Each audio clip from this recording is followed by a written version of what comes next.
getting started, as I would say. So what I'm doing is just making sure that everything's working right. Um, Checking out YouTube, and then I'll make sure Twitch is good, and then I just set up Discord too. Got the link in the description. Yeah, it's all right. Looks like I'm live on YouTube, and then just checking out Twitch.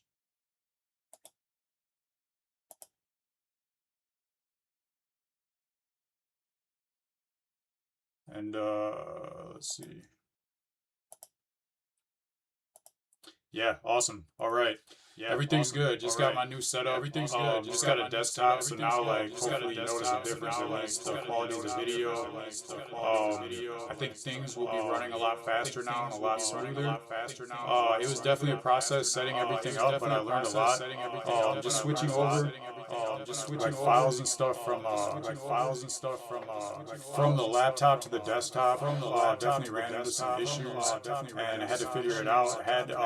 First time I used Claude Code to do something other than just basically create apps or websites, and I had it like go into my file system and do like checkup on all my files, make sure everything was how it's supposed to be. Realized that the main problem was that when I transferred everything over, I put it in OneDrive, so it was basically on the cloud. And what I found out is if you have your folders and your files for whatever app or project you're working on, and it's in the cloud, it can cause a lot of issues and make things take a lot longer. And I didn't know that. I had to get a whole lesson on that. So I'm just a beginner out here learning each step of the way, learning a lot, learned so much today. I think as far as that goes, that's all I got to say. So moving on to the next thing. Peace and love is all I bring. So what I'm trying to do is bring to you a channel that is new in the sense that I'm a beginner. I'm on the path of creating 30 apps in 30 days, and that's just the first phase. So sometimes I get lost and it feels like I'm stuck in a maze, but I always seem to find my way out. I always seem without a doubt to just like find the next step. So I never worry or fret. Just have faith that I'm gonna get there, and yeah, take care of the situation, whatever comes up, and learn a lot and learn enough. So yeah, for today. It's the beginner journey. This is day 7. And I basically have the app up. So I'm doing right now finance apps. I'm doing different finance app every day for beginners. The main goal of like the apps I've done so far have been looking at different financial tools, technical analysis tools they're called, and basically making app versions of them, making app versions for them, so that any beginner that doesn't understand technical analysis, doesn't understand how this tool works, doesn't even understand like how to read a chart, can basically just go on the tool, put in whatever stock they want to put in, and it's gonna essentially read the technical analysis indicator for you and explain it to you in a very simple way, so hopefully any beginner can understand. And now the apps I'm getting better at making, so I'm also including like education. So it's basically like giving you the information, then also it's going to give you education on like why that matters. Helping you get to the next step, helping you get to be a better investor, helping you get more abundance, more money, whatever it is you want to get. I mean, the money is really not the end goal. It's whatever money gets you. Money's the energy that's going to get you to where you want to be, to what you want, the lifestyle you want. And me, I'm not motivated by these material things out here. I'm motivated by the journey. I'm motivated by building up the business and scaling it.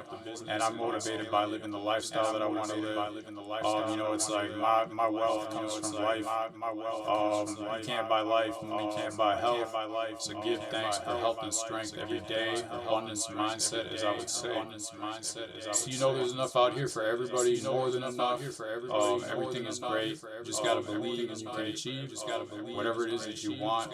You know, go for your goals and your dreams. Don't let anybody tell you that you're dreaming too big. That your goals are too big. If anything, set bigger goals. Don't sell yourself short.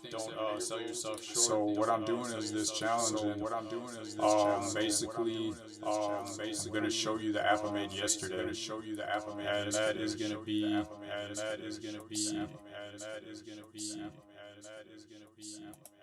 Just gotta move my picture down so you can see it. See if I can make this. Up a little bit. Okay, yeah, you can't see the whole screen, but it's right here. So essentially, this app is called the Candle Coach, and it explains candlestick charts. Candlestick charts is different. Like there's a line chart, that's the most basic chart. Candlestick chart is different time frames in the shape of candlesticks. The simplest way to understand it is like if the candle is red, then the price went down from the start of that time frame. If it's green, the price went up from the start of that time frame. So like right here, I'm gonna just put in a stock that I'm very bullish on, that I've been buying for a while. Whenever it dips, and I see a dip right now, and I think yeah, I've been just starting to buy it again. So basically, I'm talking about Coinbase. So I just typed in Coinbase, right? See, I'm covering the best part.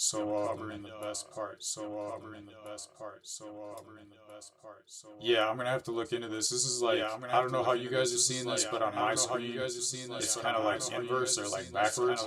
So like, this candle. These are all monthly candles. Like each candle represents a monthly time, and this candle right here is the newest candle that's basically in effect right now. So this is 2 years, basically, or about 2 years of price history. And yeah, so I put in that. All I did was I had to put in the ticker for the stock, and it showed the chart with the candles, and then it highlights the newest candle, and then it tells you right here, essentially, the current monthly signal. This is a bearish candle. So that's kind of like neutral. In this standard bearish candle, sellers controlled this period. No specific reversal or continuation pattern is detected. Well, this is a newer stock. Maybe like 5 years old. So there's not that much information, but in my opinion, this is going to be a very, I guess it's already a very big company, but it's a company I really believe in, and I really see a lot of future in, and a lot of growth. And I think the price right now is very low compared to like where it's been. So that's why I'm buying. I think it's undervalued. Do your own research, whatever. If you don't like the company, don't buy it. If you like the company, look into it, see what you think. Don't just go off of like anybody. There's no experts out here, just people that doing this for a long time, but everyone still makes mistakes in this game. But yeah, just be careful. Whatever you do, this is for beginners. Anyways, yeah, you scroll down. And it starts showing you the single candle patterns. So it shows you like this is called a hammer candle, and that's usually a buy signal. It's a small body at the top with a long lower shadow. So essentially, like So essentially, like, the price started right here. In this time frame. It pushed down to the bottom, and then came back up and ended right here. So the width is like, basically the line that is where it got pushed down and then came back up past where it started, and then it ended. So these are single candle patterns, and then you can basically go to double candle patterns to get more information. And yeah, it shows you different buy signals and sell signals for double patterns, and then triple candle patterns. Got like the morning star, the evening star, the 3 white soldiers, and the 3 black crows. And there's other ones, but these are basically like the main patterns for triple and double. And I noticed like certain like this stock, it only shows the when I search it, it shows like the current monthly signal, and it says it's a bearish candle. But I saw when I was looking at some other stocks that if there was actually a pattern of more than one, if there was a pattern of 2 or 3 that showed up in the pattern library, it would list that entire pattern. It would show like, oh, this is actually in like a 2 or 3 candle pattern, and that gives you better information. And like I was saying before with investing, like none of this is guaranteed. All this just like makes things more or less likely. So when you see this as a beginner, I'm hoping that basically like it makes sense to you. You know, for what doesn't, even if you've never looked at this before, that you could put any stock in here and you could see this, and then you can read what it says and just kind of look at this for a few minutes, and then you would like, it would start to make sense, right? Like within 5 minutes, I feel like you'd get like the same education from this app that you would get from like, I don't know, man, like including the time to even learn like how to read and understand a candlestick chart, let alone like the individual candles and the candle patterns. That's got to be taken like, you know, at least a whole weekend or something like that. I mean, it's not something that you're gonna learn just like in a couple minutes. But that's what I'm trying to do with this app, and that's what I feel like I did. So you can check the description of the video, and there's gonna be a link for every app I've made so far, including the link for this app. And essentially, what I'm doing right now, since I'm building these apps, I'm explaining to you as I build as a beginner learning this. You know, most of the other vibe coders or even like coders that are using AI, I feel like their information is more for experts, not for beginners, because they're more experts. So like when they're explaining stuff, they're explaining it from like an expert mindset. So I'm not understanding very much of what's going on.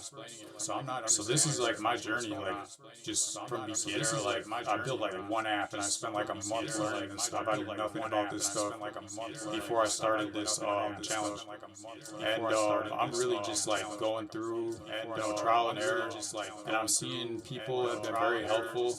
I'm very thankful to everybody in the comments who has gone out of their way to give me their advice and basically like tell me what's going on, what they see that I'm missing, what I'm not understanding, and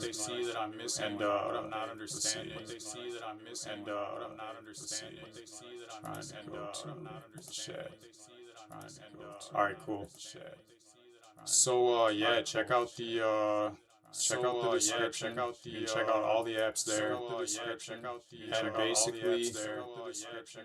And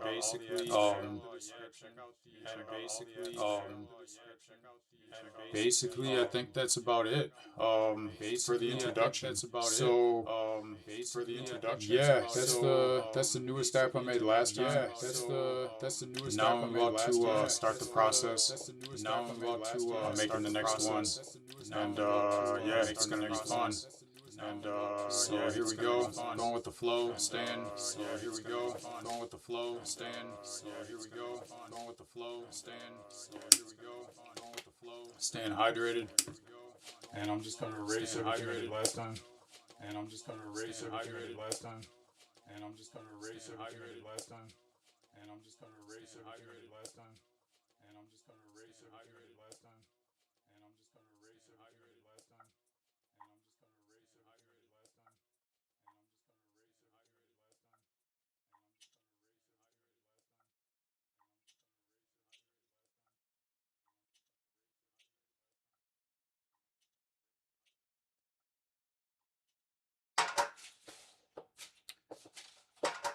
Okay. Right. Okay. Right. Okay. Right. Okay. Right. Okay. Right. Okay. Yeah, so much better to have this this new setup. Yeah, so much better to have this this new setup. Still a few things that that I'm updating, but for the most part, I mean yeah, everything's already better so far, and I'm sure it'll keep getting better. Already better so far, and I'm sure it'll keep getting better. Already better so far, and I'm sure it'll keep getting better. Already better so far, and I'm sure it'll keep getting better. Already better so far, and I'm sure it'll keep getting better. Already better so far. Let's see. Let's see. Hey Gemini, I'm live streaming right now, and before on my laptop, I could just basically like pull up my YouTube channel and click on the live videos, and it would show the live video while I was streaming. But now it just shows like it shows that it's live and it's streaming, but like it doesn't show the screen that shows the comments. Do you know how I can find that screen? The comments. Do you know how I can find that screen? The comments. Do you know how I can find that screen? Yeah, I'm finding myself using Gemini way more than Claude LLM more. I think Claude was a little bit better with the technical stuff, with like understanding the coding stuff. But now that I'm understanding the coding stuff better and everything's starting to make a lot more sense, it's just easier. I'm finding to communicate with. It's just easier. I'm finding to communicate with Gemini for me. With Gemini for me. With Gemini for me. With Gemini for me. With Gemini for me. With Gemini for me. So let's see. So let's see. So let's see. So let's see. So let's see. So let's see. Yeah, I guess I can't figure that out, but I'm not gonna worry about it right now. I'll check it out later, figure it out for next time. So what I want to do first is I want to come up with the idea for today. I had a few ideas.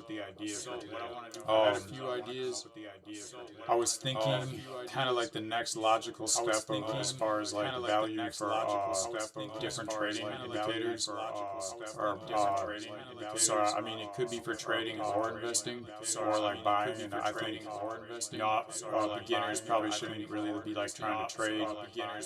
So I'm designing these apps for more like buying for a long term, like understanding when it's a good time to buy a certain stock. Because when you really start investing, the main thing you want to focus on is just when to buy. Like don't even worry about when to sell. You'll figure that out over time. Just be focused on the best time to buy, and you'll get better and better over time. You should at least at figuring out the right time to buy, a better time to buy. And that's only going to come through trial and error and education. Let's see for the I think I want to do moving averages. So basically, a moving average is a line on a chart. Actually, I got on a chart. Actually, I got I was talking and it was dictating into Gemini.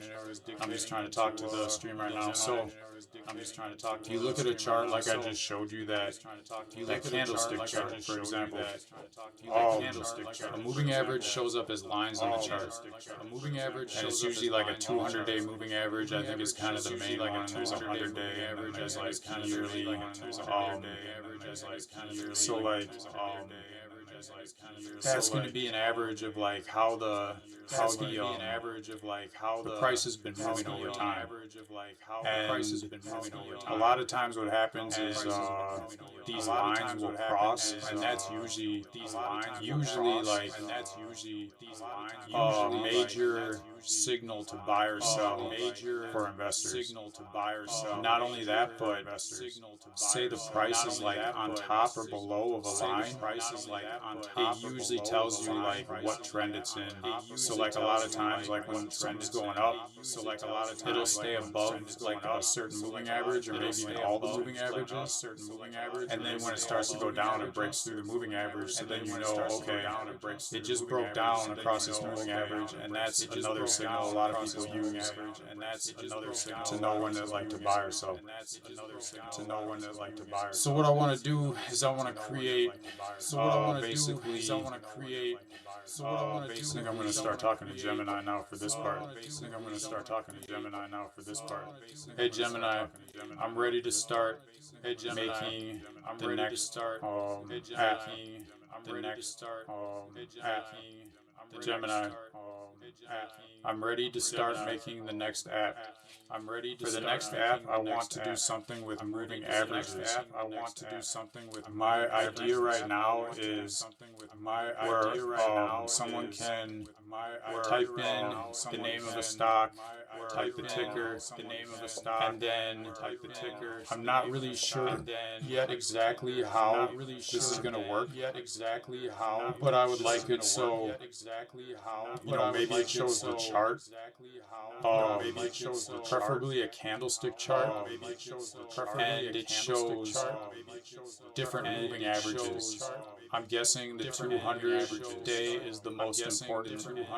I would like your, basically like your suggestions on what time frames of moving averages that I should use. And I also want you right now to search the internet and see what beginner investors are talking about when it comes to moving averages. What is it they don't understand? What are their pain points? Like, where are they finding that the moving averages are confusing them? Stuff like this.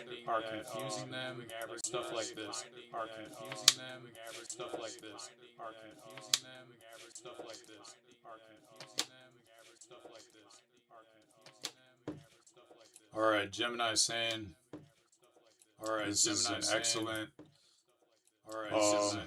idea for an app. Excellent idea for an app.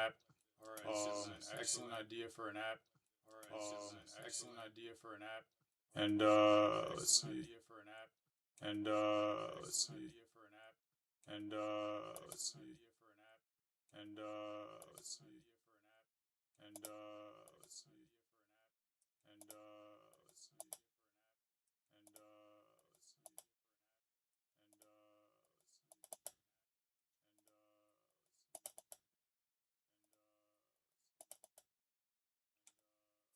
Right.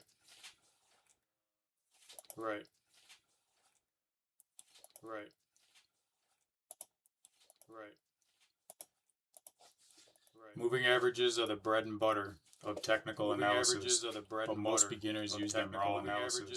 They treat them like magic lines rather than what they actually are. The average price people pay for a stock over a certain period. Here's what they found after searching the biggest beginner pain points and the best strategies to improve. So here's what beginners struggle with, according to the recent trading discussions. Beginners get stuck on these three things. Which one is better? The SMA or the EMA? Beginners don't realize that SMA, the simple moving average, is like an ocean tanker, slow to turn, good for long-term trends, while the EMA, the exponential moving average, is like a speedboat. It turns fast and it follows recent price. So there's a lag problem. Many beginners buy as soon as a crossover happens, not realizing that the moving averages are lagging indicators. They tell you what already happened, but by the time they cross, the move might be over. They think the price must bounce off of a line. So a lot of people are told, oh, every time this price hits this line, it's going to bounce off. But people don't understand that the 200-day moving average is a psychological level, because everyone else is looking at it, not because of some mathematical law. So essentially what they're saying is You know, a lot of people that understand what the moving average is and how they work and how they likely will determine what the price is going to do. They're all usually looking at the 200-day moving average. So everyone that's like waiting, that's seeing like the prices dropping, and maybe it's been bouncing off that average for like months or years or something like that. They can all see that. So next time it hits that line, then you know thousands of people, however many people that are waiting for that to buy the stock, are all going to buy at that point. So basically, it's not like people must think like, you know, oh well, like if the price gets there, then like it's just gonna bounce. But it's not bouncing because it's like hitting that line. It's bouncing because so many people are waiting for it to hit that line, and then they're buying. Just like, you know, usually what happens when there's a huge bull run and the stock just goes way up. Way more than like anything else. Then like all of a sudden the media starts talking about it. Then like everyone's really excited about it. Everyone's talking about how much money they made, and then other people hear that, and then they want to buy it too. So all right, the recommended time frames. So I was talking about the 200-day is important. It's the grandfather of all averages, and if I'm building this app, Gemini recommends giving the user 3 specific modes or combos. So show the 50-day simple moving average and 200-day simple moving average, and that's going to be for like the trends. This is the most famous combo. When the 50 crosses above the 200, it's a golden cross, which is usually bullish, which usually means the price is going to go up.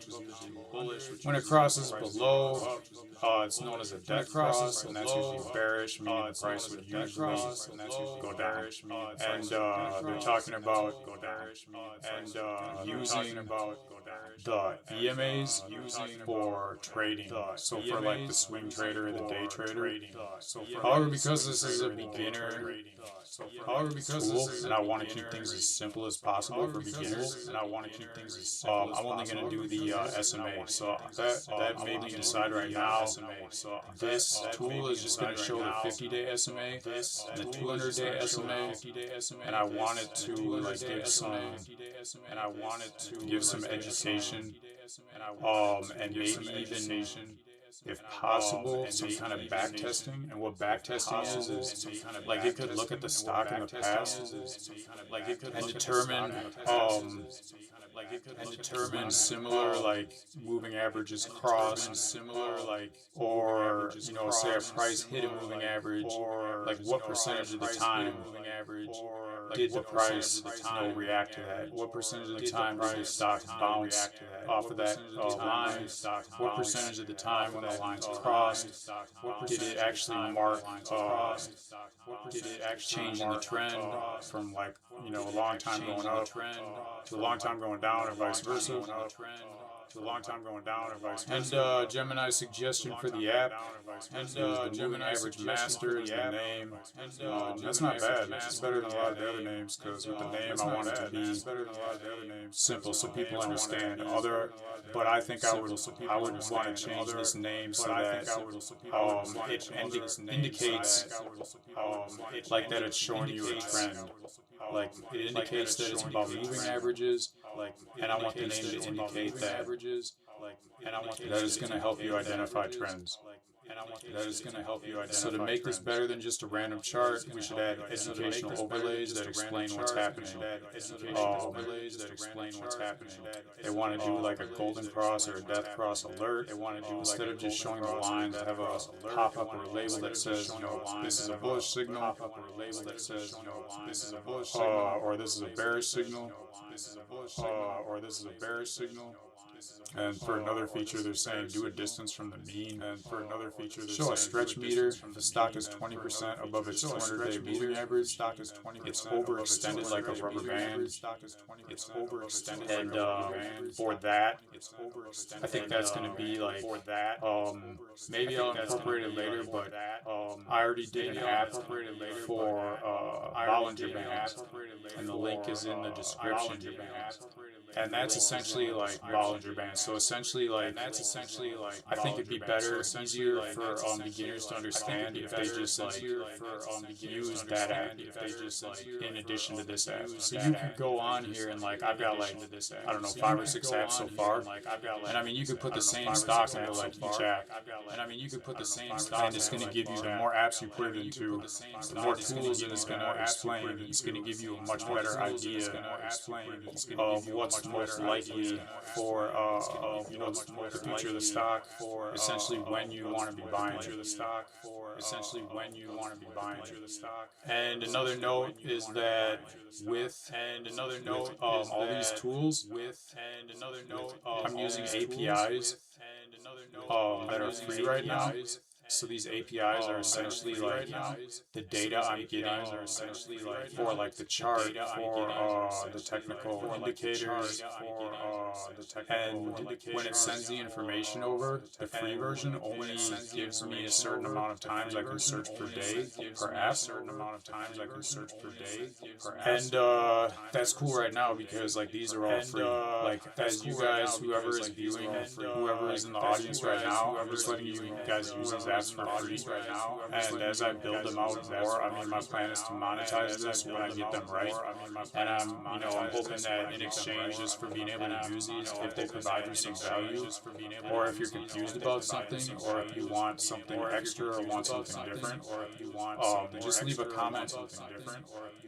Let me know what you think about it, and then I can make them better over time.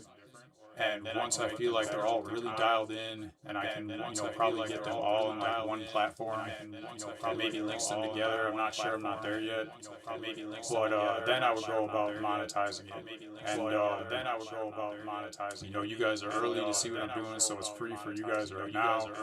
If you do get a message saying like the daily limit has been reached, or I think it's like not even daily, it's like hourly or something, you might just have to wait a few minutes.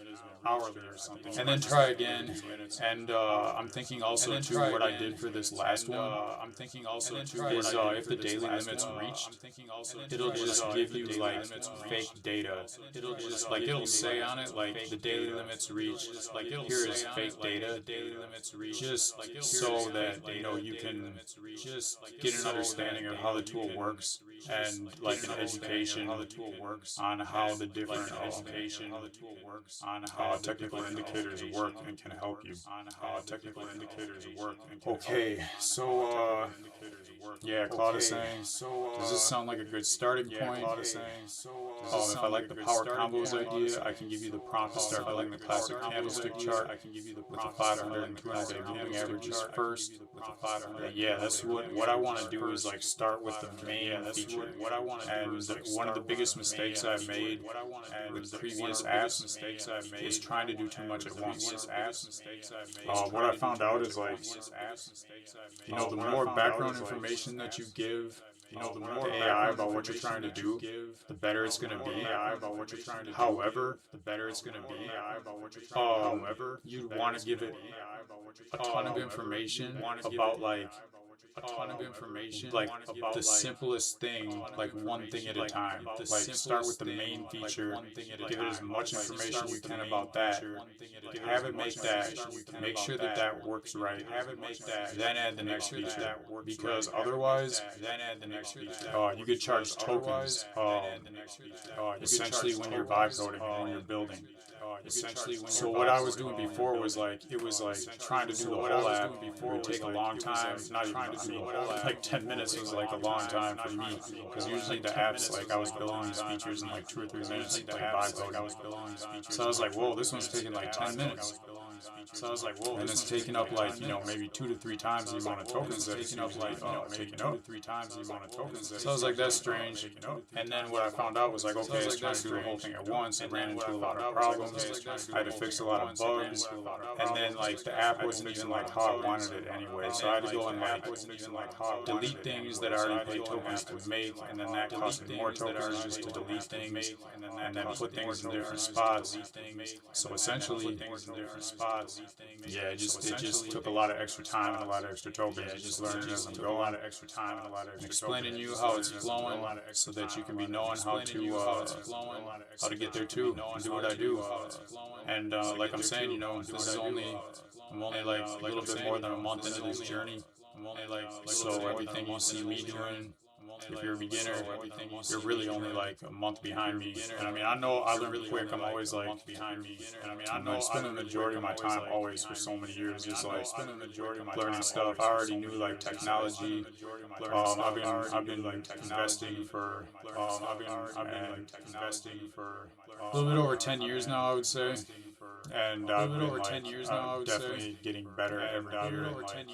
Definitely getting better every year. So yeah, it's always constant improvement. Yeah, it's good to make mistakes. I've always learned the most from making mistakes. In the beginning, it was kind of frustrating making a lot of mistakes all the time and like running in circles at times and like not realizing that sometimes the LLM AI was just like running me in circles, and I had to like realize, okay, I'm just doing the same thing over and over and this is not working. So I would have to be like, if I didn't stop to tell it like, okay, this is not working, we need to try something else, it would probably just do that all day and just have me running the same way. So when I figured that out, yeah, I got a lot better at it. I would understand like when to tell it to change course, but now I'm like really flowing. I feel like I'm really like path of least resistance. I'm barely running into problems to where I'm like scratching my head anymore. Everything is really starting to make sense and like fit together. So yeah, back to the planning. So yeah, back to the planning. So yeah, back to the planning. So yeah, back to the planning. Yes, I would like to keep this simple and just build one feature at a time. And I want to start with the main feature. So I guess that would be to have a search bar where you can put in the ticker for a stock, and then when you put in that ticker, it will show the candlestick chart with the 50 and 200-day moving average. Do you think that is a good feature to start with?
So Gemini is telling me, what I just did was first step. The number one problem.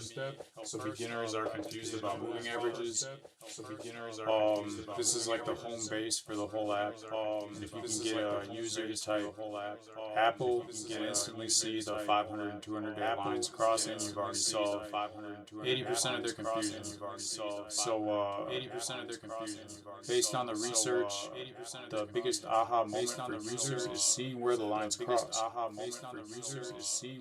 So the first feature should be a trend scanner. And this is how we're going to structure the prompt for Claude Code to build the first piece. The plan is to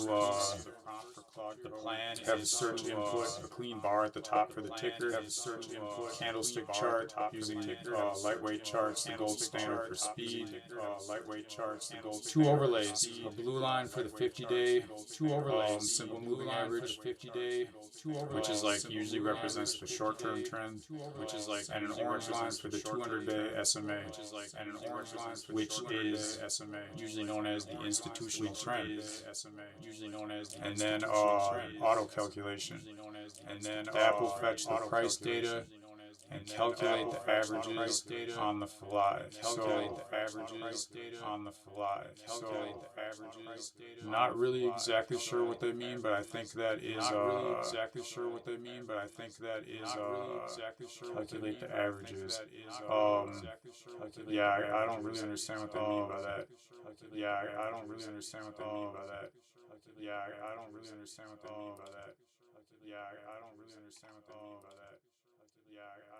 Okay, so what I want to do first is create the folder for the project. And this is where I want to have the name when I get started, so I don't have to change it later. I guess it's not that important, but like if you can't come up with a name right away, just use any name. You can go change it later, but I think it'd be pretty easy to just come up with a name now. So I'm looking at something to do with trends, and something to do with moving averages. So the um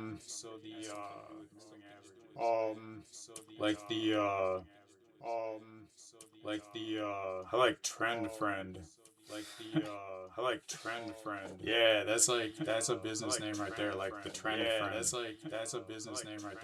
And then you just put like below it like the moving average indicator or something like that.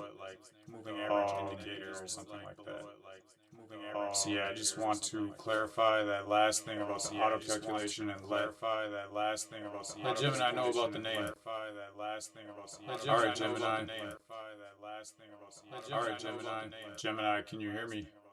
Yes. Alright. So, the first thing is I do not 100% understand what you're talking about doing an auto calculation. Can you explain more on what you mean by that? And also, for the name of this app, I want it to be the trend friend. And then like below that, like a subtitle kind of for the name would be basically moving average trend indicator.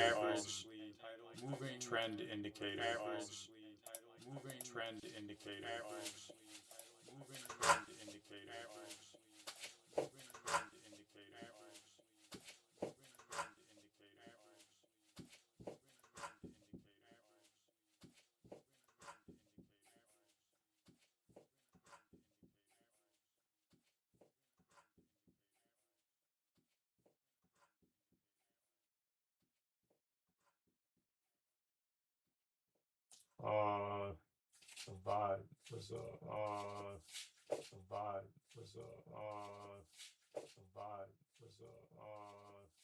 50 50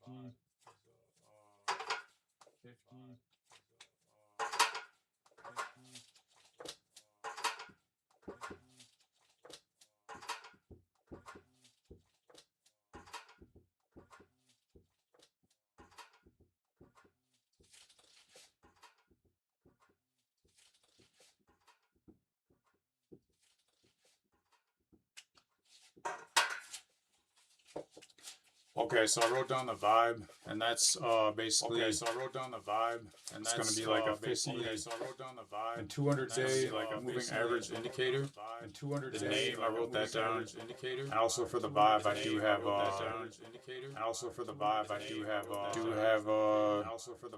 Word document that has.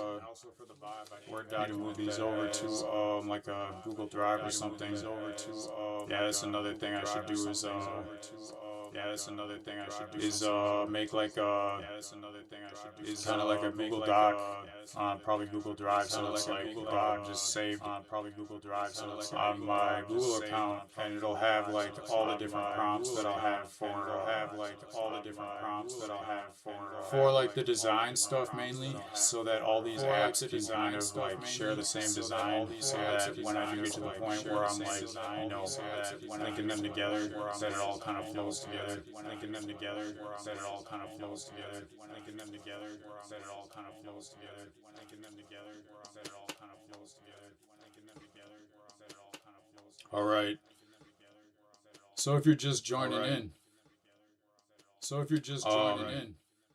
I'm making investor tool for beginners. It's going to explain the moving averages. It's going to explain how they can help indicate trends, can help you decide when to buy a stock, more importantly, when not to buy a stock, or even when it might be a good time to sell. Although I was saying earlier, like if you're a beginner, it's best to just focus first on learning how, when the best time to buy a stock is. So yeah. And then main features are gonna be essentially a candlestick chart with the moving average lines on it, and then ticker box where you can type in the ticker of any stock, and then like a box that when you type in that ticker, it'll show the information. It'll basically explain to you what's going on with that stock right now, as far as the moving averages and what it says about the trends. And then I would probably want to put in some kind of like education that explains more about moving averages for beginners. And if it works, what I would like to do is do like a back tester or something that's gonna go back in the history of the stock and look at other times where whatever's going on right now has happened in the past, and then show like maybe a percentage of how many times it did what it would be most likely to do. So you get a better idea of like the likelihood of the future. So yeah, stepping into tomorrow.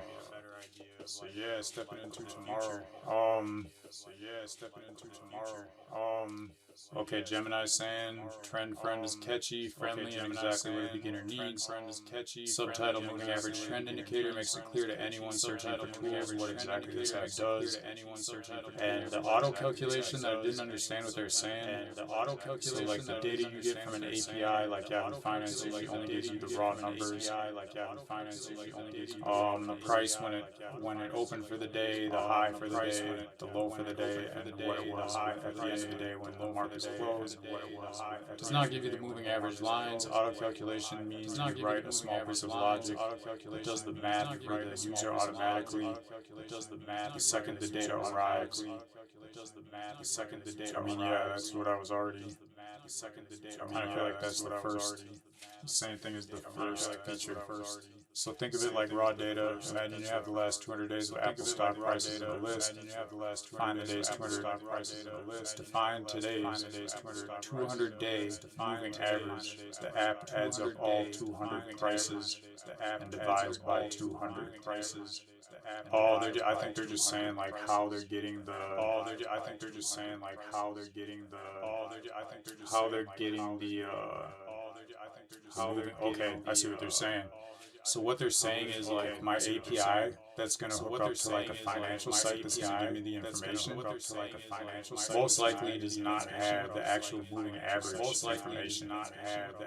So I'm going to have Claude Code basically do the math and create the moving averages itself. So I'm only gonna get the prices and the charts from the API, the information that I'm gonna kind of borrow each time someone searches a stock, and then the app is gonna automatically add in the moving averages based on the information that it gives. I understand what it's saying now. The app will do this math hundreds of times in a split second to draw the smooth orange line across the whole chart. The user doesn't have to do anything but type Apple or whatever stock they want to look up, They're telling me design is like a big friendly search bar. The middle should be the chart, and the bottom is like a legend that explains the colors. Like the blue line is the short-term health, then the orange line is the long-term health. Okay, and it gave me a prompt, but I want to copy and paste the information I have for the design. Kind of like, like what color is the app gonna be, so that it looks like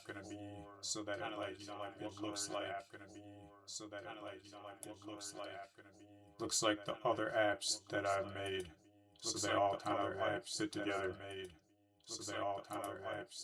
Okay. One last thing before you create the prompt. I am about to paste a prompt that has the design and the theme and the tone and the language. So this is basically like the background, and then I also still want you to do what you were doing with like your design ideas, but just add them to what I'm already giving you. And also, I don't think it's on here, but I want to add red, gold, and green, like a stoplight colors. So, considering if a beginner was looking at a place to buy the stock, based on where the price was, in relation to the moving averages and what the moving averages are doing, there should be some kind of like green indicator if it's a good time to buy, or if it's obviously likely a good time to buy. Likely a bad time to buy would be red, and then somewhere like in the middle where there's like uncertainty, that could be yellow. So here is the prompt for the design.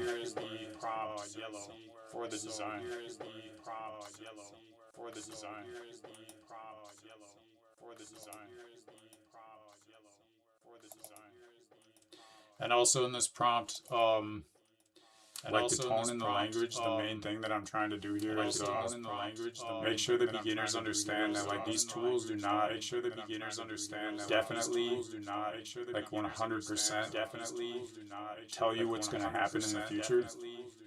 They will give you a much more better idea, and they will give you a much more likely or potentially potential story based on the history of the stock, what's likely to happen. And if I can even get these like percentages from backtesting on here, like how likely it is to happen, like that's just like another level, I feel like. So that's what I want to do. Alright, this looks like a solid plan. The trend friend is a perfect name. It feels approachable and supportive, which is exactly what a beginner needs when looking at intimidating charts. By adding the traffic light logic, you're giving them a clear compass, so they aren't just staring at lines without knowing what they mean. Based on current trading standards for 2026, beginners respond best to clear zones rather than just a single signal. The traffic light logic. for the trend friend traffic light logic is gonna be to make this work for a beginner. Oh man, I just got a cramp in my foot. Oh man, I just got a cramp in my foot. Oh man. Oh man, I just got a cramp in my foot. Oh man. Here we go. Take my shoes off, man. Barefoot is so much better. Take my shoes off, man. Barefoot is so much better. Take my shoes off. Barefoot is so much better. Need more water. Need more water. Need more water. Need more water.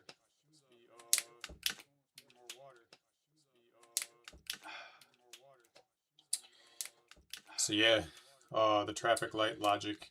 So yeah, is giving people a clear compass.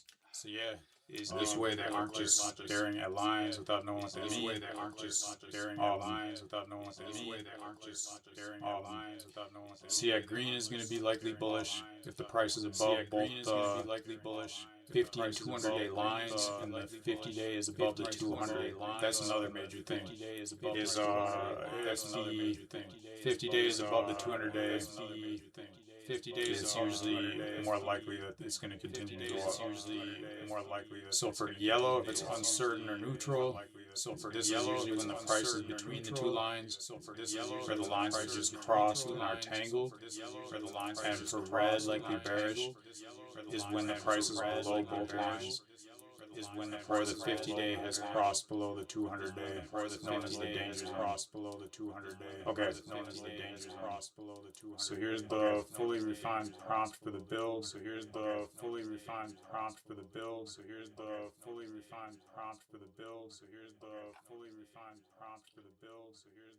Just making sure this is not like too much information. It's going to give it much information. It's going to tell it to initialize a new Next.js project called Trend Friend. Create a main dashboard using Tailwind CSS with the following theme. Background would be, it tells like colors and stuff, like numbers for colors, typography, different numbers for like different text types and sizes, core features, the search bar. So here's the main thing I want to make sure it's not doing too much. It's going to put in the search bar for the tickers. It's going to put chart for the tickers, traffic light indicator, and then for the tone and language, follow the bar friend test. No jargon. Explain moving averages as the average price people paid over time. Use words like likely, potential, and historically. And then include the subtitle for moving average trend indicator. I think this is a good, simple, basic prompt for just the main feature of the app. So that's what I'm going to give it into Claude Code. What I gotta do is make sure I switch over from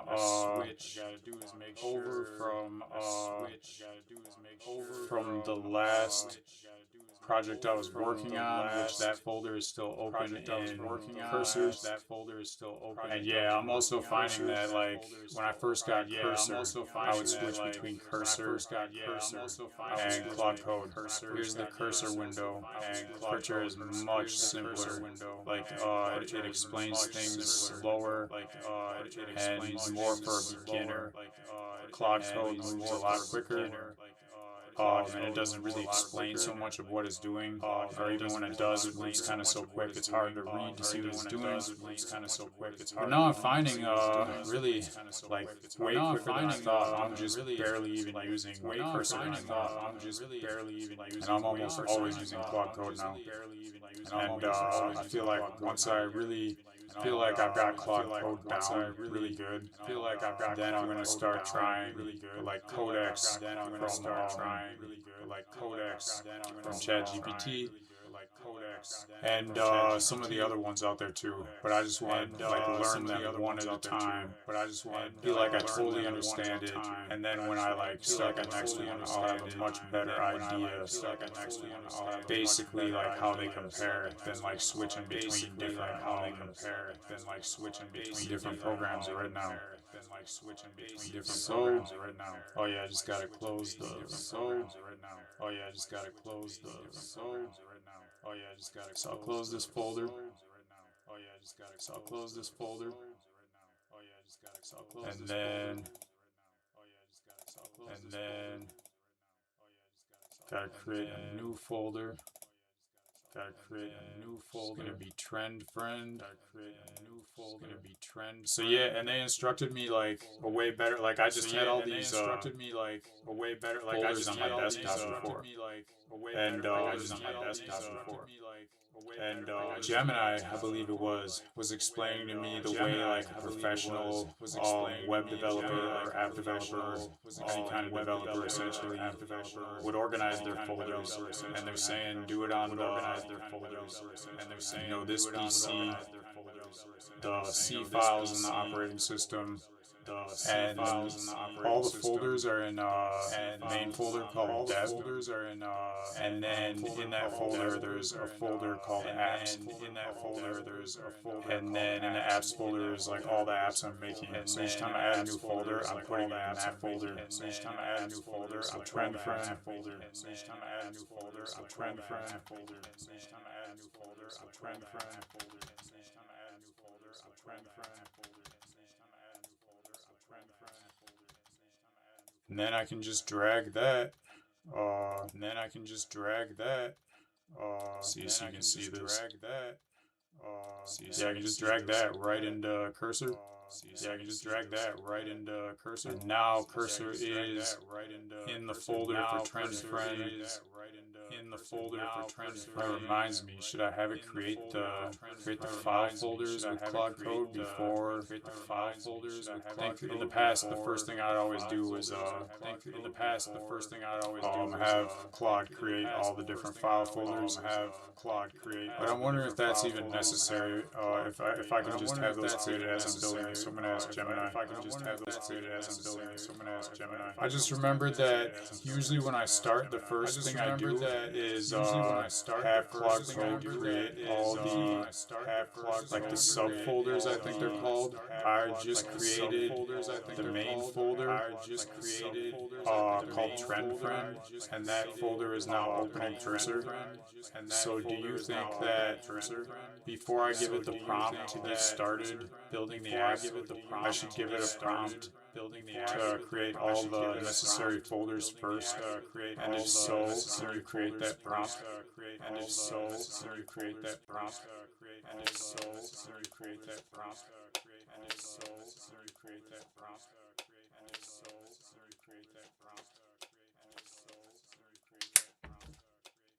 All right. So they're saying that's a smart move. And so like here's the thing, because like because I told AI I was like I want to like start with this prompt. It's not gonna tell me that like you got to get better. It's like the more you communicate with AI, the better it's gonna be. For you to understand like the right way to communicate with it. Because like I was saying before, it can just lead you down a path. And if I say, do you think this is the best thing to do? It's usually going to say yes. But if I say like, what do you think is the best thing to do to start?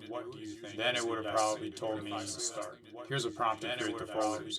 But because I was like, I want to start with the main feature. So it just did that, and it didn't even mention like, oh yeah, like it just told me like this is like a good way to start is to make the folders first. So I'm gonna start up Claude Code. Start up the terminal, and then I just installed today Claude Code, hooked it back up into this new desktop. So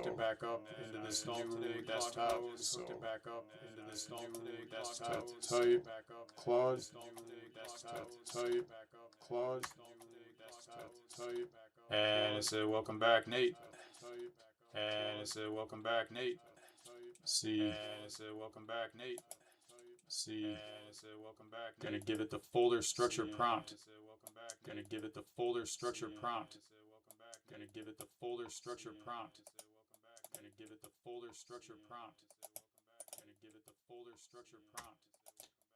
And it's getting started. And it's getting started. And it's getting started. And it's getting started. And it's getting started. And it's getting started. And it's getting started. And it's getting started.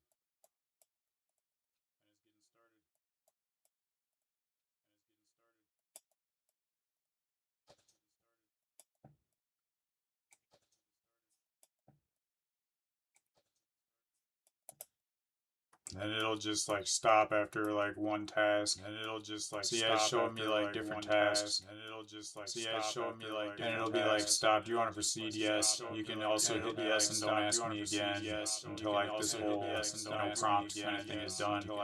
But I'm still in the point where I like to just manually hit yes each time it finishes like one thing, just to kind of see what it's doing, and I can see where it's running into errors. And I can see where it's running into errors. So and I can see where it's running into so I can see when it hits an error, and then I can read kind of what it's doing. So I can see when it hits an error to fix that error. So I can see when it hits an error and like if I were using cursor, and like if I were usually what happens is it'll hit an error, it'll stop. It'll tell me what the error is. It'll stop. But it's not. It doesn't have the ability to it doesn't have the ability to fix it nearly as well as Claude, and especially to do it automatically as well as Claude, and especially to do it automatically as well as Claude, and especially to do it automatically as well as Claude, and especially to do it automatically as well as Claude. So then I would go in cursor, I would hit an error, and I would go back and do an LLM like Claude, or I would go back and do an LLM like Claude or Gemini, and I would like tell it the error, and it would be like, oh, this is probably what this is. And it would be like, oh, this is probably what this is. Give it this prompt to try and fix it. Sometimes that would work, sometimes it wouldn't. But essentially, when it wouldn't work, it would just have me keep trying different prompts. And sometimes it would have me just going in circles. And Claude is way better, just like when it hits an error, to just automatically figure out how to fix it. But because of those errors, because hitting all these different errors, each time I hit one, I'm starting to have a better understanding. I'm starting to have a better understanding, essentially, of like what caused the error, mainly what didn't work, with troubleshooting, what did work. And now I'm finding myself like when an LLM gives me instructions or a new prompt, like, okay, here's how I think you should fix this, and it doesn't work. Like I'm catching it and I'm being like, I think the problem might actually be because of this, and then it'll be like, oh yeah, you might be right, and then it'll write me a prompt for that, and then it'll work. So like I'm getting better at some errors now, fixing them in the actual Claude and Gemini. And I think, like I was saying before, Claude seems like it's a little bit smarter for the LLM. But communicating with Claude, especially because I like to do the voice chat where I can just talk to it instead of taking longer to type. I just don't like the way Claude communicates through voice. It talks back to you, but like there's no real easy way to get it to like not talk, and like there's either text mode or like typing mode or dictation mode, and it's just when it talks back to me it's slow, and it kind of repeats itself sometimes, and then if I'm like talking to it and it so like if I'm talking to it and and I need to also like copy and paste something, I can't do that because as soon as I finish talking, before I can even copy and paste something, it just automatically thinks because I'm done talking, I'm done with the prompt that I'm giving it, and it just starts talking back to me. And also sometimes it'll like cut me off like when I'm not even done talking and just start answering. See, I was getting really annoying. See, I was getting really annoying. See, I was getting really annoying. See, I was getting really annoying. See, I was getting really annoying. See, I was getting really annoying. So this is still on the first task, and it's been running for 2 minutes 35 seconds. Task, and it's been running for 2 minutes 35 seconds. Hitting a bunch of errors right there. It's been running for 2 minutes 35 hitting a bunch of errors right there. Running for 2 minutes 35 hitting a bunch of errors right there. Running for 2 minutes 35 hitting a bunch of errors right there. Running for 2 minutes 35 hitting a bunch of errors right there. Yeah, usually the process just for creating the files does not take this long. Process just for creating the files usually does not take this long. Process just for creating the files. That's fine because I can tell my apps are getting way more detailed. That's fine because I can tell my apps are getting way more detailed. Like the first finance app I made was the first finance app I made was what was it? Finance app I made was what was it? Finance app I made was what was it? Finance app I made was first finance app I made was first finance app I made was first finance app I made was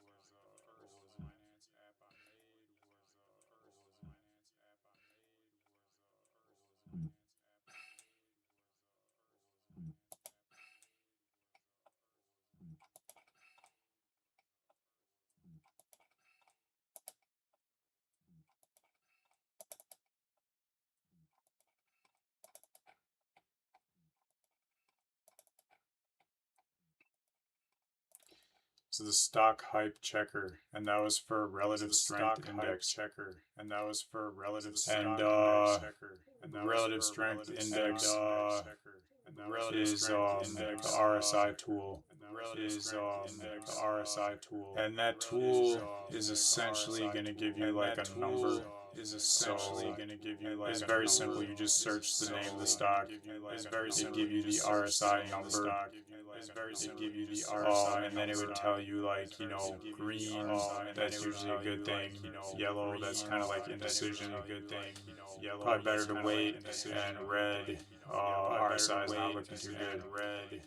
So the RSI. Tells whether it's like overbought or oversold. Tells whether it's like overbought or oversold. It's like a line on a chart, and if it's overbought on a chart, usually it's like a line on a chart. It's closer to a top, and it's more likely that it needs to like come back down. When it's oversold, it's usually closer to a bottom, and it's more likely that it's about to come back up. And right now with crypto like Bitcoin, right now with crypto like Bitcoin is more oversold than it's been in like many years, in a long time. So that's like a major signal right now in crypto. That's like a major signal right now in crypto. Like for Bitcoin, that the RSI is lower than it's been in a long time. The RSI is very oversold, and historically, it's the only few other times it's been that low. It came like at the bottom. But that's just says it's more likely. But that's at the bottom. I mean, says it's more likely. There's no rules. There's no guarantees in this game. There's no guarantees in this game. Nothing's 100%. Nothing's 100%. Anything could say it's like more oversold than it's ever been, like in the history, oversold than it's ever, and then still go down another, and then still 50% or who knows, but 50% or who knows, but 50% or who knows, but 50% or who knows. Okay, I'm just gonna tell this to Okay, I'm just gonna tell this to Okay, I'm just gonna tell this to Okay, I'm just. Don't ask me again. Just like finish what you were doing. Don't ask me again. Just like finish what you were doing. Installation of the project. Just like finish what you were doing. Installation of the project. Just like finish what you were doing. And project. Just like finish what you were doing. And project. Just like finish what you were doing. And project. Just like finish what you were doing. And project. Just like finish what you were doing.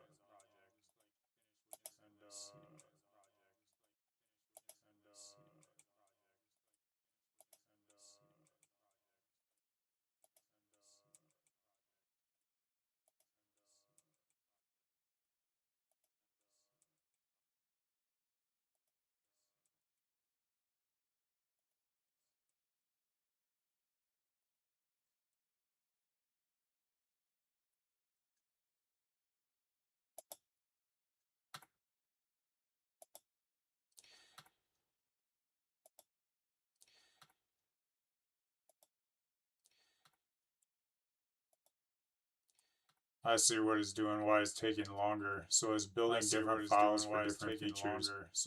Because I gave it more information from the start. That's why it's making more folders. Okay. That's why it's making more. I gave it more information from the start. So now it can organize the project better. By creating specific. Now it's really running. Yeah. Creating specific folders for specific features. And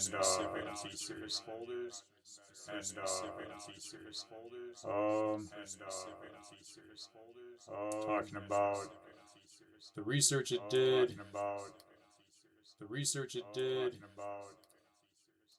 and basically the pain points people have, where they're confused, and the language they're using. This is big for marketing. You want to understand your target market. Like I understand investing pretty well. I was a beginner for a long time. Very, I would say investing for some reason things that I enjoy doing are like very difficult to learn. And like a lot of other people will tell me like, why do you like, and like a lot of other people will tell me like, why do you like to do things that are so difficult? And it's to me because like I like the challenge, like things that are easy do not, just don't give me like the same gratification as just at a level where I'm like always learning, and I'd rather do something that is like challenging. It's all a mindset anyway. What's difficult to one person is not difficult to another. It's all about having an abundance mindset. So, I mean, if you believe you can achieve whatever you think it is, creating with the AI. I mean, this is essentially like, I feel like I've got like I've got like a whole team of developers. Like I'm like basically AI helps me be way more of a CEO. Essentially, I can spend way more time with like the ideas and the planning and the future of the business, stuff like that.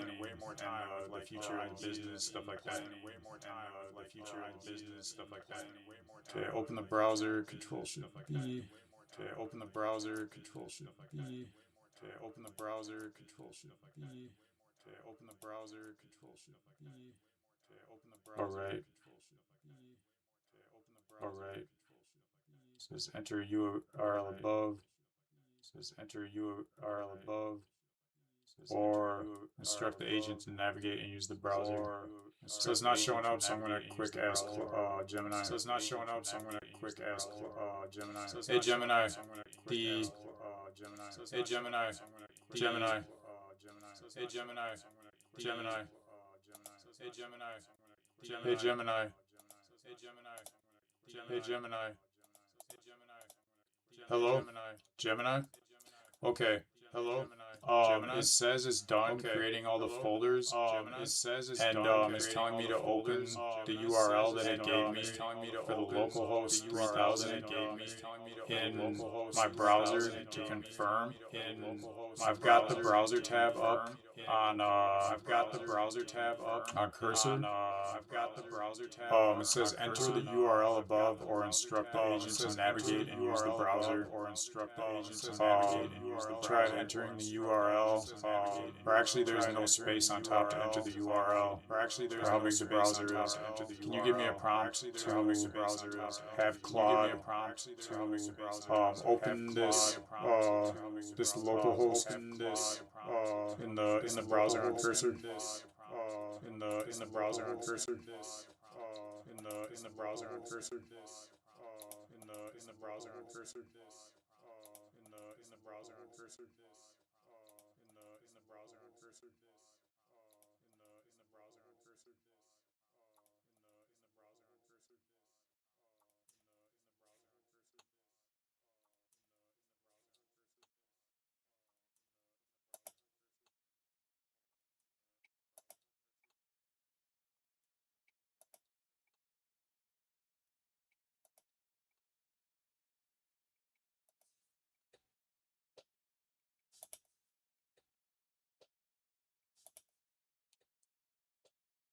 I can't see it.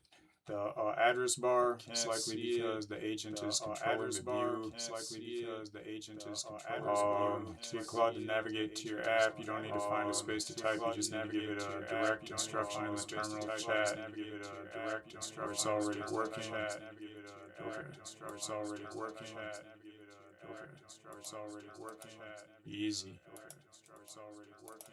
Easy. Please open the browser and navigate to the URL for the local host. Meaning basically right now this is only existing on my computer. To verify the dashboard is rendering correctly. To verify the connection fails, check if the dev server is still running. Connection fails, check if the dev server is still running. Connection fails, check if the dev. And it just reminded me that right now with Claude Code, as long as you got the cheapest version, which is $20 a month, right now they're giving away. They're still giving away. Right now they're giving away extra $50 worth of tokens. Extra $50 worth of tokens. Just have to go to the oh, and it's for the faster mode for doing this too. I think I think it is soon going to be time to switch to the fast mode. Because from what I understand, the fast mode is not going to explain as much. So everything is rendered as expected. Open the local host 3000 in your browser to see it visually.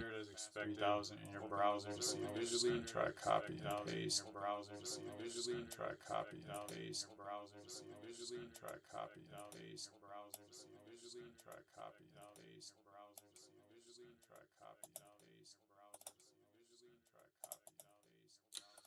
It's working. So let's see. It's working. So let's see. It's working. Okay. So I just made a separate window. I think this will be much easier than trying to do this small window, so you guys will be able to see it better.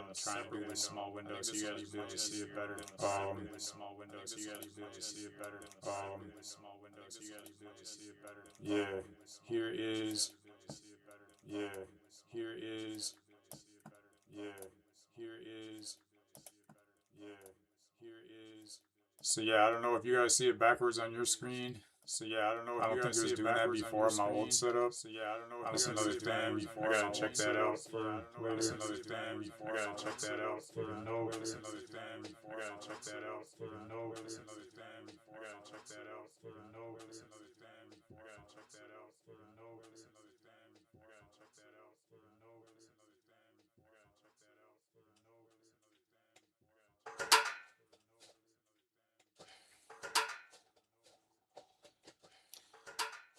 So essentially, what it did was it had it create. The file structure for the app, and then just create like for the page, just write hello trend friend for the page, and it just wanted me to check out to see that I could see that. It just wanted me to check to make sure that everything's working good so far. Which it is. So now I want to give it the prompt for the main feature of the app. Prompt for the main feature of the app. Prompt for the main feature of the app. Prompt for the main feature of the app. Prompt for the main feature of the app. Prompt for the main feature of the app. Prompt for the main feature of the app.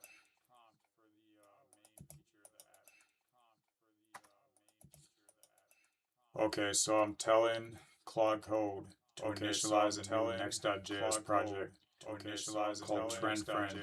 Create a main dashboard using Tailwind CSS with the following theme. Tailwind CSS with the following theme. Tailwind CSS with the following theme.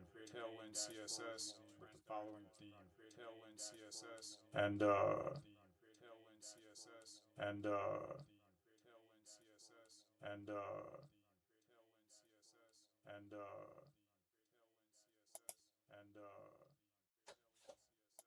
oh yeah, I already said this earlier. But yeah, I just want to check out one thing for the stream. Learn about the volume right now. right now. Hey Claude, I noticed for the stream on OBS, it's showing the desktop audio. It's showing the line right there is moving when I'm talking, and so is the mic audio. In the past, only the mic audio in the past showed that it was basically like you know, recording my voice, and now it's the mic and the desktop. Is that all right? And the desktop. Is there any issue with that? Is that all right? And the desktop. Is there any issue with that? Is that all right? And the desktop. Is there any issue with that? Is that all right? And the desktop. Is there any issue with that? Is that all right? And the desktop. Is there any? Saying yeah, that's exactly what I want for the current setup. Saying yeah, that's exactly what I want for the current setup. Saying yeah, that's exactly. Oh, I see. So it's getting my voice and it's getting like So it's getting my voice and it's getting any audio. So it's getting my voice and it's getting any audio that might be in like the computer. Any audio. So like I could put like the computer. So like I haven't done this yet, but it looks like I could put like sound. I haven't done this yet, like into my app. So like sound. I haven't done this yet, like if there was like an alert that the price hit a certain thing, I could like have a certain sound in it. People often do that with investing. That will people often do that with investing. That will they will like see a level on a chart that they would want to either buy or sell at on a chart. Then they can set an alert so that if the price hits that level, so that usually it just makes a noise. So that usually it just makes then you know if it's hit that certain level, and then you know if it's hit that would be. I don't really see that being anything I would want for this app. I don't really see that being anything but I would want for this app. I don't really see that. Yeah, if I could do like yeah, if I could do like another app in the future that's just like another app in the future that's just like indicator. Another app in the future that's just like indicator. Some way that it would be different than like every other indicator out there. Some way that it would be different something to think about. Other indicator out there. Way that it would be something to think about. So yeah, so far Claude has built the UI components, the search bar, the traffic light, the trend chart, search bar, the traffic light, the trend chart, install dependencies, install like basically like the charts. Created a TypeScript, like the chart types, an SMA utility, created an API route for Yahoo Finance, API route for build use stock data hook, build UI components, build UI components. So it built the main dashboard page. And in the beginning, I was having like the most problems with like the APIs, like the most problems with like the APIs connecting outside information to my apps, connecting outside information. So one thing I feel like I should have done is like talk to Claude more about which API to use. Can I ask it right now? Hey Claude, for the prompts. Hey Claude, for the prompts. Hello Claude. Hey Claude, for the prompts. Oh, I'm sorry. I'm like apologizing to the AI. I'm like apologizing to the AI. Hark like a jazz into the AI. That's not what I said. Hark like a jazz. It's all good because that's not what I said. Hark like a jazz. So it was Gemini and I called it Claude. So it was Gemini and I called it Claude. So it was Gemini and I called it Claude. All right. That's funny. I'm wondering about the API. Right now, Claude Code is code is code is code is code. Yeah, it's like Gemini's not hearing me as well since I started the stream, so I'm gonna have to figure out what's going on with that. I started the stream, so I'm gonna have to figure out what's going on with that. I started the stream, so I'm gonna have to figure out what's going on with that.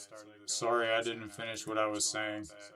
Sorry, I didn't finish. So the Claude Code is saying that it's using Yahoo Finance for the API.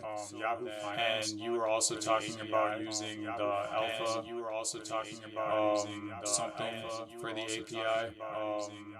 And I'm just wondering your reasoning on why it's using Yahoo Finance and Alpha Vantage. Because from what I understand, Yahoo Finance is not that reliable. They changed their information, so it can cause problems in the future. Let me know what you think about This comment. Let me know what you think about this comment. Let me know what you think about this comment. Let me know what you think about this comment. Let me know what you think about this comment. Let me know what you think about this comment. Let me know what you think about this comment. Let me know what you think about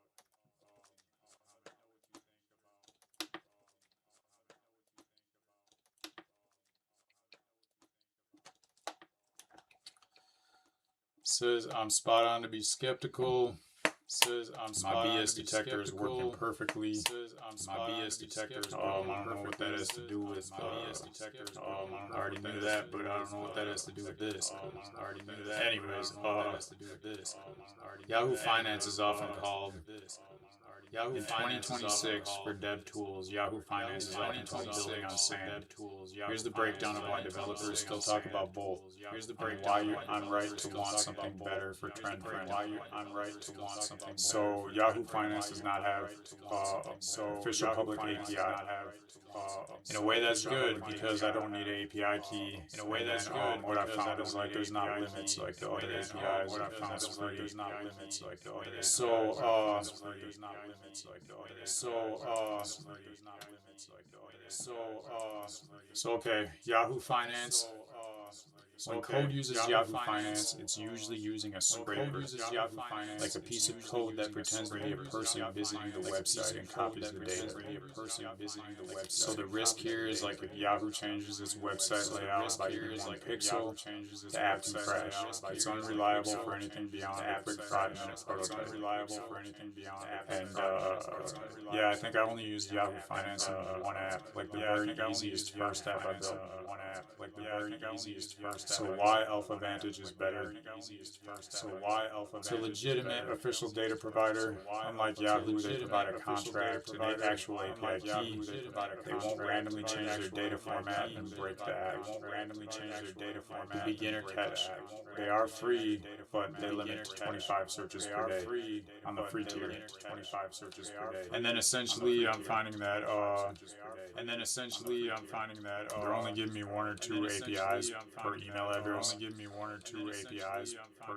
So if I have the same free tier API spread across 30 different apps, that's like not even one search a day per app until that's used up. So I've been using different email addresses to get different APIs and different APIs. I mean, really, like it's not that big of a deal. I think it was like I think it was like the beginner. The tier was like $50 a month. So say I get like a few more apps in. And I'm seeing that people are using this. And then it's crashing because they're like on a daily basis using more than the search limit. Then it's like, well, if it's providing value for that many people, I'll just pay. But for right now, it's rarely hitting the limit unless I'm like doing something weird with the code where I have to like look up something over and over again to fix something. So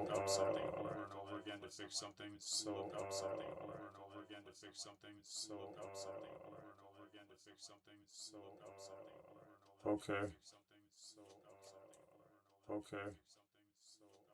Back to the API thing. Since I want this tool to be reliable for my viewers, we should move away from Yahoo immediately.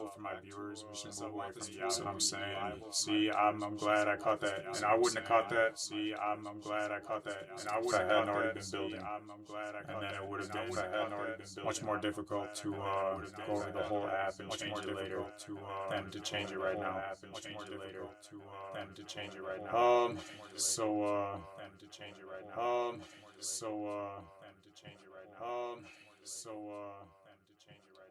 For Alpha Vantage, the reliability is high. Cost is free, but it's limited. And it's best for beginners who need technical indicators, which is what I'm building. There's another one I haven't used yet called Financial Modeling Prep. Another one I haven't used yet called Reliability is very high. Reliability is very high.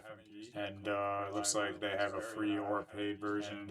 Looks like they have a free or 2026 favorite for Next.js apps because it's super fast. For Next.js apps, and Polygon.io, I used that one before. And Polygon.io, I used that. Reliability is for more for institutions. Reliability is for more for institutions. Essentially like hedge funds, essentially like hedge banks, trading desks, trading desks.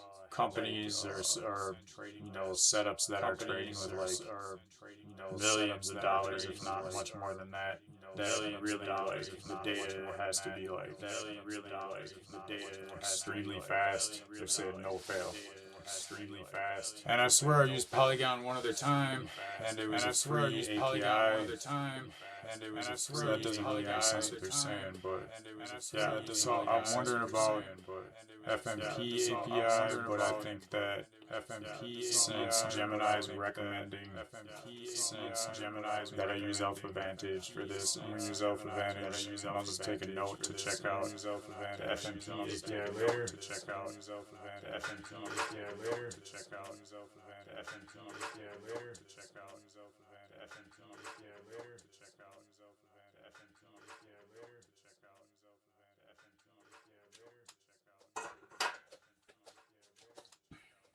All right.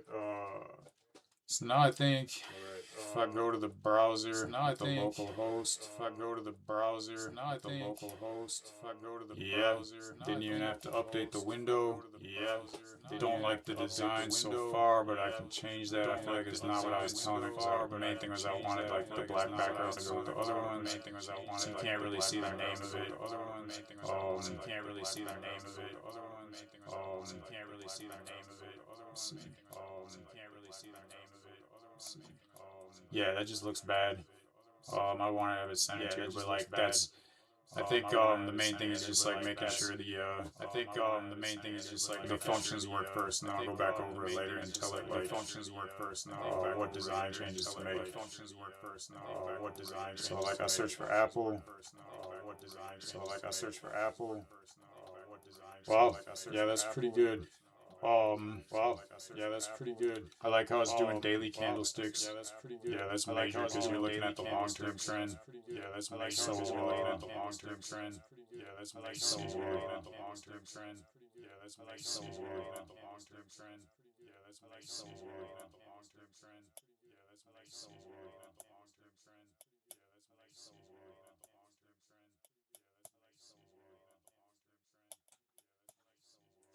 trend. Yeah, all right. Yeah, all right. It's telling me right now with Apple. Yeah, all right. The market is undecided. Yeah, all right. The market is undecided. It's showing data from. It's showing data from last year. Data from last year, and last year. And weird, yeah, that's the Trading View logo. Weird, but it said it got it from Yahoo Finance. But it said it got it from Yahoo. So that's kind of confusing. But I want to understand what's going on with that. So that's the next thing I'm gonna ask. Understand what's going on with that. So that's the next thing I'm gonna ask. Understand what's going on with that. So that's the next thing I'm gonna ask. But yeah, you can see. But yeah, you can see the blue line. It's even labeled on the top. It's gonna be a 50-day moving average. It's gonna be a 50-day moving average. The orange line, 50-day moving average, is the 200-day average. Is the 200-day average. So also too, I think I want to give it. Also too, I think I want to give it because this more 200-day moving average because this is kind of delayed because it must not have enough data. Because that's right because it's not getting the moving averages from from the API, whatever it's using, whether it's trading view or Yahoo Finance, it's just getting the charts. So it's calculating its own moving averages, and with only that much data, that would make sense that it's 200 days before. Okay. So see what it's doing is the first 50 days there's no 50-day moving average. So it takes 50 days before this line can start. And then it takes 200 days before the 200-day moving average can start. The main issue I'm seeing with that right now is that when I would like to add a feature of like a back tester that goes back in time and looks at these moving averages and what they're doing and what the stock price does in relation to these moving averages, to give like percentages of like when this happened in the past, how many times, what percentage of the time, what percentage did the stock do a certain thing. So I'm guessing if I don't have, if I only have the last year of moving average information, that's going to be way less data. So yeah, this is cool though. I like what it did so far.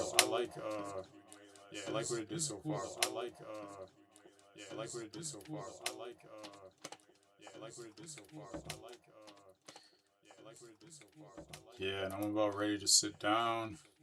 Yeah, and I'm about ready to sit down. Yeah, and I'm about ready to sit down.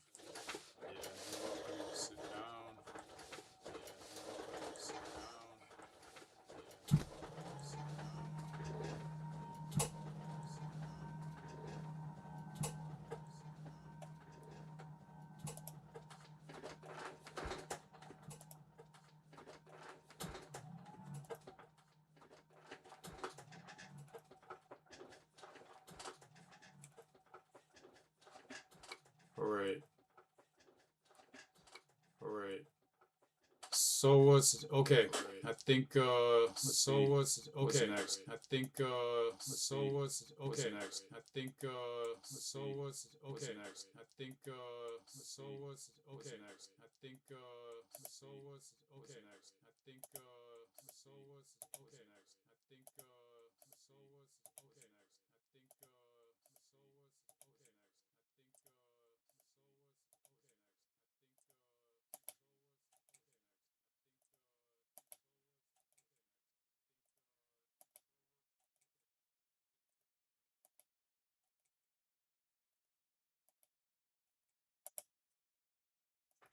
all right.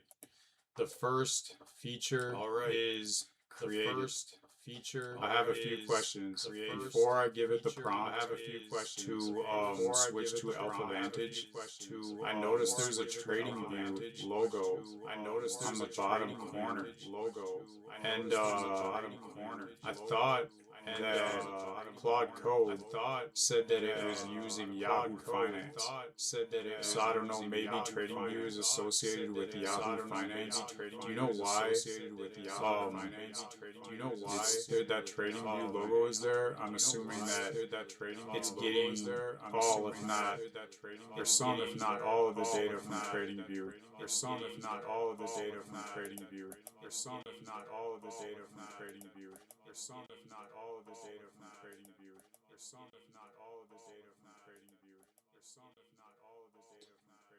So the TradingView logo can be confusing.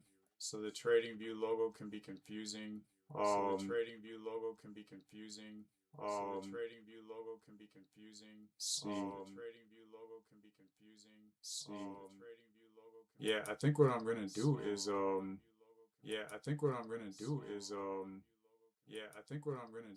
let's see, can I put this move tab to another window?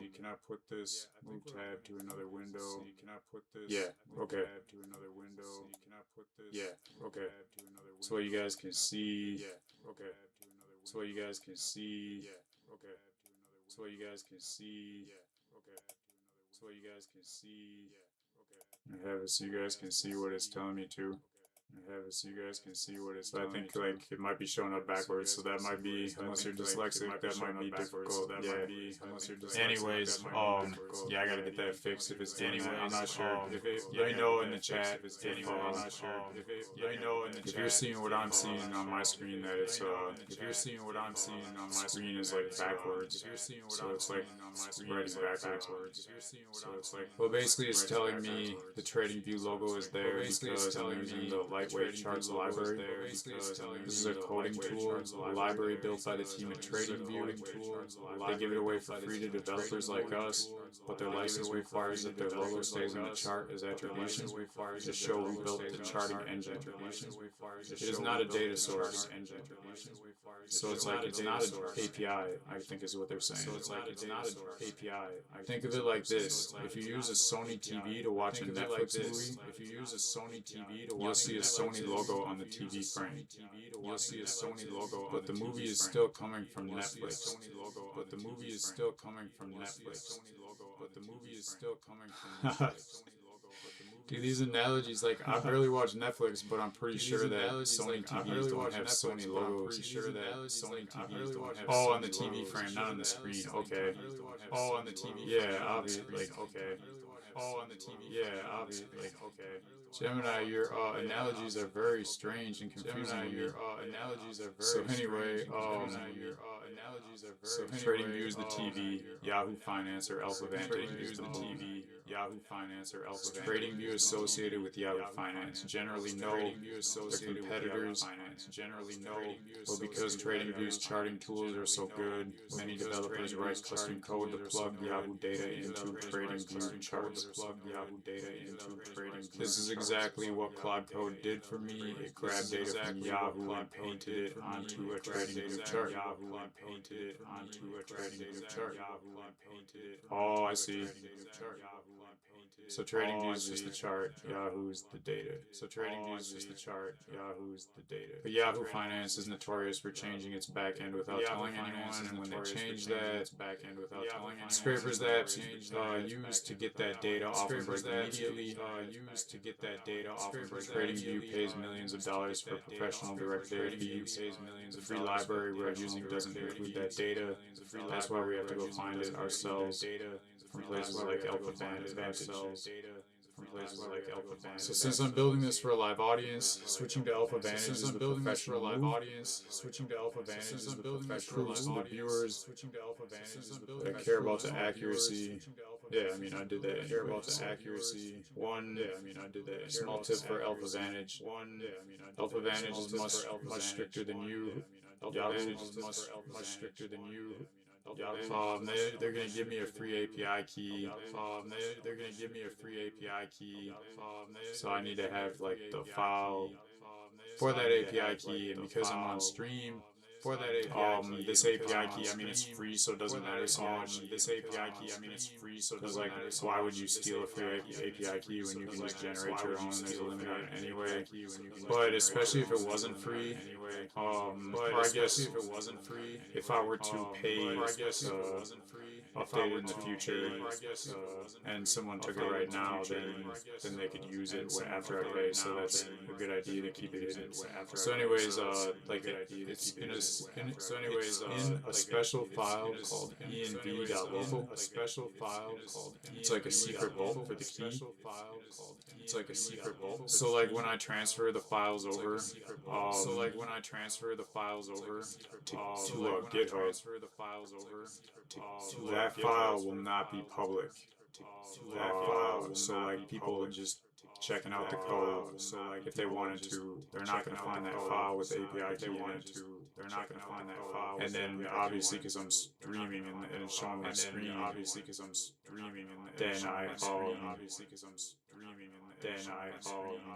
gotta make sure I cover the screen where I'm typing in the API.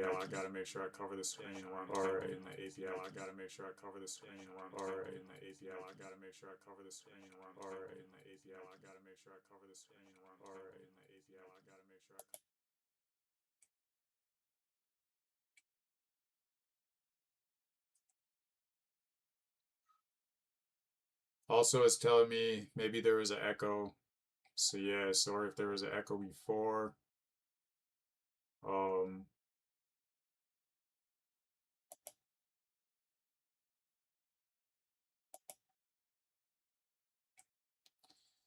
Guess I'll find out when I watch the stream afterwards. Hopefully not, because that would make it really annoying and mess up like the whole thing. But yeah, I just got the new setup, so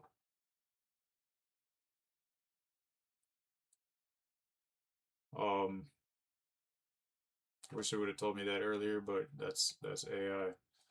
Anyways, what's the next prompt?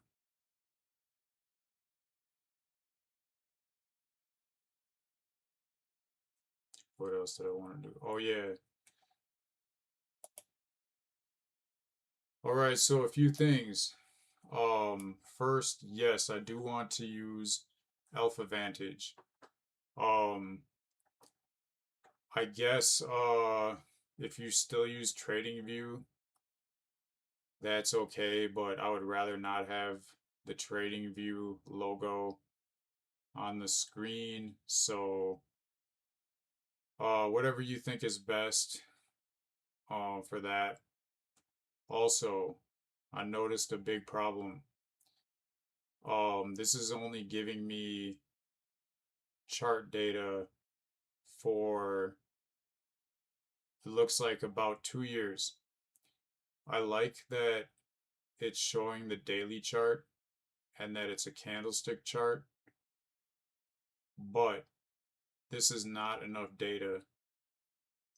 I want, even if it doesn't show the past data, I want it to be aware of preferably the last 5 to 10 years of data, so that the moving averages, even if it only shows a chart with the last 2 years, start at the beginning of the chart. And also, as a feature that I might want to add later, I think this feature could be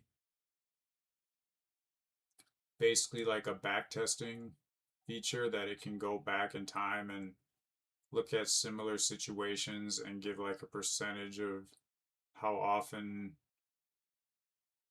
a certain thing happened. And that would be very difficult to do when it only has like the last 2 years of data. What do you think about everything I just said? What do you think about that? Oh man. Incredibly sharp insights. I'm essentially thinking like a system architect now, planning for the data needs of the future while focusing on the user experience of the present. Here's how we address these points and why they matter. So it's telling me if I only load 2 years of data, the 200-day moving average will look broken or missing at the start of the chart because it doesn't have enough past to calculate the first point. Yeah. Yep. We tell Alpha Vantage to send the full output size, which gives up to 20 years of data. That's more than I was thinking, but hey, the more the better. So our code will do the math for the last 10 years in the background, but we'll tell the chart to only zoom in on the last 2 years by default. This makes the lines perfectly accurate from the first candle on the screen. So as far as the TradingView logo, I don't have to keep that logo. The latest version of Lightweight Charts library, they added a specific setting to hide it. So I can add a rule for the code to the chart settings. This will give me a clean professional look that I want for the stream without any clutter in the corner. Not just for the stream, but like for the app for people to use. So like in the backtesting, seeing how often a golden cross actually led to a profit is the holy grail for traders. That's what I'm saying. Like this is, I've never seen any trading tool that has automatic backtesting. So like this is where I can tell I'm starting to really elevate the like the value of these tools. Like they're going from very simple to like very complex, but still just solving one simple problem for beginners. So we got the bar friend perspective. If you tell a beginner the 50-day moving average crossed the 200-day, they might say like, okay, I have no idea what you're talking about. But if you tell them historically, when this happened on Apple, the stock went up 70% of the time over the next like 3 months, then that's much more valuable to them. Yeah, that's major. That's like one of the most important things that I think it has come up with today. So like why the 10 years matter, I was already kind of saying that. You need more data to get more backtesting data and to have the lines start earlier. So now that we have these goals, let's give Claude the refactor prompt. It's going to switch the API, hide the logo, and pull in that massive 10-year data history. Just want to make sure this is not too much information at once. Do you think this might be too much information to give Claude Code at once? Claude Code at once? Do you think I should break this down one step at a time, one prompt at a time?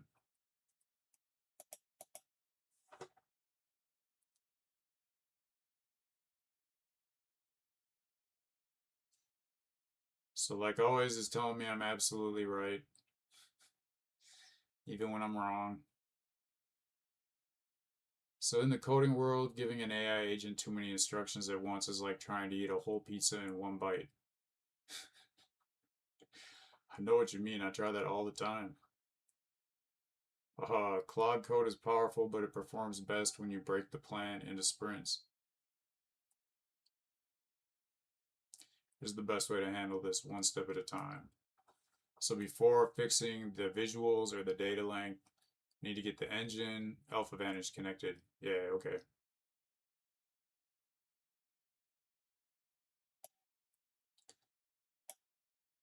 So yeah, they wanted to do like 3 different things because that's what I asked. I asked it like 3 different questions at once. So it's like, okay, here's a prompt to do all 3 things. But it even knows, like when I asked it, I'm like, isn't it better to do one thing at a time? It's like, oh yeah, it's definitely better. But like the AI is going to do what I ask it to do and say that that's like the best thing. Okay.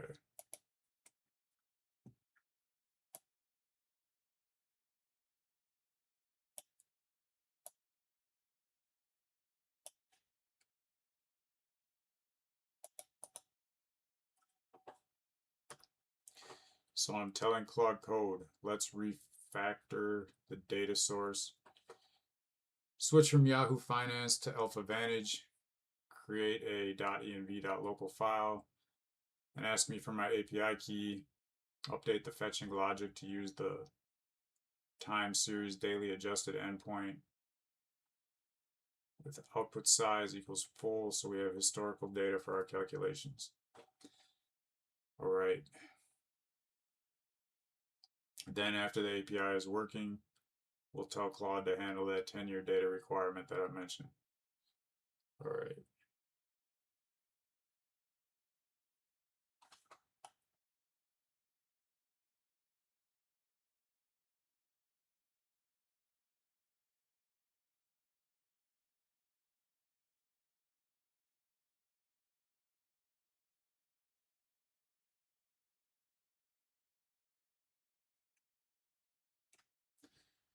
So Claude's like, do you already have your API key? Do you still need to get one? If you do, tells me where, and thank you. Yeah, I'm gonna go to Alpha Advantage.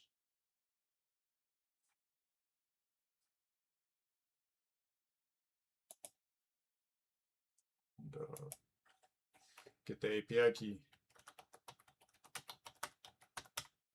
And yeah, before I was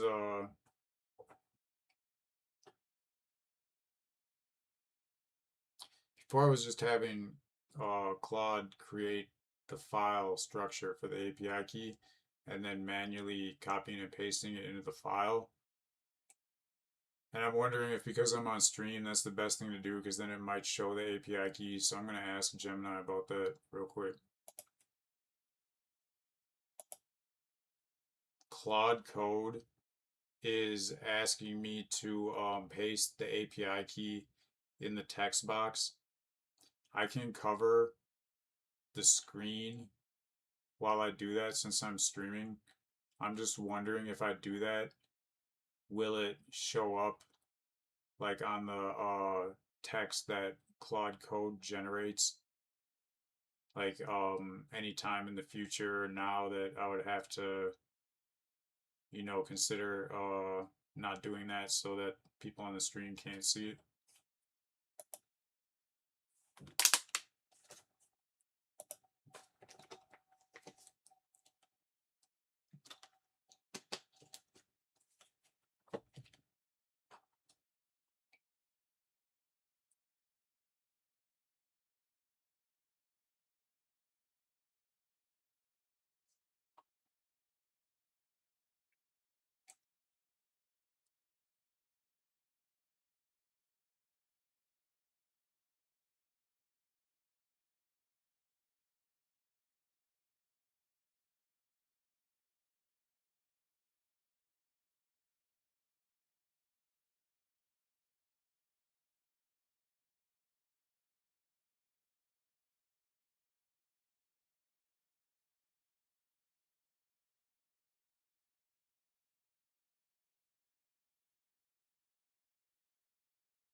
So yeah, Gemini is telling me I should do this manually so that way, in case like I need to scroll up to find something, it doesn't like go back and show it.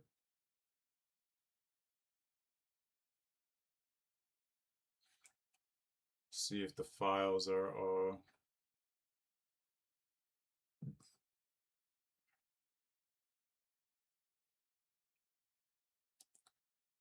how do I open the files now? Oh, okay.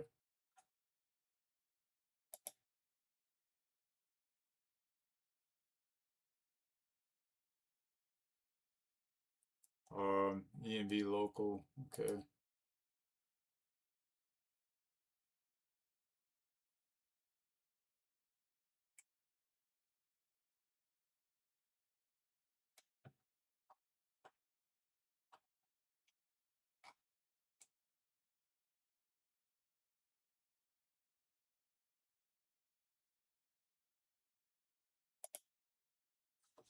So I don't see the env local file.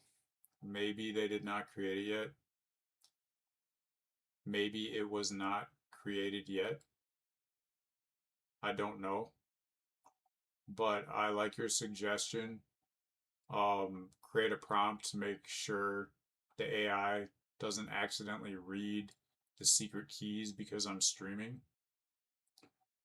Also, tell it to create these files so that I can manually paste the API key in if it has not already.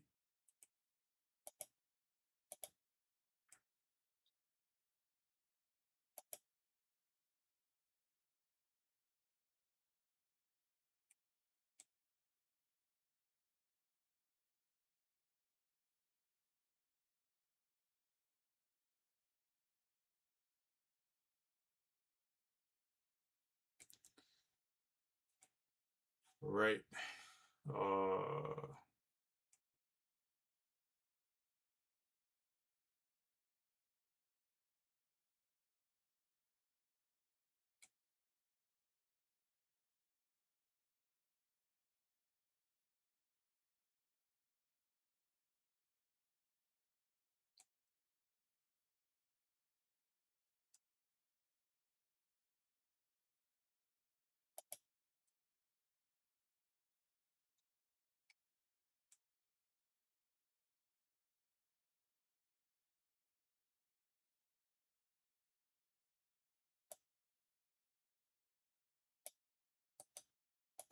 Okay, so they gave me a prompt for Claude. Um,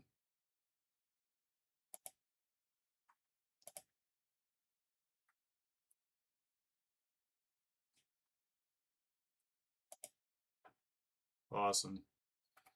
So I'm gonna tell Claude that I want to chat about the API key.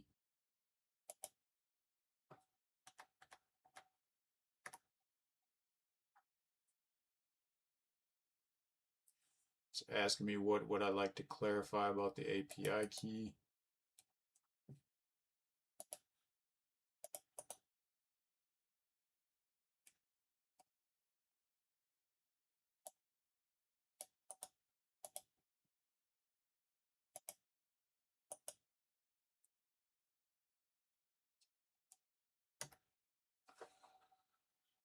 Yeah, all right.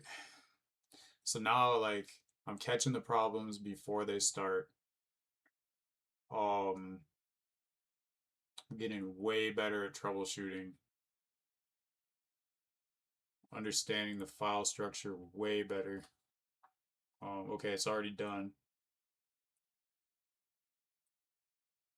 Awesome. So it's telling me this is easier than before. I don't have to manually do it because I told it I don't want to. I'm streaming. I'm gonna paste it into Claude, and it's not gonna repeat it in the chat. All right. So I just gotta get the API key. Just have a quick question for Gemini.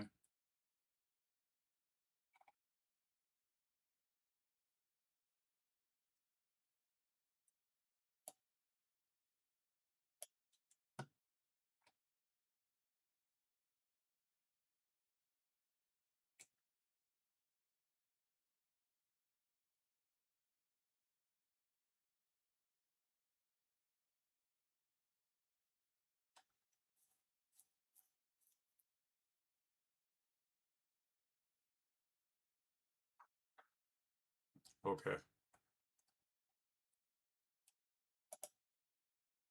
I have a quick question about the stream. I'm just looking on YouTube and it says suggestion. The audio stream's current bitrate 0 is lower than the recommended bitrate. We recommend that you use an audio stream bitrate of 128 kbps.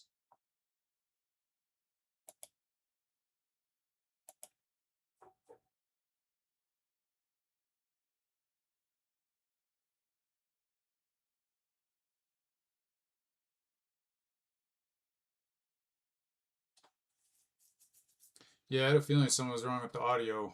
So, good thing I'm figuring this out.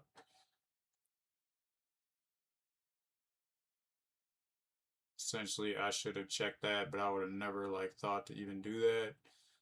So yeah, just new problems from switching over to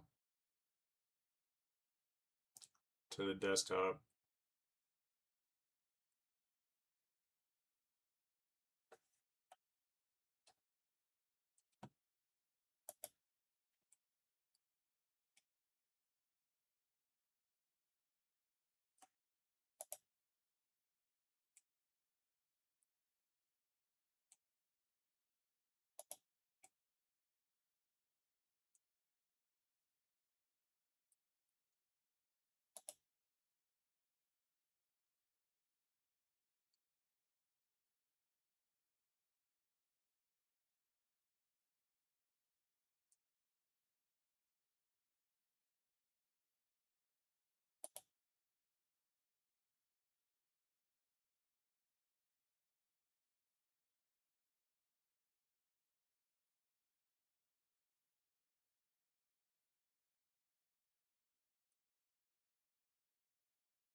It is 160.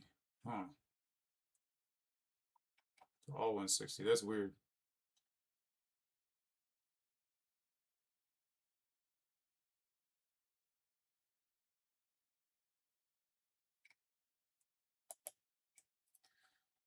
Okay, it looks like all the tracks are already set to 160 for audio, and it was already set to advanced.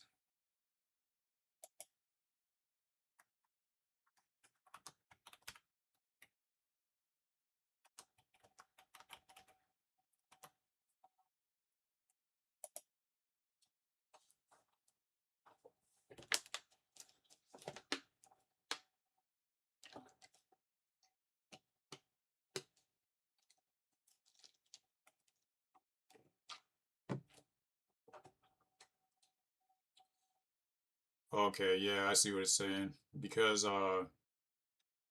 when I'm not talking or playing music, the encoder is so efficient that it sends zero data to save bandwidth, and YouTube just thinks that this is a data drop, thinking the audio is dead. Okay.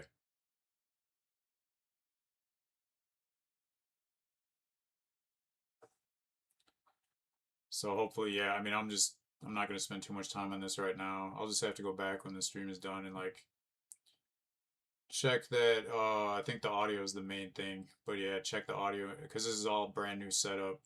Um, so yeah, anyways, back to the thing. And if you're let's see, I'm gonna go back. Yeah, all right.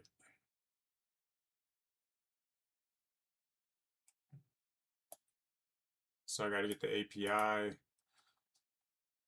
then cover the screen and put it in for free API key. Um,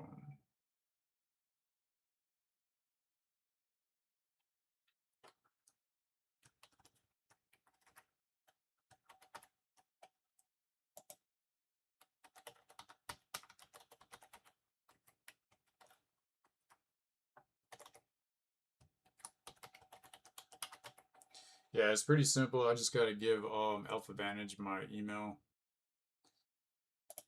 Get a free API key. I got it. Just got to cover the screen.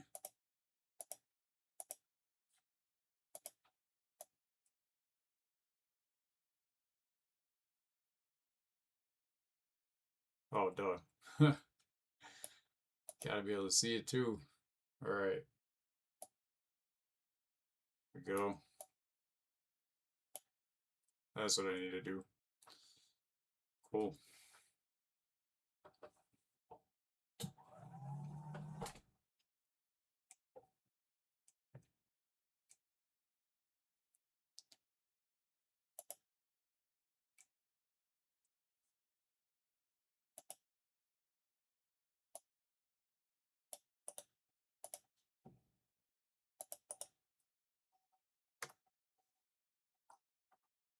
Right. Good thing I covered it, man, because it said right away, it just pasted it right back. It says, what's your API key? I'll paste it and I'll write it directly to the file without displaying it back. And then it displayed it right back.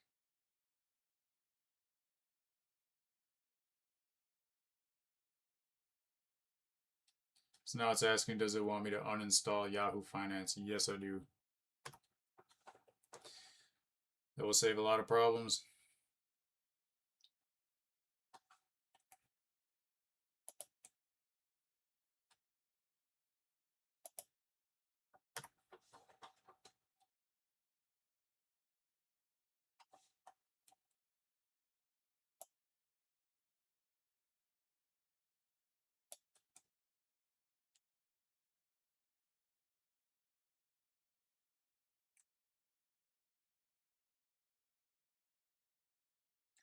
Just making sure it's not saying the API before I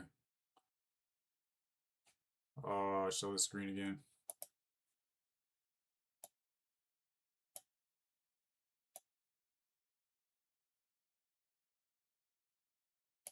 cool. Yeah.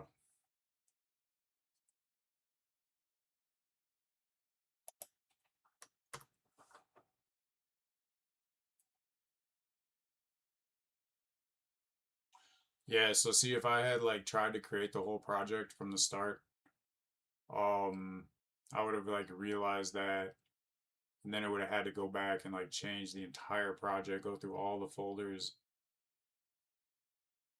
to make this change. So like right now, because I'm doing things one step at a time, it's way easier and it's way quicker and way less tokens to uh to make these changes. It's all about building it like one brick at a time. Not just trying to like as a this is like a Gemini analogy. It's like trying to build a house by just throwing the whole house up instead of building it one brick at a time. Um,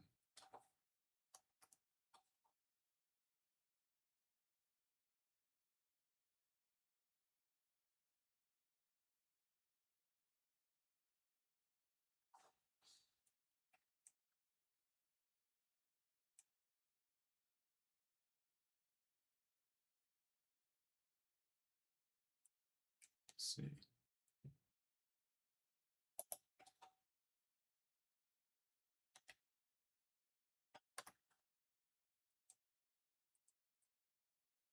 Right, it's churning.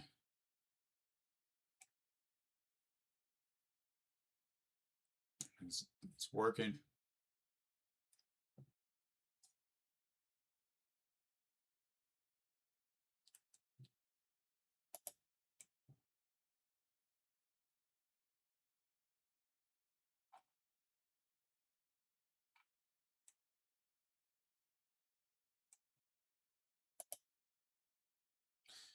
Yeah, so if you're just stopping in, basically what's going on right now is I'm building the new app for today. This app is basically for moving averages. Moving averages are lines. It's a technical indicator for investors, and I'm making this app for beginner investors. Essentially, to understand moving averages, you would first have to understand how a chart works. You'd have to be able to read the chart. Then you'd have to understand what a moving average is. You don't have to understand basically like what they do, what they indicate, like how it works to help you know when to like give you information on when it's like a good time to likely buy or sell a stock. And essentially, yeah, this is just going to be a tool so beginners can just like use this app and it'll tell them exactly what they need to know about moving averages. So yeah, I feel like there's something wrong with this stream, but yeah, we'll just have to wait till it's done. Um,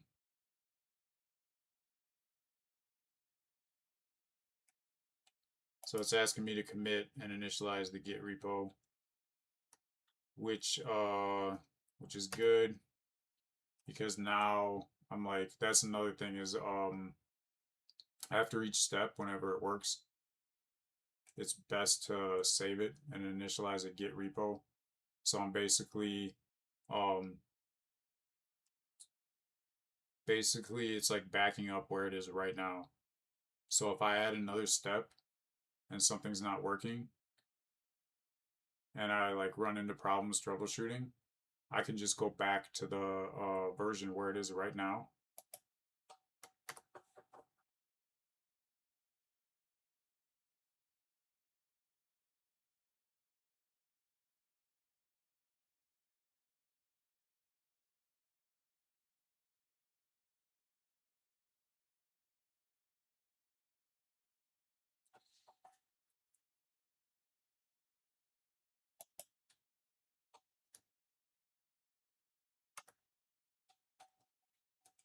Okay. So yeah, that was like what I just did too was something I could have avoided easily if I would have like caught it when it said it was using Yahoo Finance. And I could have been like, hey, don't use Yahoo Finance. Or I mean just not even done that from the start. Because it basically had to go back and change all the data it was getting from Yahoo Finance to change it to the Alpha Vantage. All right. So now I want to go to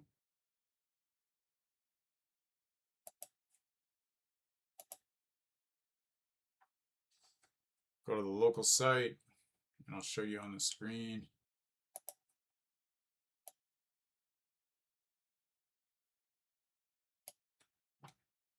Oh, not that big.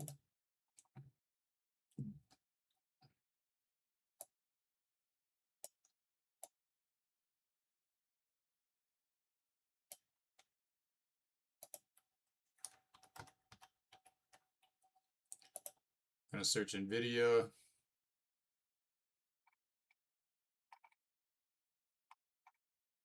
Okay. Still showing me TradingView, saying there's not enough historical data to read the trend. Still using the daily candlestick chart. That's what I wanted, but it's giving me like less days now.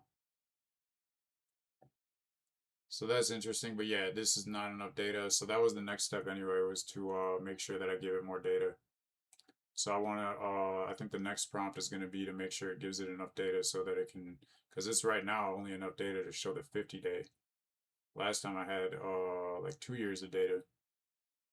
Hopefully I can go back with the API that I have, but we'll see.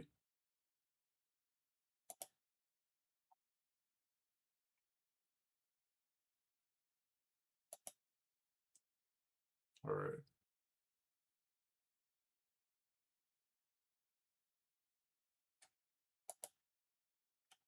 All right. It just made the API change, and now it is only showing me like less than a year of data. Um, it's still got the TradingView logo. I guess that's not a big deal as long as like, in the future, if I were to like sell this, I don't know if that would be some kind of issue with that. Just let me know. If not, I don't need to worry about removing it. But yeah, I think I'm ready for the next step. And I think what do you think logically the next prompt should be?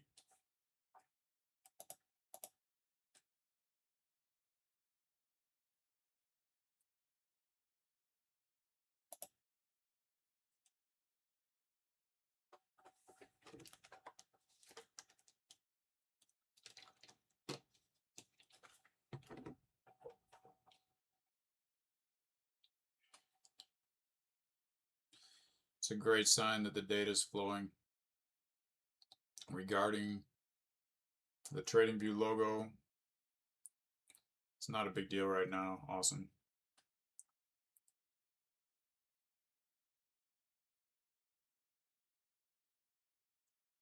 Saying that's a good thing. Um, TradingView is like more reputable, so people know. That's cool. That's good to know. The logic next step, the traffic light logic. Now that the chart is visible, no, I don't think that's the logical next step. See, I'm glad I'm like understanding this better because it doesn't have enough data to even give this logic.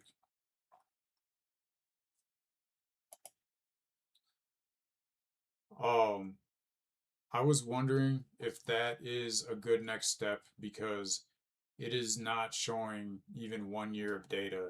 So there's not enough data to even like provide any logic.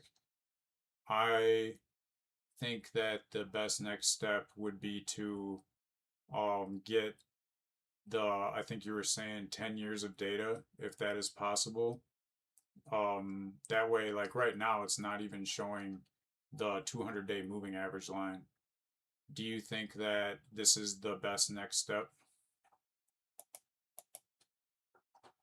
I bet it's going to tell me I'm right. I'm absolutely right. If I can't see the 200-day line, the app is currently guessing because it doesn't have enough history. So increasing the data to 10 years is the perfect move. It allows up to 20, so that's what I should be doing.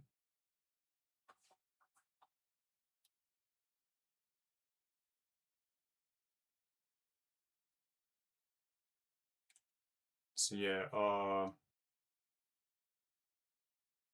yes, and keep the chart for the last, so the chart will show the last 2 years, but it'll get 10 to 20 years of data. Awesome, that's exactly what I want to do.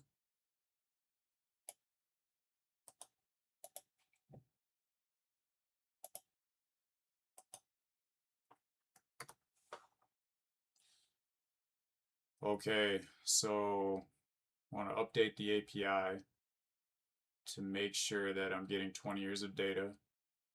Make sure the moving average calculations run on the entire historical data set that we receive, not just the visible part. That's major.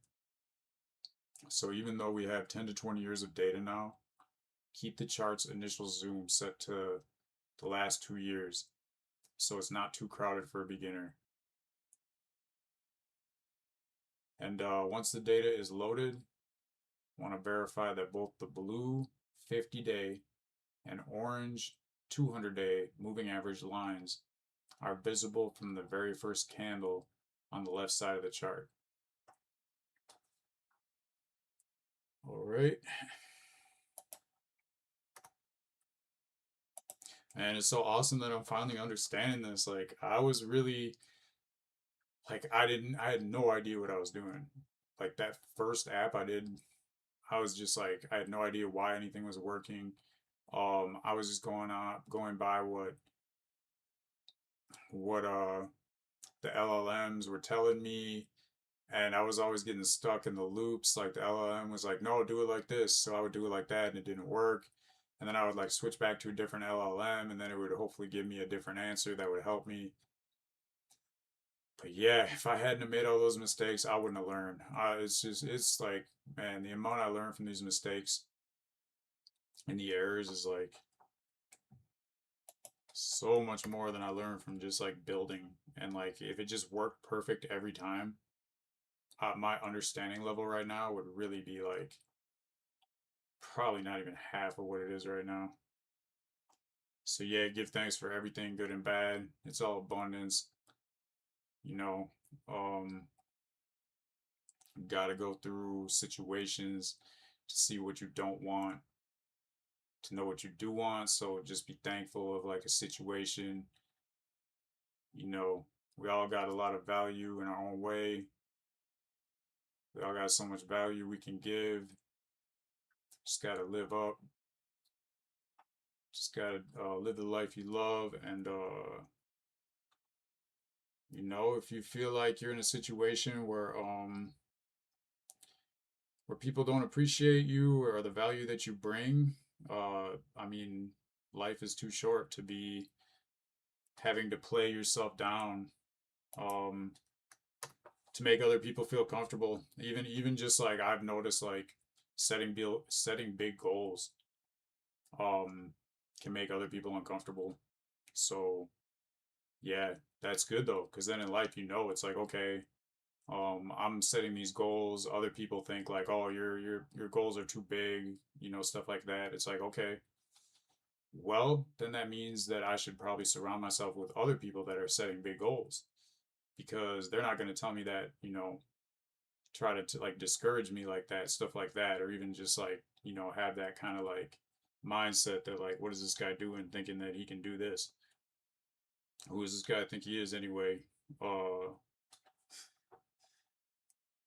so yeah, that's very motivating to me still, but yeah, I mean, yeah, value is major. Always trying to provide value. Always trying to do what I can do to help. And some people might not see it that way. So it's best to stay in a different direction and go with the flow. And if I run into resistance and I'm trying my best and people still have a problem with it, and then I just know it's like, wait, this is not the right environment for me. I need an environment where I can grow and thrive and survive, stay alive. So, shouldn't have to hide from greatness. Shouldn't have to worry about like bringing my goals down or like acting a certain way around people so that, you know. But anyways, yeah, Claude's been working for 2 minutes. I had a feeling this was gonna be a big task for it. Like this is probably one of the more complicated things it's gonna be doing because it's gonna be pulling like the 10 to 20 years of data, and it's going to be having to like do the math to put up the moving average for that much data, but only show it for the last 2 years. But yeah, that's cool. I mean, man, like like people, I don't know how there was any way to other than manually do this up to like a year, maybe 2 years ago with AI. You would essentially to manually do this for every stock, every time there was like a new moving average, bounce off a line, lines crossing.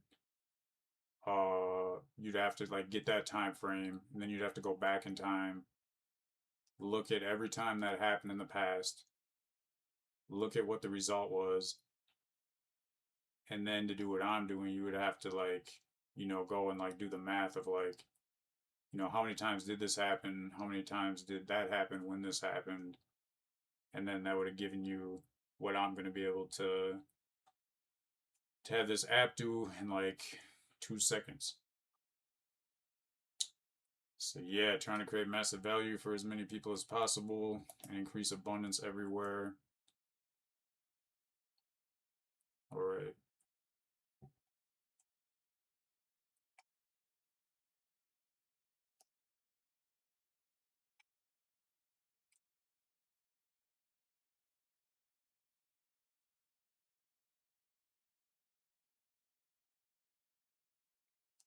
Still working. I think I'm going to some water.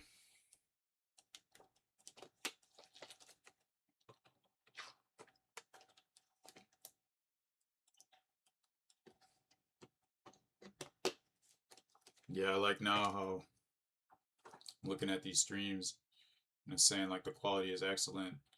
And in the past it was like just kind of okay. But I won't know until I watch it back. I guess next time I know, what I gotta do is check it out from the start before I even start. But I didn't know that. First time changing setup, and the last setup worked good right away. Okay.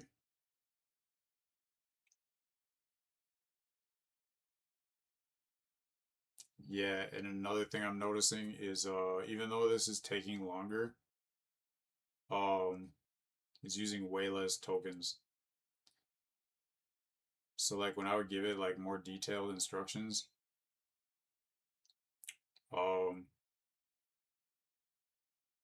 like trying to have it do multiple things at a time,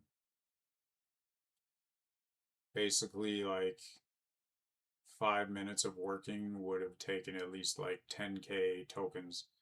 And right now it's been working for about 6 minutes and it hasn't even used 2,000 tokens. Yeah, I mean, that's cool because like when I was using the $20 plan, I was like, dude, I'm hitting my limits.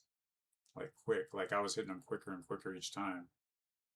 And I thought it was like always like that. But now I'm realizing like, all right, that's why. It's because I was giving it so many directions at once. So it had to spend so many more tokens. And like it might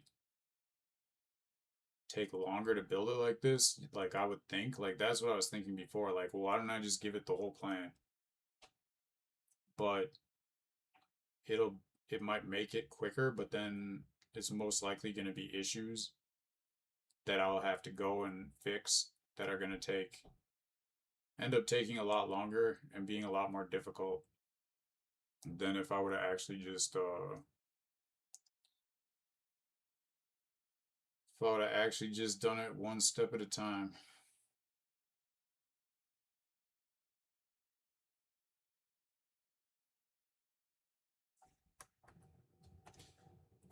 Here we go.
So yeah, just waiting on the 20 years of data.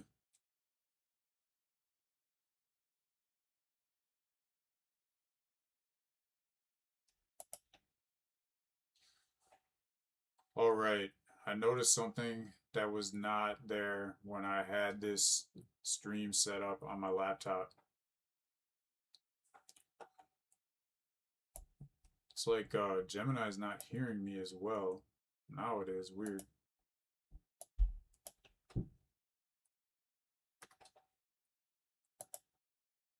I just noticed something that is different from the stream that I had going on my laptop. Going on my laptop, basically, um, when I look at the screen in OBS, the text is backwards. Like if I'm looking at it, it's like it's written backwards. And before, when I would look at it, it would look like it was like normal, like written the right way.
Okay.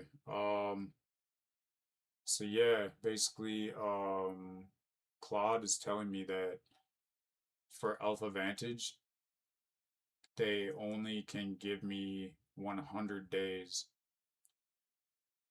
of data. And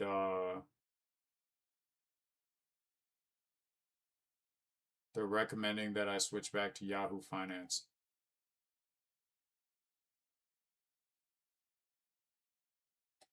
Um, That's a good question. I mean, I definitely want more data. I think I'm just gonna try the Yahoo Finance. Maybe do a combination of the two. Try the Yahoo Finance if it can give me more data, and then, if it breaks in the future, then I'll just learn and I'll learn how to fix it. So, let me just try to fix this screen real quick.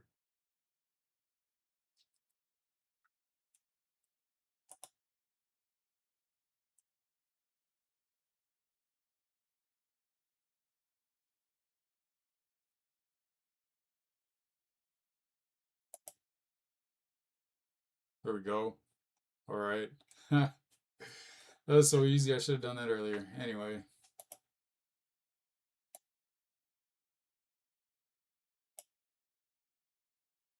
Yeah. Okay.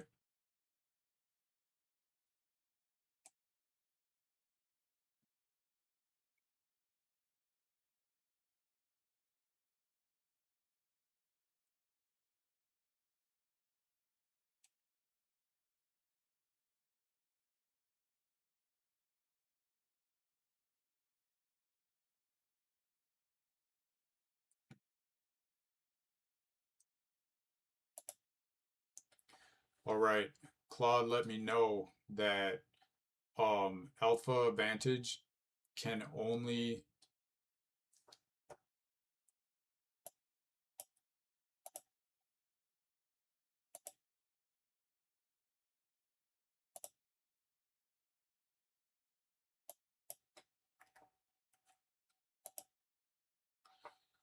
for some reason you are not picking up a lot of words that I'm saying. In the past, you were picking up what I was saying much better. Do you know what might cause that?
Okay, so Claude just finished trying to get the longer time frame of data, and it came back and told me that Alpha Vantage can only get 100 days of data.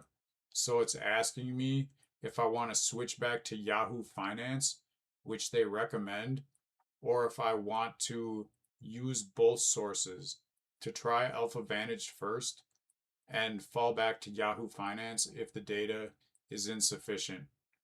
Um, I know that the Yahoo Finance can break easily, but I'm thinking that for this tool, I want I definitely want to have the longer time frame.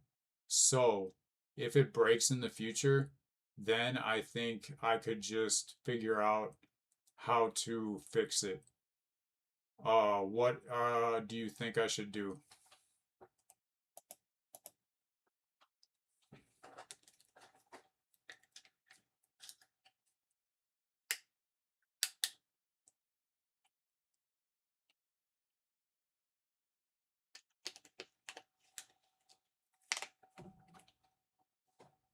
Interesting. Yeah, I'm glad I stopped and asked Gemini this, because Gemini is telling me that actually Alpha Vantage does provide more than 100 days of data. I just need to add a certain parameter to the API URL. So please update the fetch request to include this parameter so we can get the 10 to 20 years of history needed for our 200-day moving average. We want to avoid Yahoo Finance if possible. See, that's awesome. Like, just using both of these together helps a lot. So I'm going to tell it like, no, I want to chat about this in Claude Code. It's asking me what I want to clarify. I'm going to see what it thinks about this new prompt.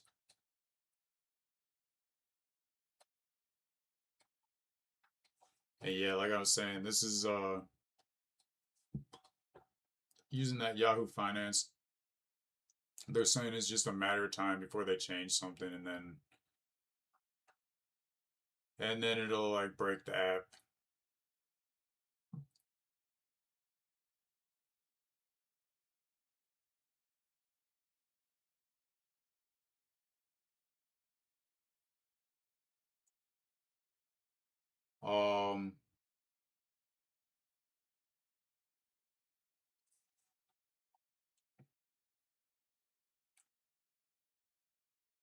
Yeah, good thing I got the free API because it said it wouldn't. Okay, so if you manually, or if you tell Claude Code your API, it is not, and tell it to like not show it, it will show it. So yeah, good thing it's free, and I'm learning.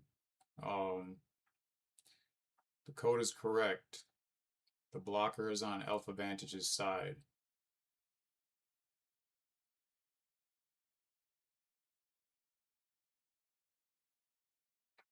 So yeah, I guess Gemini was wrong. Claude was correct. I just double checked.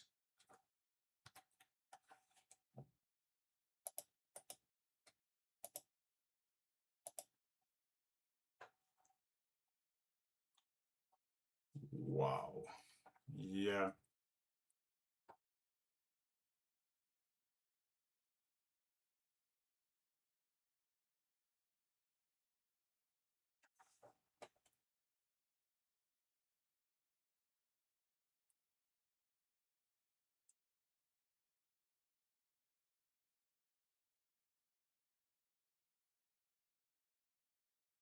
And now Gemini is telling me like, no, Claude is actually wrong.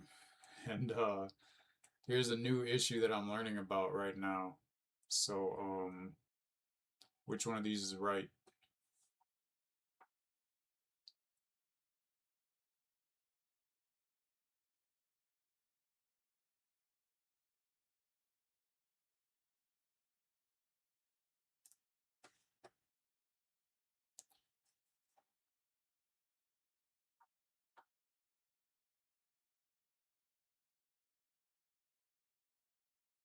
So Gemini is telling me to tell Claude that no, you're wrong.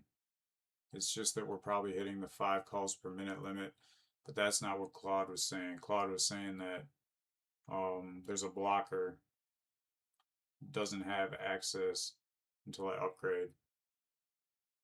So maybe Gemini is looking like, back in time at the website to not know that they made this change.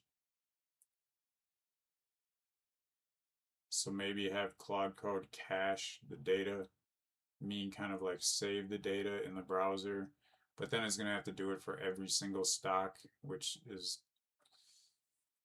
yeah, that's not good. You can't just do that for every, I mean, I'm guessing that would be like way too much data.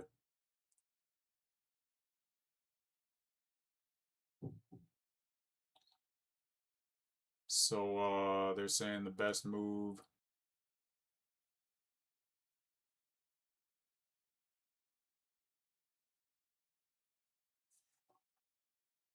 is to use Polygon because they have 2 years, but I need more than 2 years to, well, yeah, I mean, to do what I'm trying to do, I need more than 2 years of the back checking.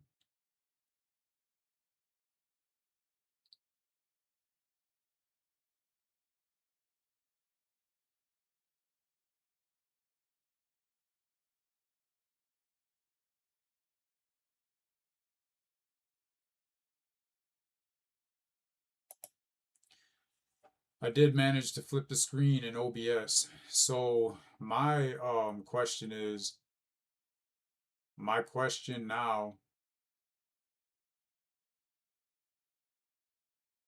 my question now is, this cache sounds like a good idea, but wouldn't it have to cache every single stock each time it's looked up? And what is the process like with that?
Okay, before I give it this prompt, Claude still thinks that it cannot get that data, and it's recommending me that I switch back to Yahoo Finance to remove the Alpha Vantage dependency.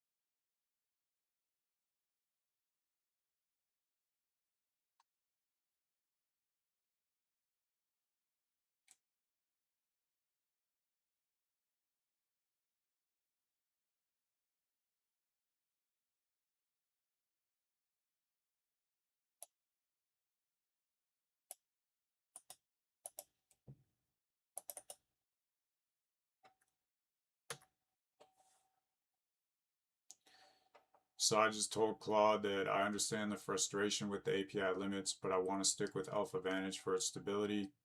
I do not want to use Yahoo Finance scrapers. Please ignore the premium warning for now. It's likely a rate limit error, not a tier issue. Implement the local storage caching first. This will stop us from hitting the API limits while we develop. Once caching is active, we will try the output size full. Request again. If it truly fails after one clean attempt, we will settle for the 100 days of data for now. And let's see.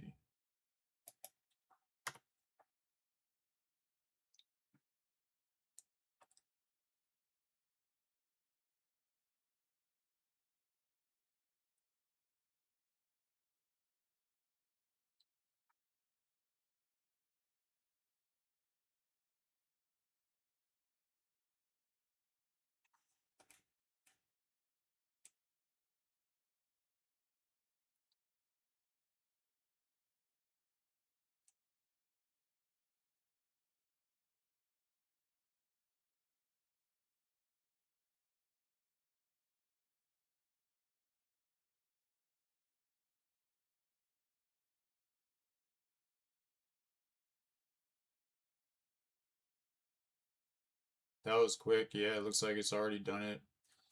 So now I want to check. Yeah, API limit is reached. Okay. let's see.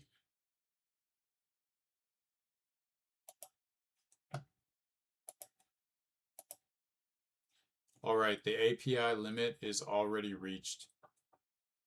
I'm not really sure what to do here now. I would think that um, we could set something up to where if the API limit is reached, it just shows fake data, but it also indicates very clearly that the API limit is reached. So the data here is fake, just enough to let people understand how the tool works. Either that, or we go with Yahoo Finance just to build the app, and then if it breaks down later, I could go and make changes. What do you recommend?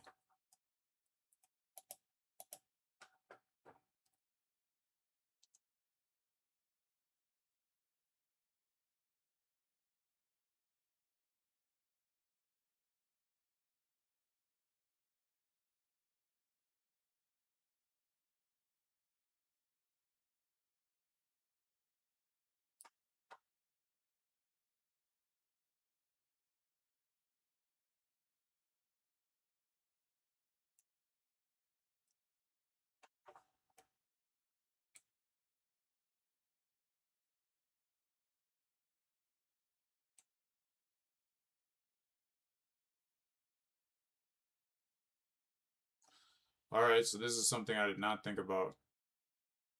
They're saying, Gemini's saying, try Alpha Advantage. If it works, that's good. If not, then fall back to Yahoo instead of fake data. Um, and if both fail, then show mock data. All right, cool.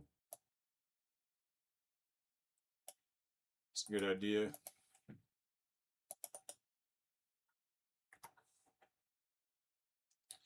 Yeah, if you're just tuning in, I'm building a app that is essentially for beginner investors.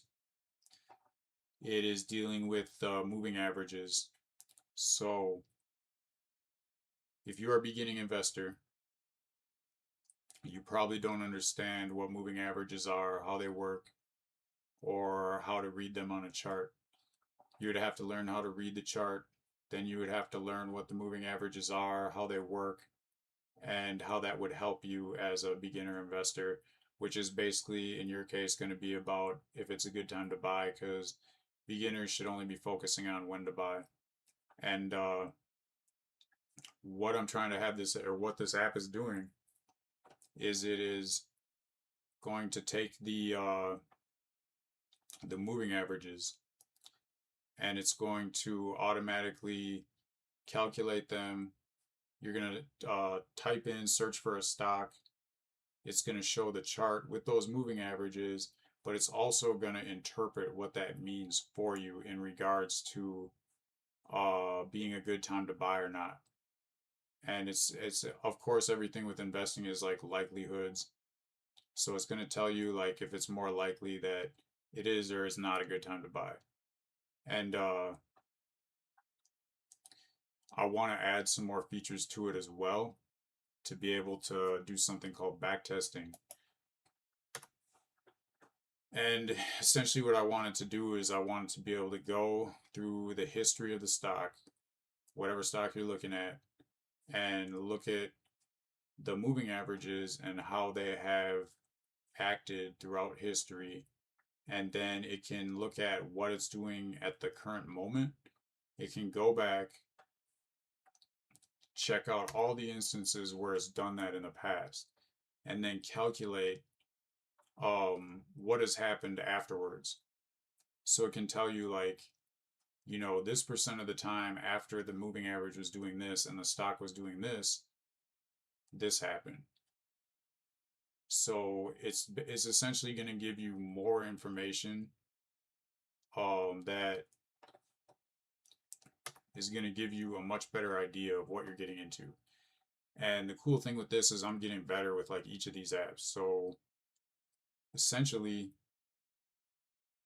like this app, without that backtesting, um, is like better than like, anything I've seen before, because everything else out there just basically shows you, the moving averages on the chart, but you have to interpret it for yourself. So this is going to interpret it for you. Um, all right, it's telling me it's done right now. So what I want to do is check out and see if it works. And if it does, then I'm going to save it where it's at right now, so that it does run into, let's see.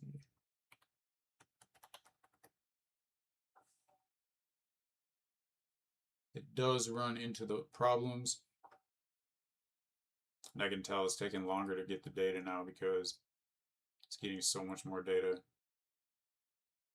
So yeah, if this works, I want to save it right now, so that if I run into problems on the next step, then I can just revert back to this working version. But yeah, I don't like that it's taking so long to load.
Yeah, I don't think it worked. I think there's some problem with it because it's still getting the data.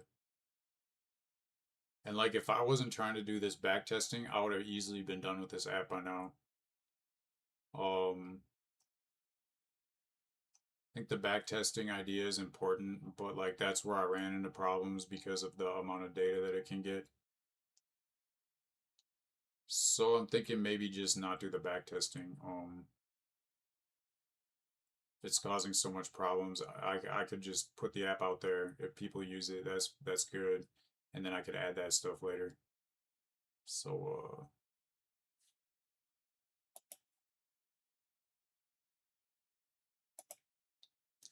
all right, Claude is done doing that step. It told me to try it out. I searched for Apple,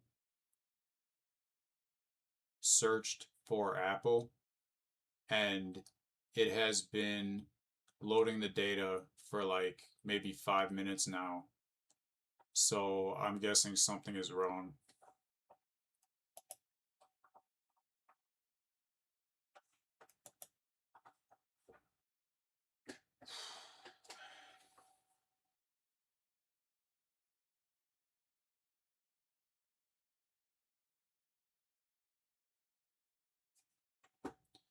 Okay, here's what's likely happening.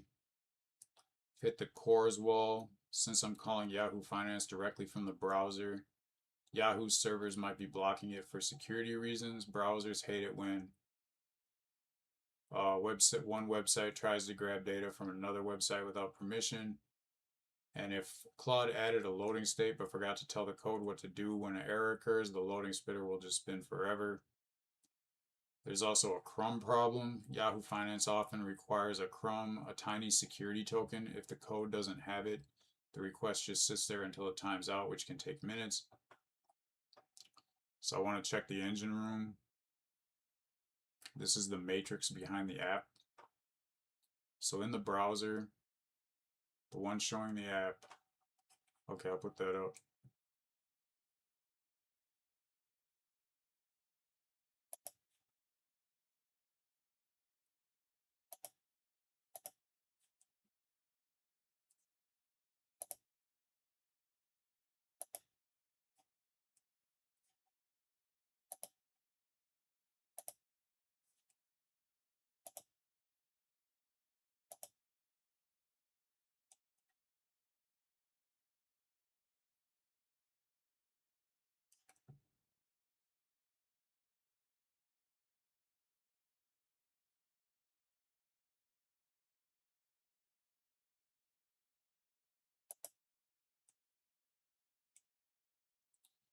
right clicked anywhere, hit inspect element,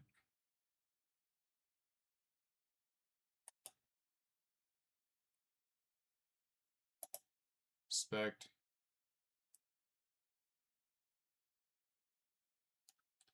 click the network tab at the top, type Apple again, but now it's not working at all. Okay.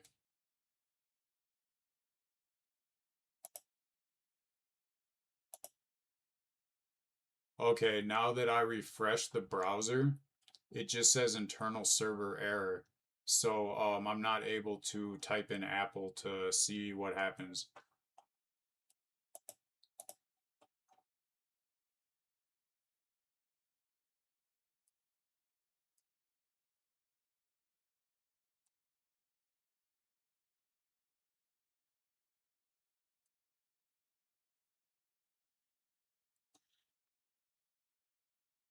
Okay, yeah, so when the loading is stuck, can disable the input field. The app thinks it's still busy fetching data. So like when I refreshed it, it just locked the search bar so I can't start a second one while the first one's still active. It's still frozen. Need to manually break the cycle.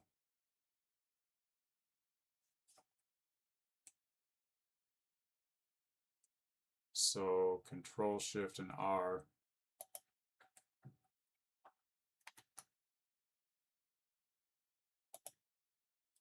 It's still not working.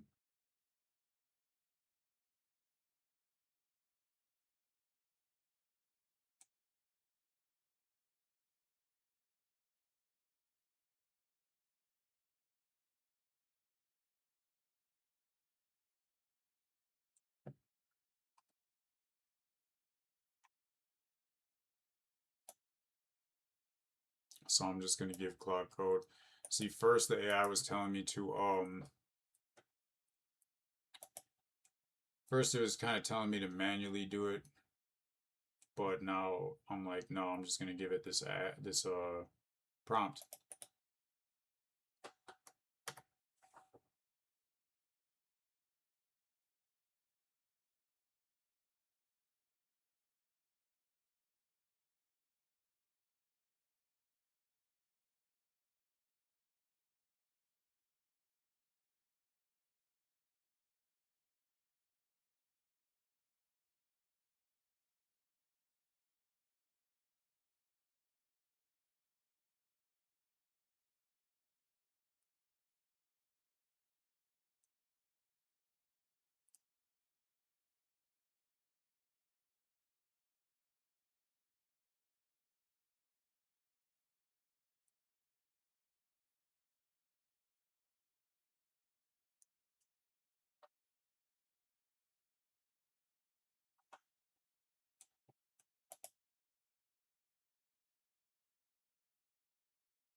So Claude's telling me it fixed it, and it's saying, let's commit this and test it in the browser.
Oh, different. Weird.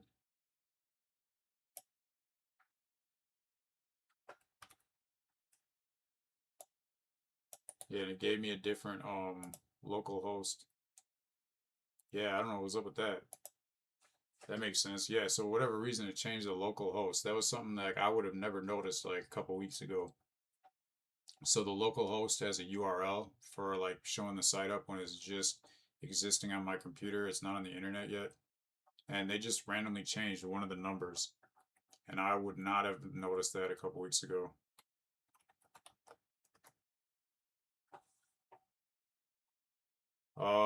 So now it's showing me it's like back to where it was. Yeah, back this is like where I started. Okay. So when I first started, it was using Yahoo and it only gave me, 2 years of data. So like I was explaining before how the moving average lines could not start right away. Essentially, um, because of that, I was like, no, I want to get more data so I can see the entire like lines on the screen. It was telling me to use a different API. I used that different API. It came back and it said, you know what, that API can only give you like, um, it was like a year of data. So it didn't even show or not even that. It didn't even show the 200-day moving average line because it didn't even have 200 days of like data. So I had to be like, okay, that's not gonna work. I gotta find something else. So they're like, all right, we'll do like a combination of if we can't get enough data from um the main API I had, then it would just scrape Yahoo Finance. So now I was going back to where I started, and I learned a lot from this problem that these free APIs are not going to give me this much data, so it's going to be very difficult to backtest something that's going to need years of backtesting unless I get the paid API. Um, okay. So from here, I'm thinking like, because this does what I wanted it to do, and it tells you it's right. The market is undecided. The current price sits between the two averages. And this is what I want is to tell you right now what it's doing. So it's like the basic thing of what I want this tool to do, it's doing it right now. And if I use the Alpha Vantage API, it doesn't give me enough data to get the 200-day moving average, so it can't tell me. There's not enough info to give me this to read and translate what this tool is doing. Okay. So on the bottom of the app, it says like the colored bar shows each day's price range. The blue line is the average price people paid over the last 50 days. The orange line is the average for the last 200 days. When the price is above both lines, the trend has been positive. When it's below both, it likely signals weakness. So this is doing what I want it to do. I don't know how to like fix that problem without paying for the paid API, which I don't want to do yet because I don't even know if people like find value in this until I post it up. So, and I'll put a tracker on it.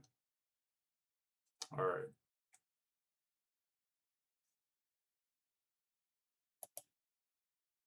Okay.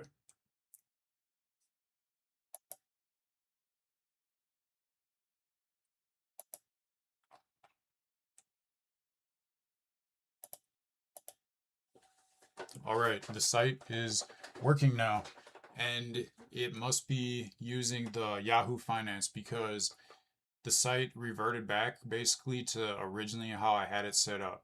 It's only showing 2 years of data, but at least now it's enough to show both moving average lines so that it can read and give the viewer advice on what is going on at the moment. Then at the bottom, it explains like a little bit of education on like what the moving averages are. So I don't know myself any way to fix this error that I can't get 10 to 20 years of data without upgrading to the paid plan for the API. If there's anything else you could think of I could try, I guess I would. Otherwise, essentially this does um, do what I want this app to do and solve the problem that I want this app to solve. I just won't be able to do the back testing part.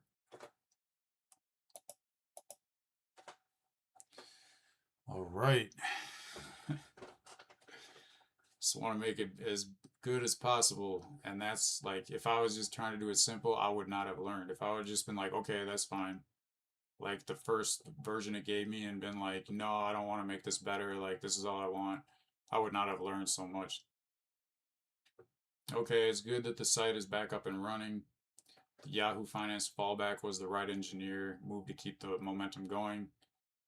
Even if it's only 2 years of data, I still, made a functioning tool. It's educational and it's visually helpful to the viewers.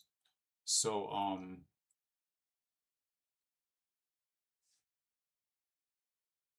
they're giving me some suggestions, like one last thing to try. There's a site called Tingo. It's an underground favorite for developers in 2026. Their free tier is significantly more generous than Alpha Advantage or Polygon. You get 30 years of data for free, 500 unique symbols per month, 50 requests per hour. Because I get the full data history, the 200-day SMA will work perfectly for the first day of the chart. Can tell Claude, let's try one more API source called Tingo. Provides 30 years of history for free. I can try that.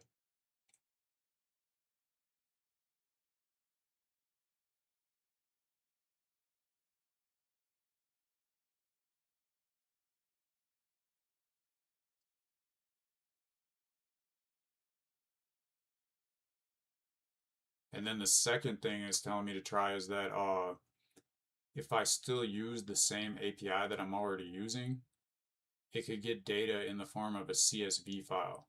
So I would have to have Claude do the extra work to essentially like store that data, the CSV, and then read it, and then create the chart based on that. And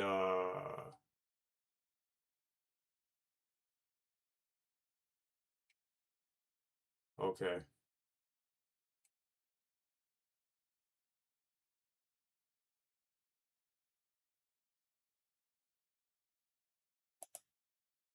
I think it's worth a try to get this Tingo API key set up.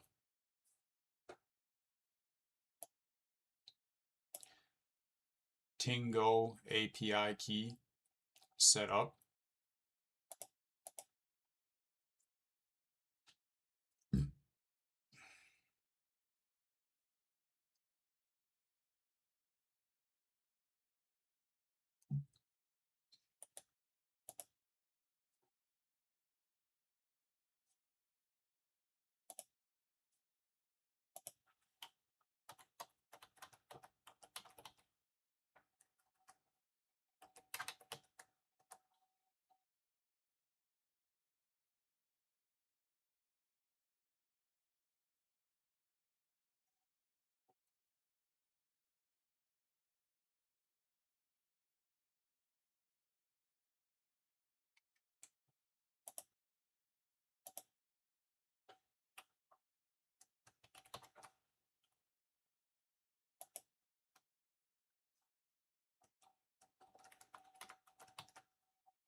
All right, so I'm signing up for the API. Just wanted me to put in my email.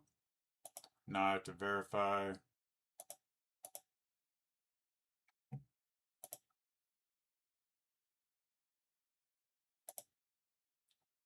Click the link to verify.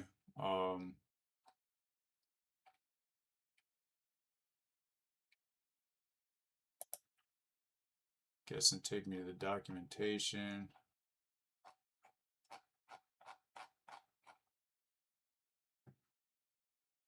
All right, I don't see, this is not as simple as the other API sites. Once logged in, go to the API documentation on your account dashboard to find your API token.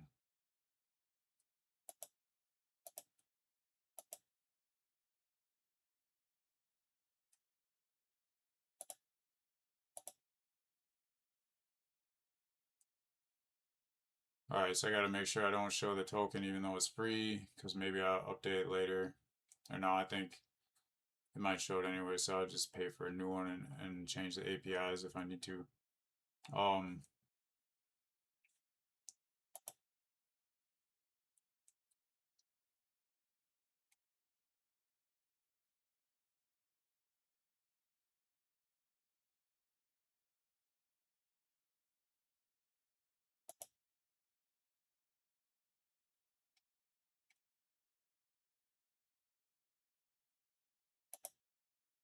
Here we go.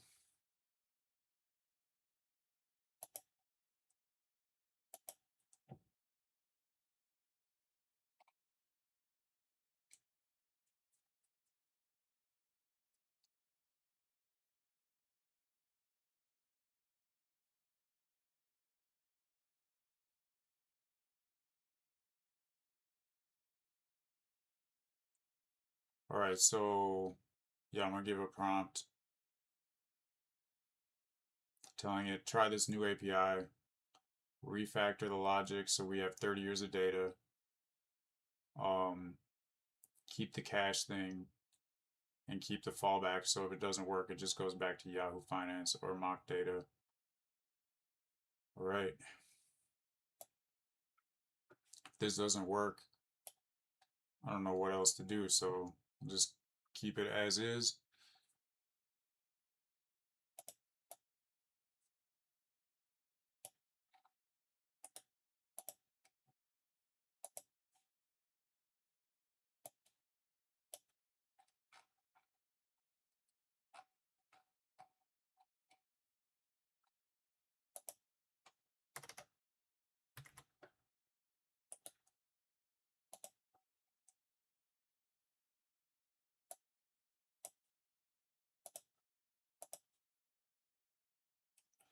Just put in the API key into the prompt, even though if it was a even if it was a paid API, I would definitely just like manually put it in the folder.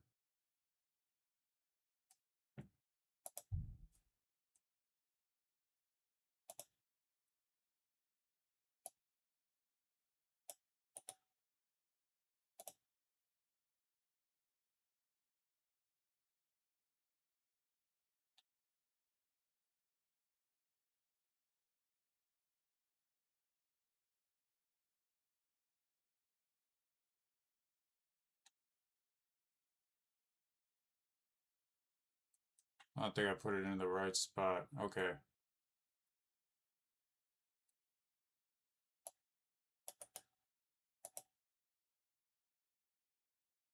Yeah, it's weird.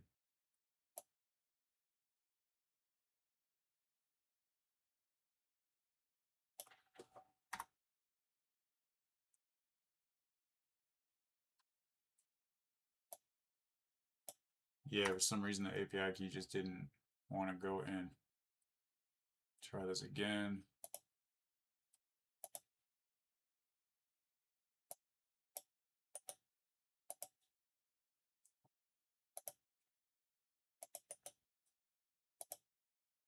Okay, it should be working now. Just put the prompt back in.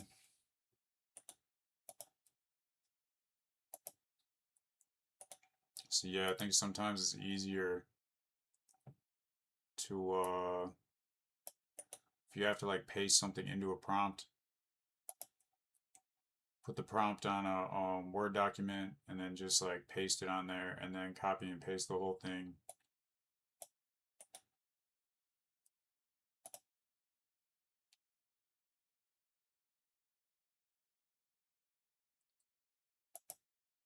It's being weird where I'm pasting it's like adding extra spaces and I think that will mess it up. No, now I got it. All right. Well, I just got to copy and paste this.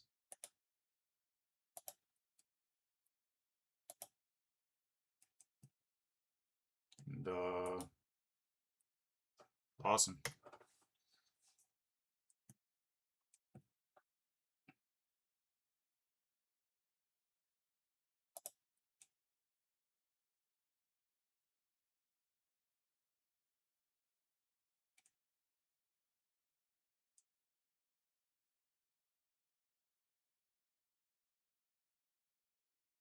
Yeah, I told it not to show my APIs, but they're free, so it doesn't matter. Make sure if I end up getting paid APIs to get the different one. And this is helping a lot too. Like this is something that like making a bunch of different apps for like the same, what do you call it, like niche, and I can try out like different APIs with different apps. And now I'm getting a really good idea of like what different APIs are capable of, what the prices are, like how it works, like just like using different APIs. So once this all kind of ties together and I like start to advance on what this is doing, I'll have a much better idea of like which API I should actually pay for, and that I definitely need to manually put it in the folders, because if I just give it to Claude, it will repeat it back. So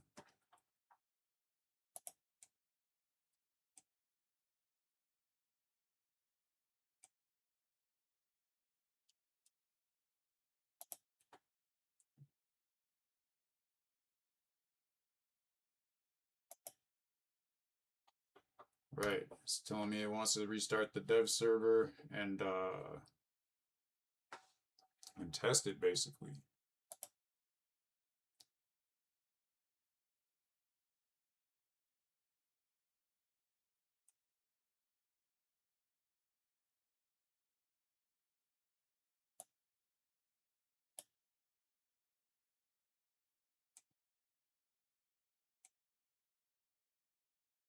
Okay.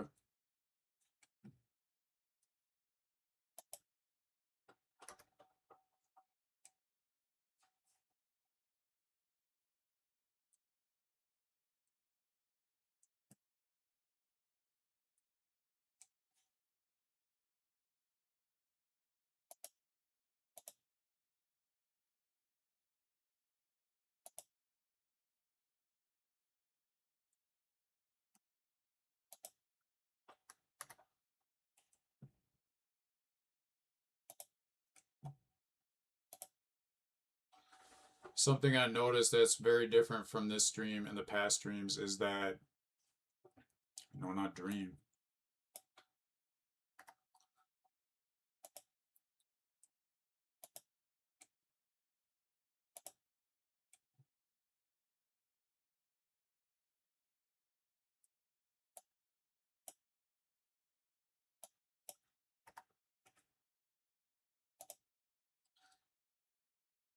I just noticed for this stream that people are coming and then they're leaving right away. So I think there must be something wrong with the stream.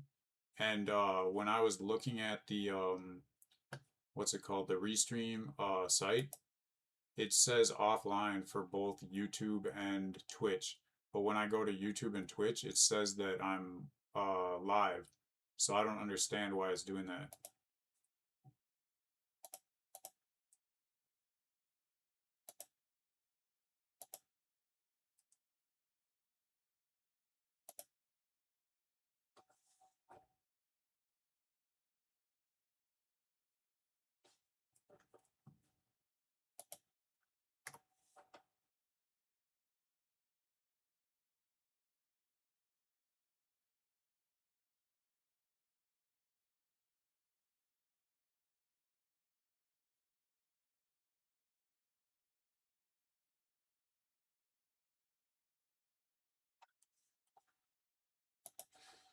I think it's telling me that it worked.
All right. Yeah, Claude just hit a major milestone. Project history just got a massive upgrade. Wow, this is awesome. Like, if I'd have known this, dude, all my apps keep getting better now. This is awesome. Even though the stream has seemed to have some problem, it's always find a way to solve them. So then I can make everything better as I go. Sometimes even if it seems kind of slow, I didn't give up. So even though when I kind of felt like I had enough, I'm like, I'm just gonna try one more thing because value is what I'm trying to bring. So yeah, that's what I did. And as long as this works like it says it should have, I got 35 years of data. That is massive for doing back testing.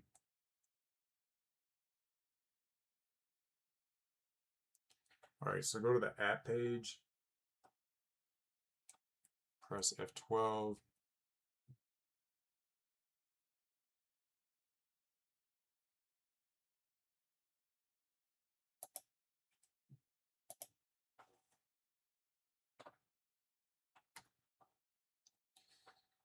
Go to the application tab.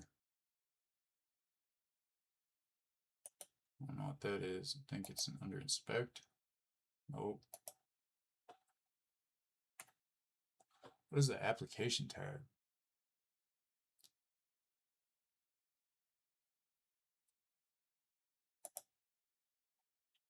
I'm not seeing any kind of application tab on the app page. So I'm on the local host. And where do I find this application tab?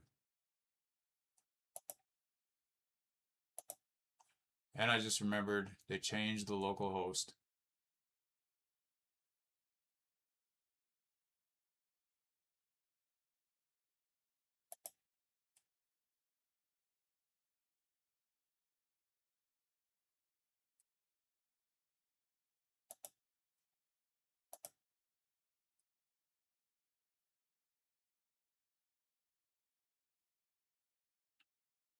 So now it's like 3003, but the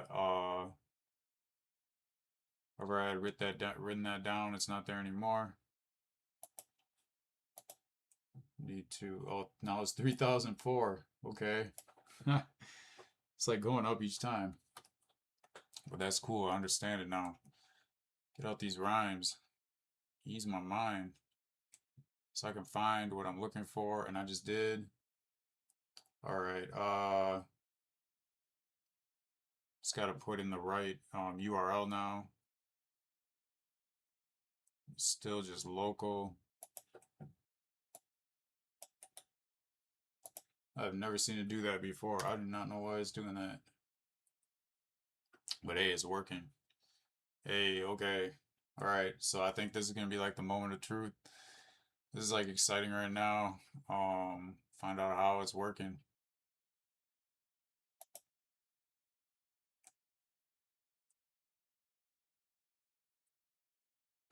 Look for this icon. Oh, I see it. Okay. No, that's the toolbar.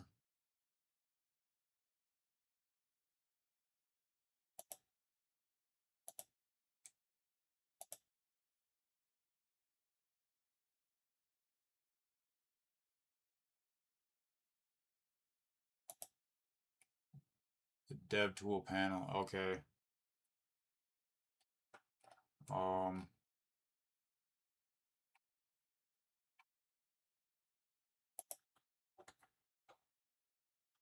oh, that's where it is. I see. Awesome. Learning.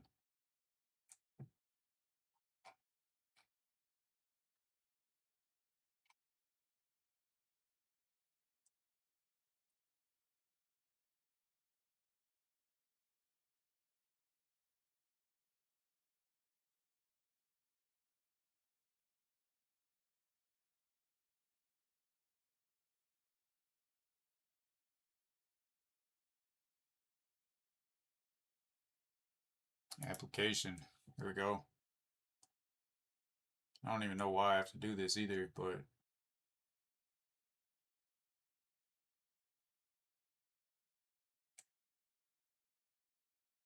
Control plus Shift plus P. and then type application.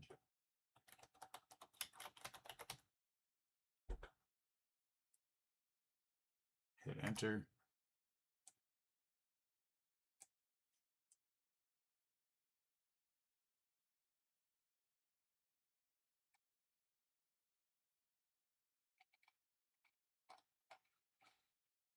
Okay, so I did it, but I don't know. Right, find the local storage, right click and clear.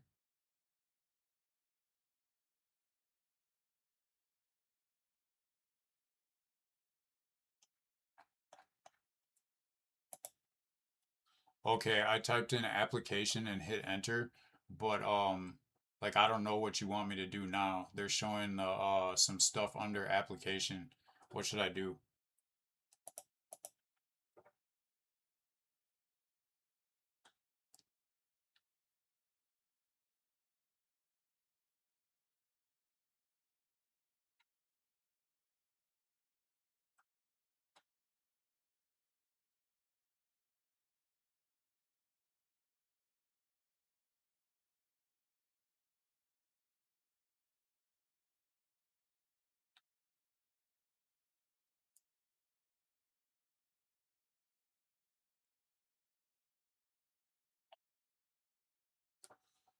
Click the local storage.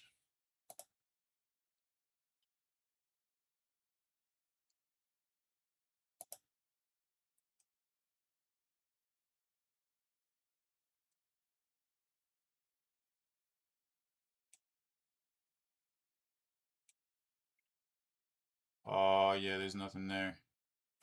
It says a table will appear.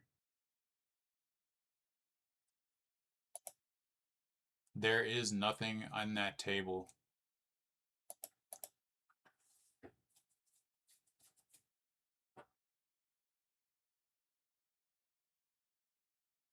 Say good news. The command I ran in the console worked perfectly and wiped everything out. There's nothing left for the table to show.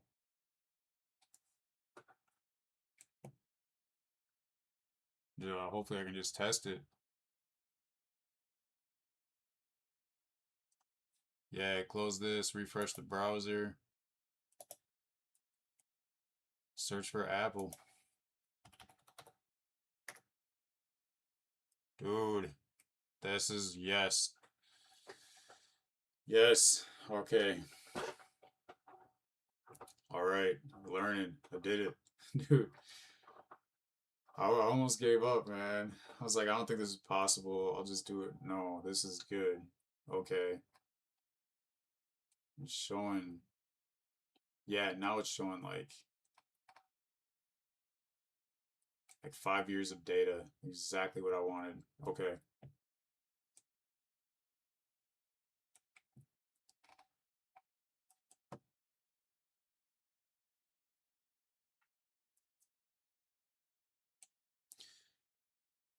Yes, the chart appeared. I think yeah. Great news. The full chart appeared. It is showing like at least 5 years of data, and the moving average lines are across the entire chart. So what do you think is the next step? The backtesting function?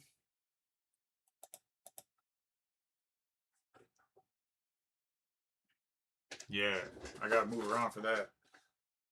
Awesome. That is cool. Yeah.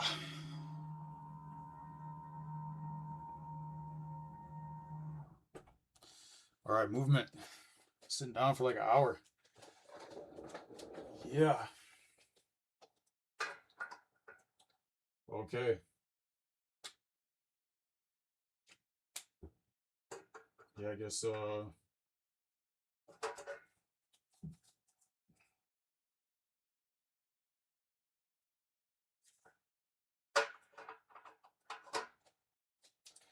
process is getting so much easier. Like over time, I'm like cutting steps out.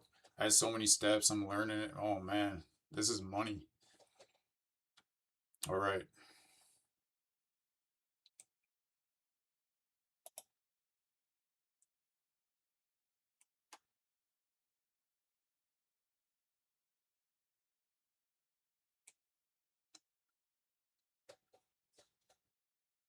So now that we have 35 years of data, we aren't just looking at today's trend. We're going to travel back in time to 1990 and simulate every single trade this app would have recommended. We'll see how much money a $10,000 investment would be worth today. That's not what I want to do though. I'm not trying to see how much an investment would be worth today. I'm trying to see based on what the situation is with the with the moving averages right now. Looking back, uh, what did the stock do next, and like what percentage of the time? So yeah, this is where AI is like leading me down the wrong path, but I catch it right away now. Okay.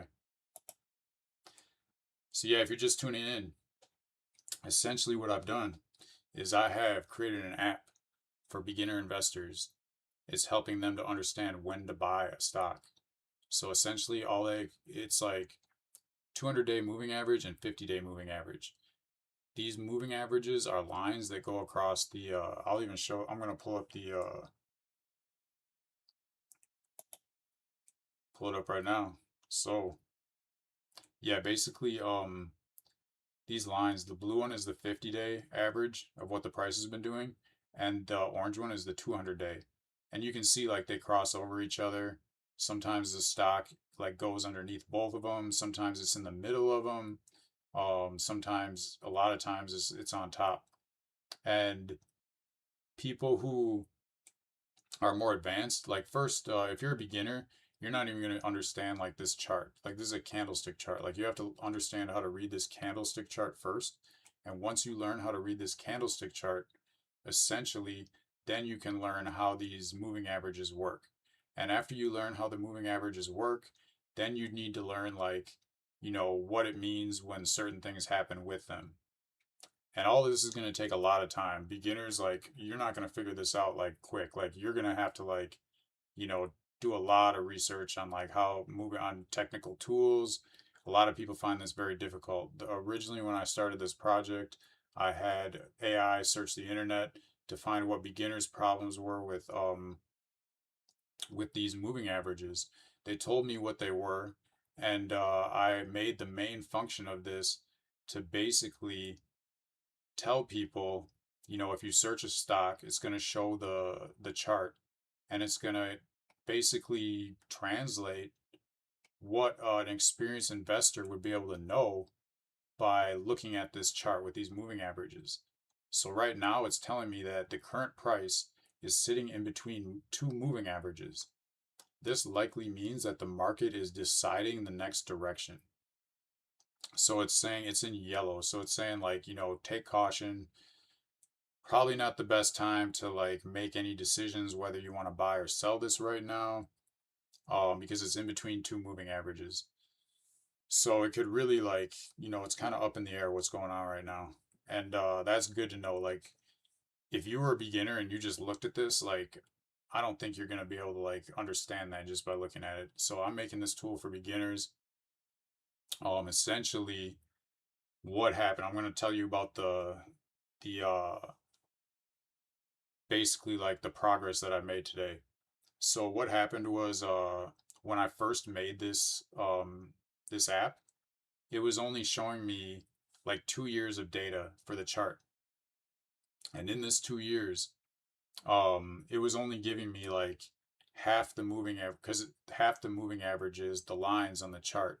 So only half the chart had moving averages, and because of that, it was really difficult to really see what was going on in the long term. And what I ended up having to do was troubleshoot to find a way to get more data. So I got like 30 some years of data. And in this data, essentially now, um, let's see. See now, in this data now, I can look at the past like 35 years. So now what I want to do is add a feature on that can go back in time, look at where, when the stock in the past was doing what it's doing right now, what percentage of the time does it go up? What percentage of the time does it go down? So I need to create a new prompt to incorporate that into the app. And I feel like I got past the most difficult part, hopefully, but you never know. So yeah, just learning.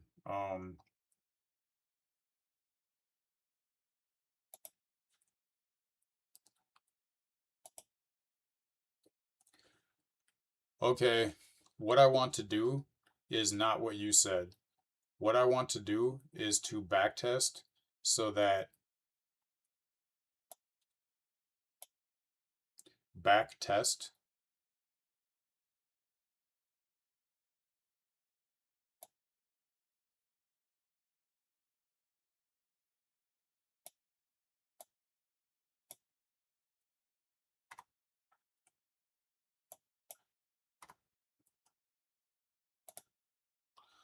All right, what you suggest is not what I want to do. What I want to do is backtest and look in the past at all the times the stock that is selected has been doing what it's doing right now in regards to the moving averages. So for right now, it says the market is undecided because the current price sits in between the two averages. So for this case, I would want you to backtest and look at all the times that the price has been like this in between the two averages and give me percentages of how often the price went down or up in this situation. Can you write a prompt to do that?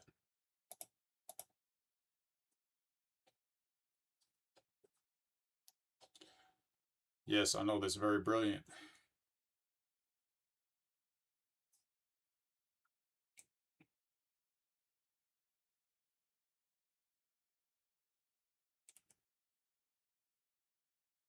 So we got the logic that the AI will use. Going to define the zone. The app identifies the current state. Price is greater than the 200 moving average, but less than the 50-day moving average, or vice versa. Scan the history. Look back through the 35 years of data for every time the exact sandwich occurred. Measure the outcome for every occurrence. It checks the price 30, 60, and 90 days, and then calculate that. Okay.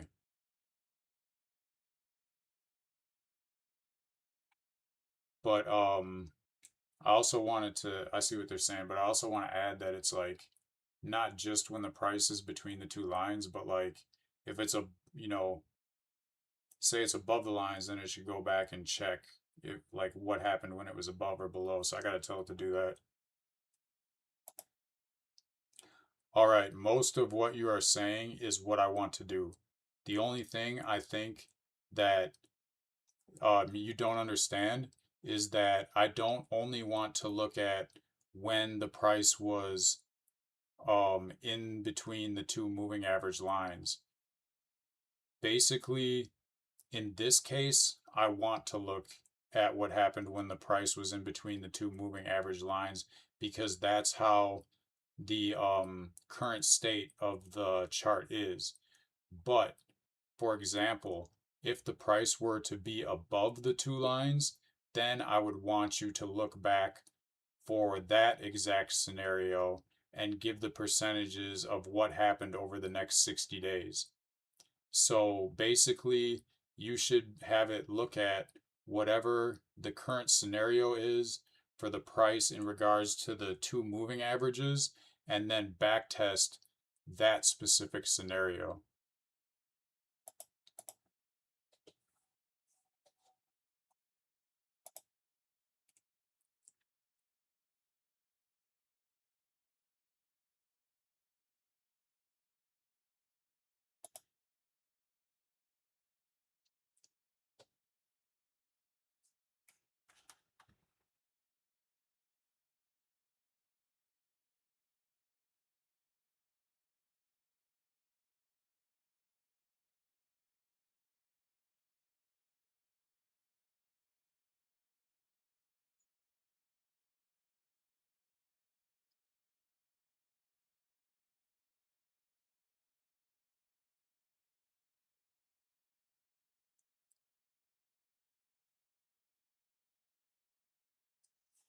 So I want a dynamic historical matcher. Essentially, I want the app to look at the now and find the then that looks exactly like it. Whether the price is above both, below both, or in the middle, the app should automatically detect the state and find the historical twins.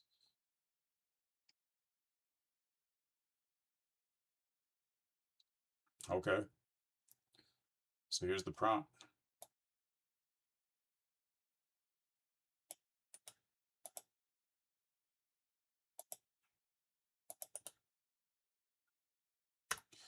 Yeah.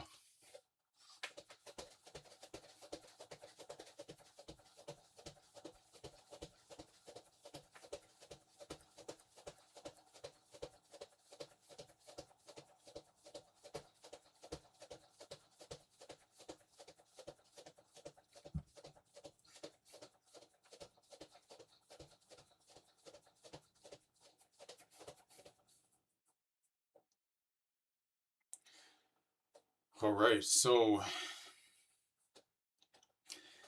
like now if someone using the app is wondering, like, is this stock a good buy right now? It's not just going to tell them, like, the chart looks like it's okay. I'm going to say right now, this is below its, or whatever it's doing in regards to the moving average. And historically, when it hits this specific zone, um, it has, either gone up or down or stayed in the zone a certain percentage of the time within the next 2 months. So it's going to give you not just the current situation, but like more of an odds of like what is more likely to happen in the future. Yeah.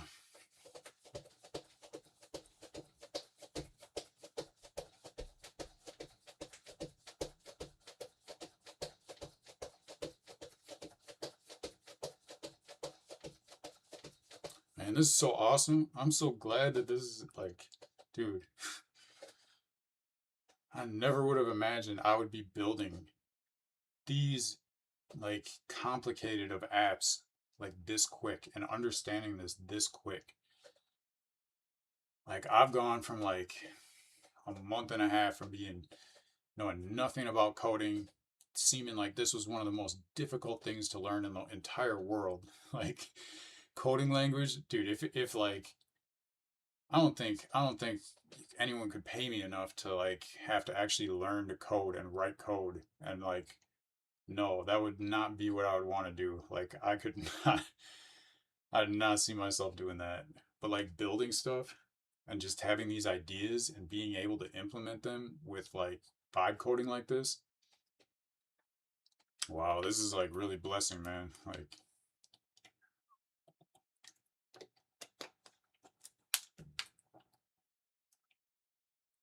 all right. Ooh,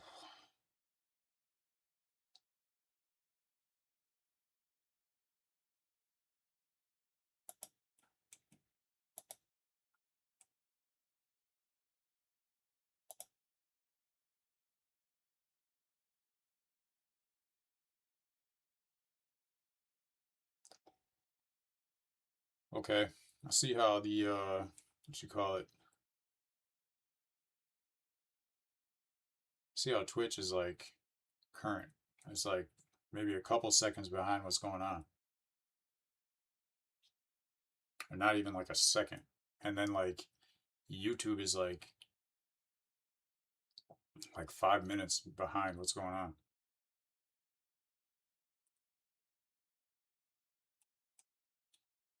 Yeah. All right.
Up 140% on my Bitcoin trade today. It was up like 200%, but yeah, still in the range, so I'm not gonna sell. Just gonna let it ride. Already got the stop limit break even.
All right, looks like another moment of truth. Um,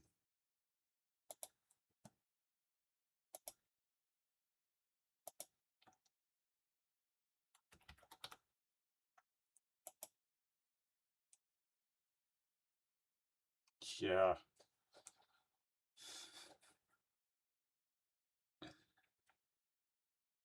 Rude.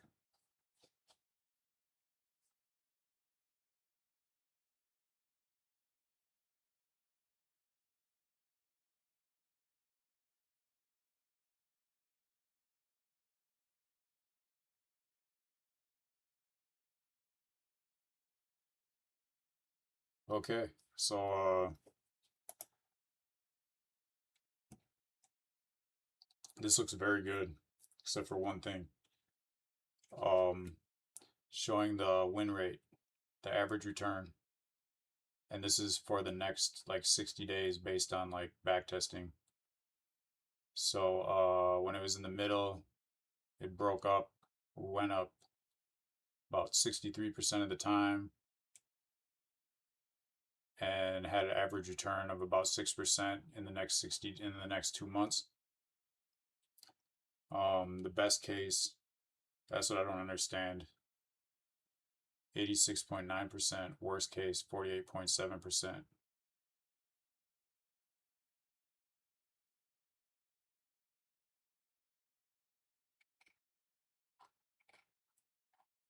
So I needed to make some changes for that.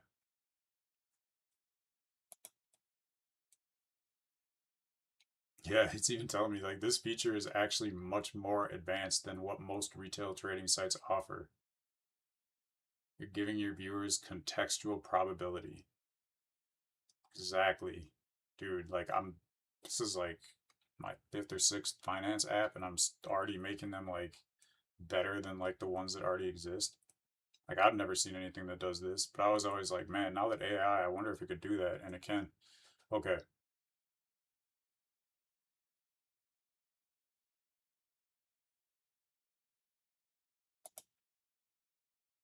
Before you style the verdict card, it has the win rate, the average return, the best case percentage, and the worst case percentage. It only explains underneath the win rate and the average return. It does not explain the best case or worst case. What I would like to do is have the explanation be in the box next to the percentage instead of text underneath the 4 boxes. So it should say the win rate, the percentage, and then an explanation next to it in that box. And then the same thing for the average return, the best case, and the worst case. Then underneath that, where the text is right now, there should still be like an overall summary of what is going on, explained for beginners.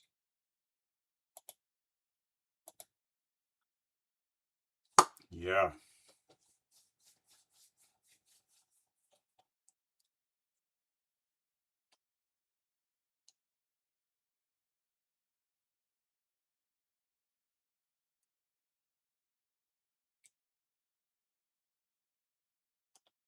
Right, gonna give it the new prompt.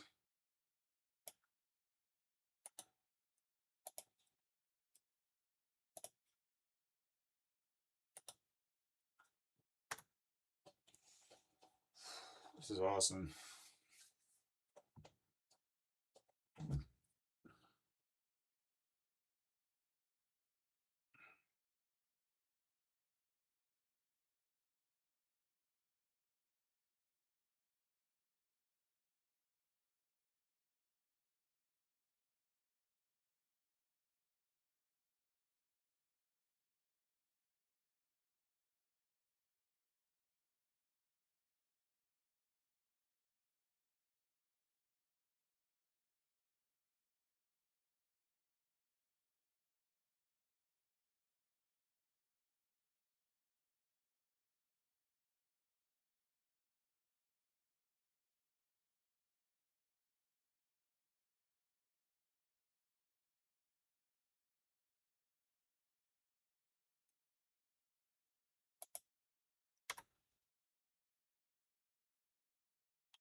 All right, well, it took 43 seconds. Awesome. Let's see how it worked.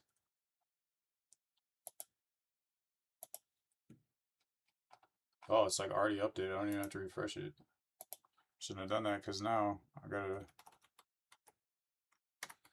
search again. Yep, and the API limit is reached. Showing demo data. Oh man, so it can't show me that. I knew I shouldn't have refreshed it. Oh man. But it's cool. It did, like I saw, it put the explanations where I wanted it. It's doing everything I wanted to do. It's just hit the limit for the API for how often it can pull that price. Um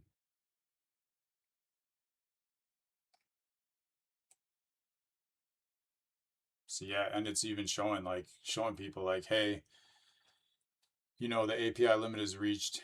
So this is just demo data. Um They're like check back later.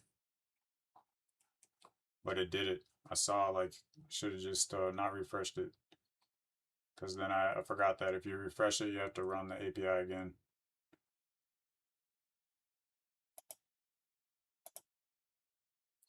All right, it looked like it worked, and then I refreshed the browser and typed in Apple again, and it went over the API limit, so it's showing me the demo data. So in the demo data, it doesn't show the boxes to change because there's not enough data. But as far as like the style goes for those boxes, like I'm not really too concerned with that right now. Basically, I mean, I think maybe I'm like done with this. I can't really think of like anything else to add. Do you have any suggestions? Yeah, dude, this is like next level.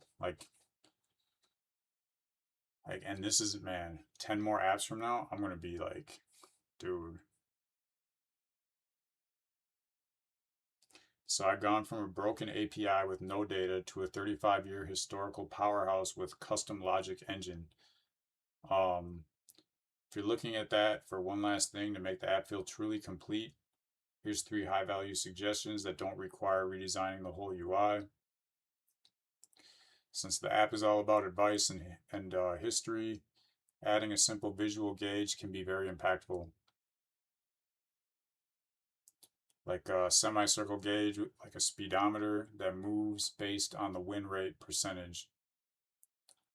Viewers love seeing a needle move into the extreme bullish green zone when you search for a hot stock. That's cool.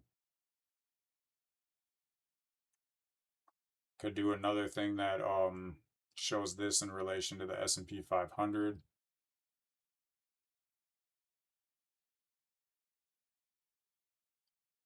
Like, does it overperform or underperform the rest of the market when it's been in this zone historically?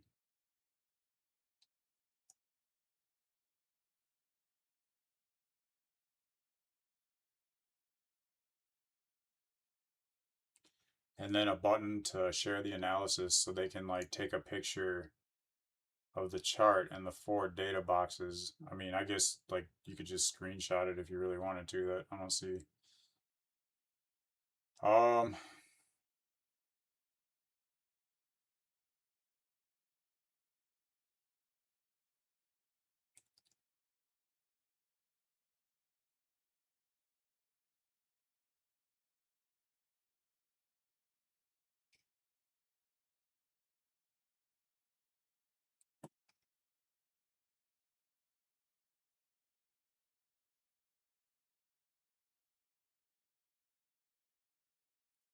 yeah, I don't need to do that.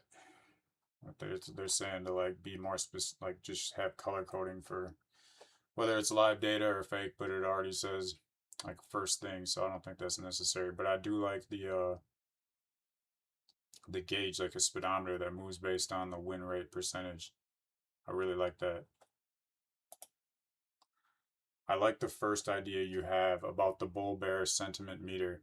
Can you write a prompt to incorporate that in this app?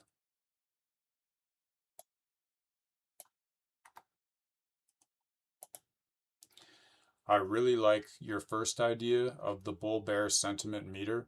Can you write a prompt to incorporate that?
All right.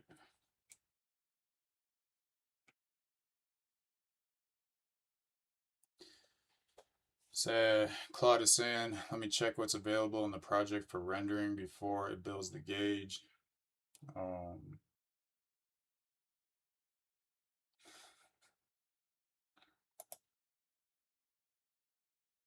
ooh.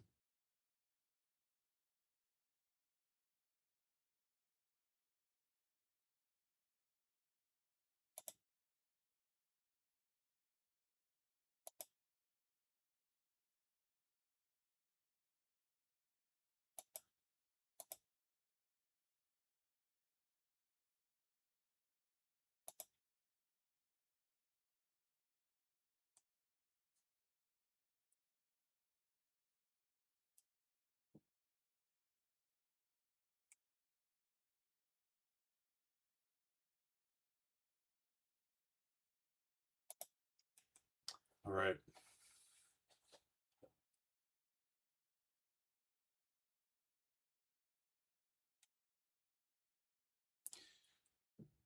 I'm wondering how many tokens I used today.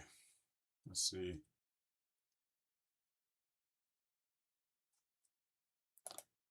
Go to settings in Claude, usage, current session 2% used. um,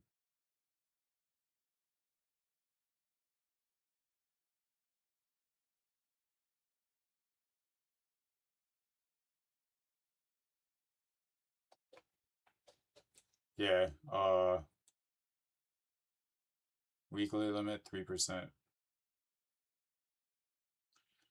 That's awesome. I don't think I'm gonna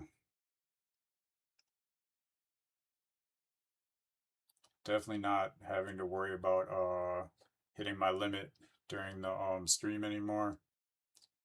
And yeah, I keep building better apps and keep getting better. I see why. Okay, like, cause like people I talk to that kind of like I knew that were doing this that were just starting like right before I did. They were talking about they use so much more tokens to make stuff, and it's got me wondering they must have just like had it do like the entire project at once. And they were talking about their Claude would work for like way longer than like how I'm doing it. So that to me, like, I'm next time I talk to them, I'm gonna like be asking them like, you know, how many prompts are you get, or like how many steps are you having to do in one prompt? What is your like planning process? Um, are you having to fix a lot of bugs? Are you having to go back? Are you saving each step of the way into GitHub when you're doing it? Yeah, I'm learning so much. And this is where it's at. Only gonna get better. I know this technology is gonna keep increasing. And I'm just getting so many new ideas for what is capable of this and what I could use it for.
And AI,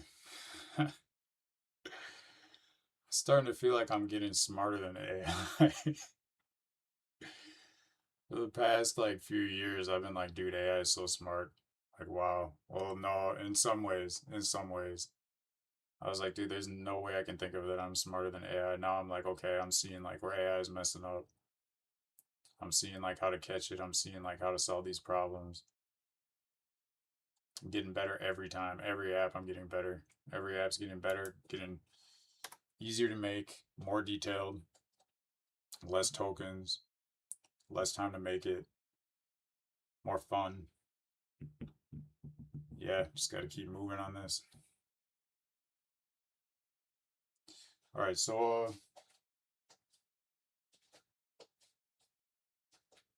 yeah, so basically, after this one, I'm going to test it locally. That's the next step. Took out some extra steps that were not necessary. Another thing, I was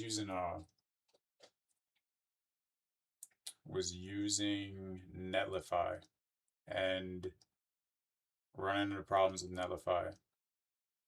And I was using Google Analytics to track the apps. I found out that I can use a different site called Vericel, and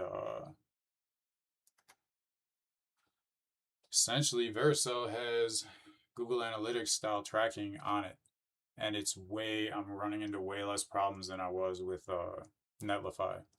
Netlify had a limit. I had almost reached the limit. Vericel for free is supposed to not have like the limit, but yeah, it's way better. It's cut down steps, cut down a lot of time. Learning, trying different tools as I go. Just a different day with a different flow, and I know that I'm gonna keep doing it until I get to the meal ticket. The meal ticket.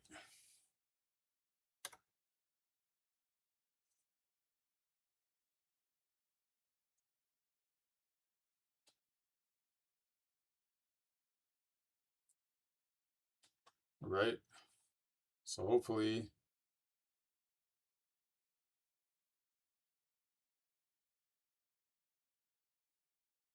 wow, Claude's asking me for feedback. I never had to do that before. He's asking how well is it doing this session.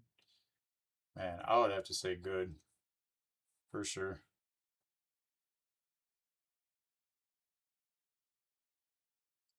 But yeah, it's telling me I should be good to go. Check it out. Um,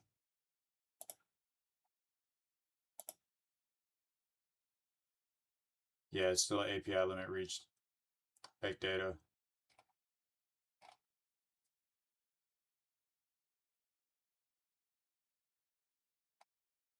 I could probably set it so if the API limit is reached, it just shows like the last, what do you call it? Um, the Alpha Vantage API, which only shows the current state. But then, if that were the case, then I wouldn't be able to backtest it. So that would make what I think the coolest part of it not work. And I mean, this is crazy because like beginners would get a lot of this, but I mean, this is advanced. Like advanced people could like, dude, this would save advanced people a ton of time. I could see both. Like, oh, this is now this tool is like these tools are going from like to be just for beginners, be really simple to like being really simple, and then also adding features um that experts would use.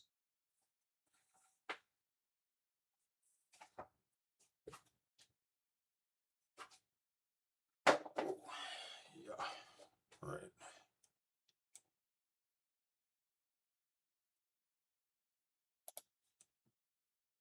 Yeah.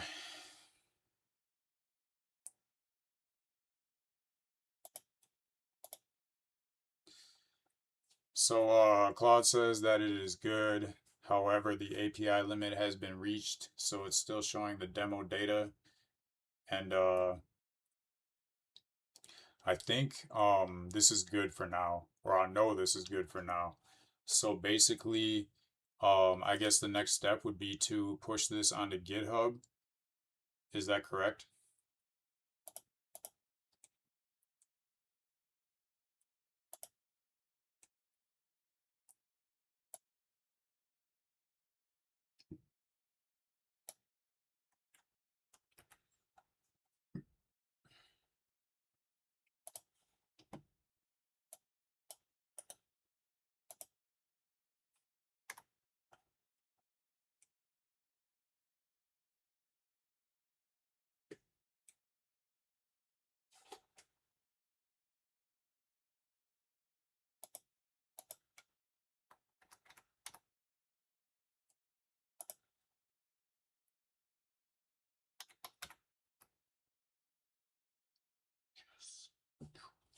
Here we go. Okay, so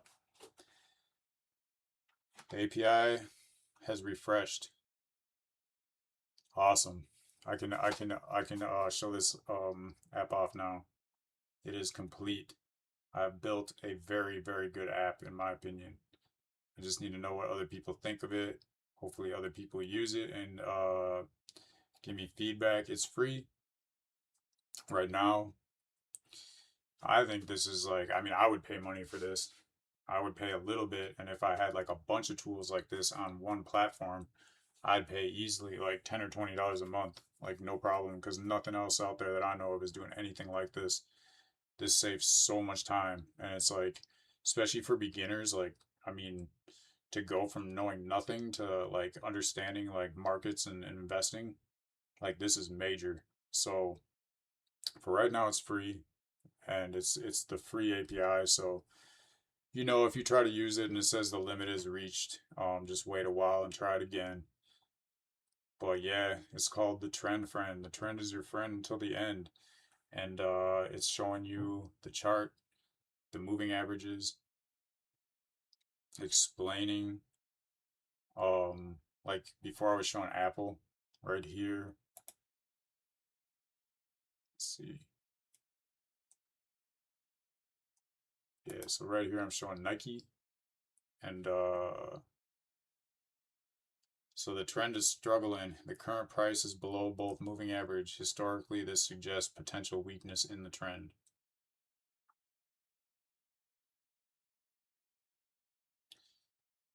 It's showing the chart for the last like 2 years.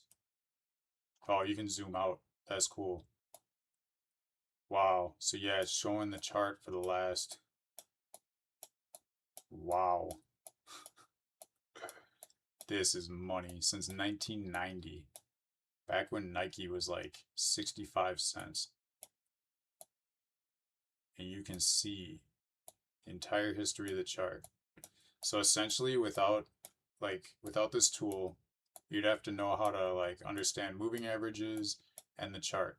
And you'd look at it and you'd be like, what does that tell me? Like as a beginner, like beginners aren't gonna understand how to read this, like what that means, like where we are right now. And an advanced person, if they saw this, the next logical step for like a very advanced would be to go back in time, look at all the times where the price has been like this in relation to the moving average. Go back in time and check every single time. Like, okay, it's in between the two or below the two right here. So it's like kind of just broke from in between to below right here. Did that right here. Did that right here. Did that right here. And then like what happens over the next 2 months. So like going back in time 35 years and checking every single time it did that. And then write it down and get a calculator and count up the number of times it did what it did each way and then figure out percentages. That's going to take like at least an hour, and you're going to be doing that for like each stock, each time you look up a stock. So based on 2,154 similar days in the past, someone's like to go back and check 2,154 instances where it was like this. So right now it's like it's neutral. Like it's really at a place where like you're not gonna. It wouldn't be wise to make like a more likely decision. It's like really unlikely right now. Kind of like coin flip, could go either way right now. Not enough like um based on the past and history. It's pretty much like gone either way. Like half the time. But anyways, it's showing the win rate 57.9. How often the price was higher after 60 trading days of being how in this pattern that it's in right now. And then the average return, if it went up, was about 5% over the next month. So this is the highest gain record from a similar setup. Okay. So the best out of all those 2,154 days in the past that the price was like this, um, the best gains it ever had over the next 2 months was about 70%. And the worst gains it had was about 42% down, or not gains, but losses. So What this means for you: when the stock was below both averages in the past, the next 60 trading days were roughly a coin flip. Like I was saying, positive 58% of the time. The best outcome was 69% gain, but the worst was a negative 42% drop. The market didn't have a strong opinion from this position, so patience with a solid plan mattered more than ever. And then the colored bars show each day's price range. The blue line is the average price people paid over the last 50 days. The orange line is the average over the last 200 days. When the price is above both lines, the trend has historically been positive. When it's below, it likely signals a weakness, which right now it is below, and it looks like it is just gone below. But also zooming out, looking at the whole picture,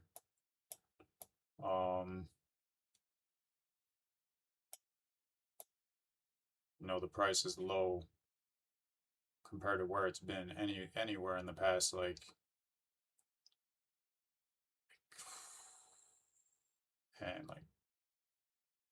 7 or 8 years for the most part. So yeah, this tool is awesome. Wow. Yeah, I'm proud of this one.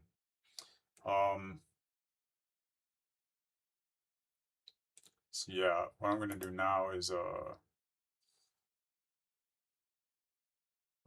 push it to GitHub. So right now it's only live on my computer, and I want to put it on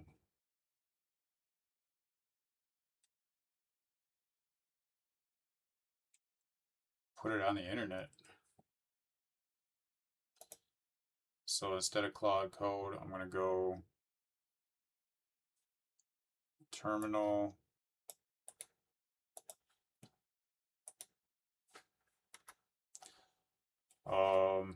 Yeah, usually I would have Claude Code do most of the stuff, but this is like super easy, like now that I understand this.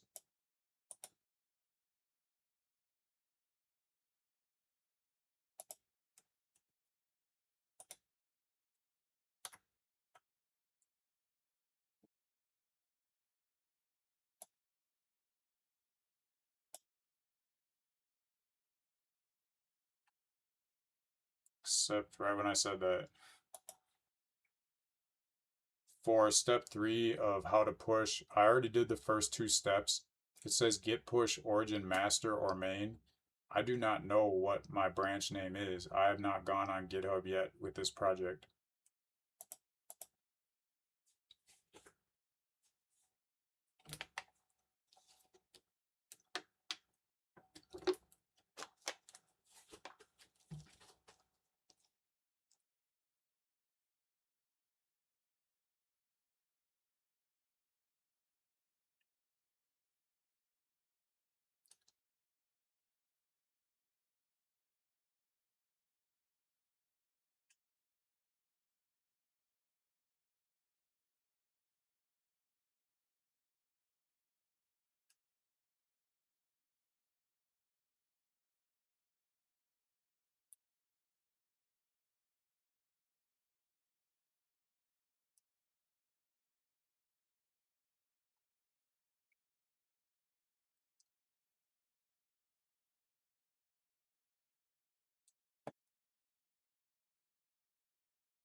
I don't. It says look in the terminal. Should either say master or main, but I don't see that.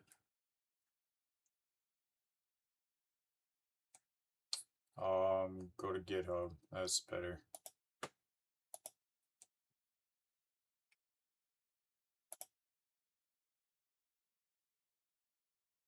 Okay, go to GitHub, new repository.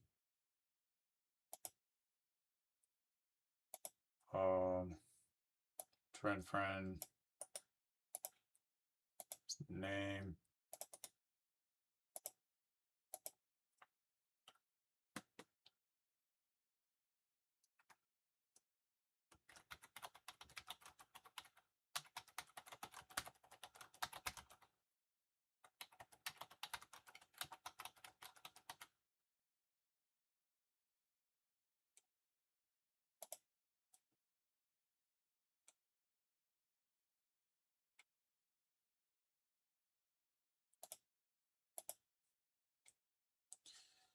Create the repository. All right.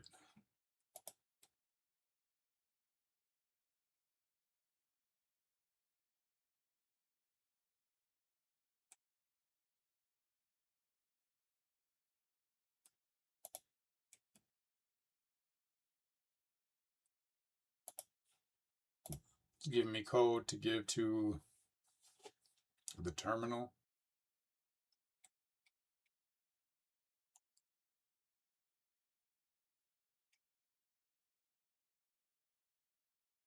All one by one.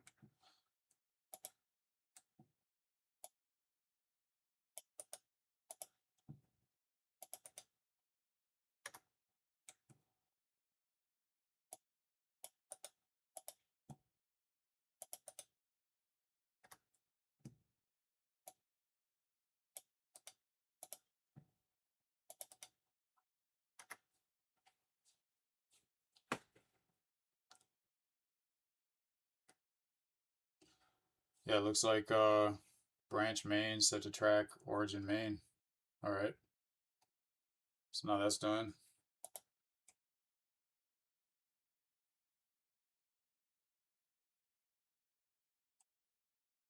Just got to make sure I refresh browser for GitHub, and if the files are there, yes they are.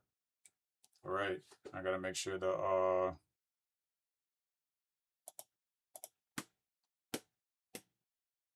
file that has the APIs is not listed here, and that it's like hidden, which it looks like that is so.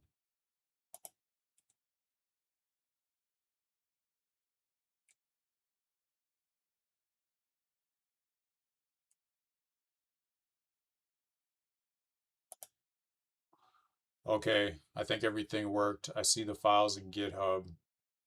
What is the next step? See if it tells me the right information, because I think I know what the next step is. Create a showcase README file. Okay, that's not necessary, but yeah, why not?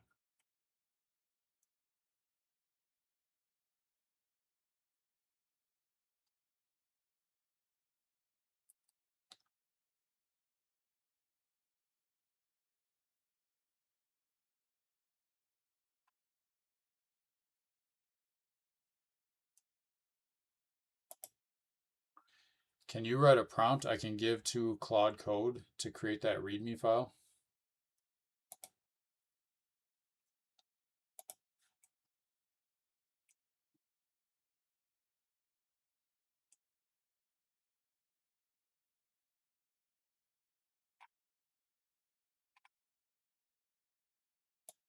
Yes, they can. I was like, README file sounds cool, but I don't want to manually do it. It's not worth it for the time. So yeah, as long as Claude Code can do it, that's cool. So yeah, I'm just having Claude Code create a file that basically explains the app. Think this is I don't really understand, because like as somebody who's used apps before, I've never gone into the files to like try to like look at this stuff.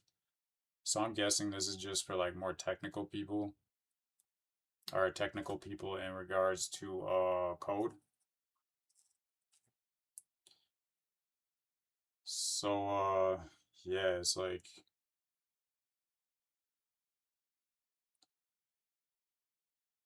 basically if someone wants to go into GitHub to learn more about the project, there's this file they can open and it will explain it. And just made it in less than a minute. Tech stack is accurate.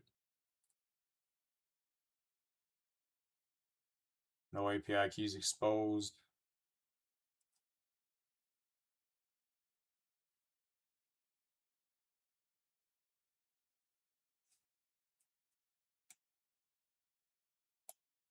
I'm going to copy and paste this into Gemini.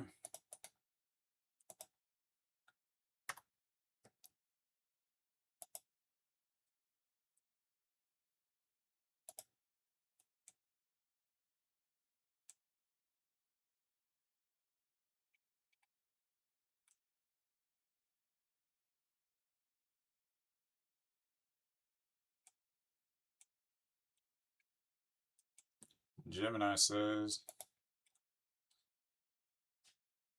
it's a good idea. Create a .env example. Tells other people what keys they need to make the app work without me having to leak my own secret password. It's a quick step.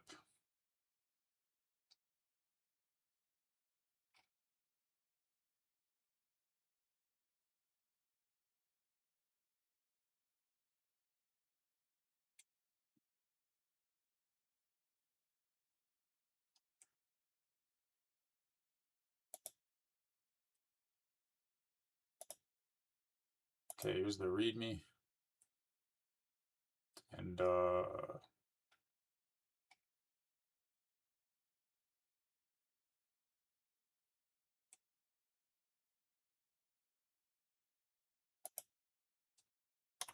it's already prompted me to create the example, so I don't have to copy and paste that.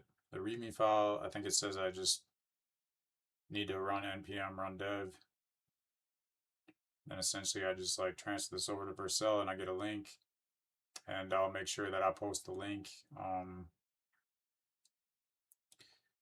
before I start the stream tomorrow. And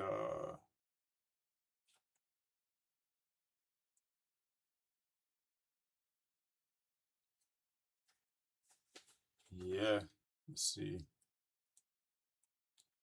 Oh yeah, I gotta make sure the API keys are there so I can transfer them to Vercel. So what did I do today? Should be genuinely proud. I didn't just follow a tutorial. I actively debugged real-world problems. When the first API failed, I didn't quit. I swapped into Tingo and unlocked 15 times more data. I built a system that scans thousands of days of history to find specific price states. I turned boring numbers into a bull-bear meter that anyone can understand. I've built a tool that actually solves a problem. It moves past the I think the stock will go up phase and into the history says there's a whatever percent chance the stock goes up or down.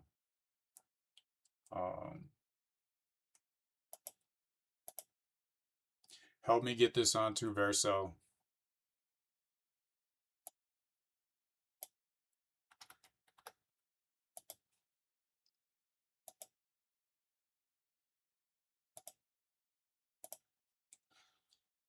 And yeah, I can't show this stuff because it's got like the files with the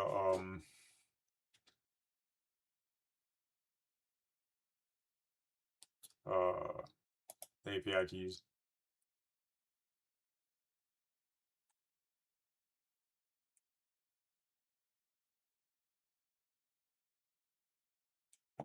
So just add new project.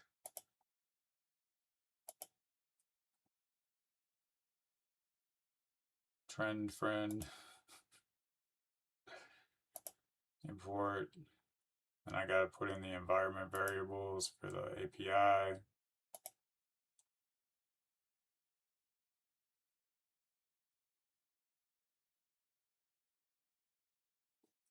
Okay, so I gotta cover the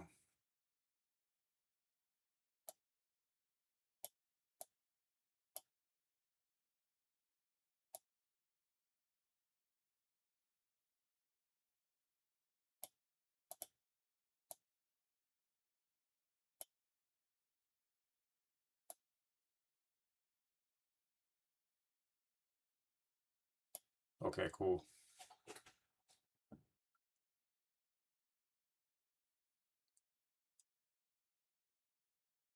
I want to look at the files. I feel like that was all Control B.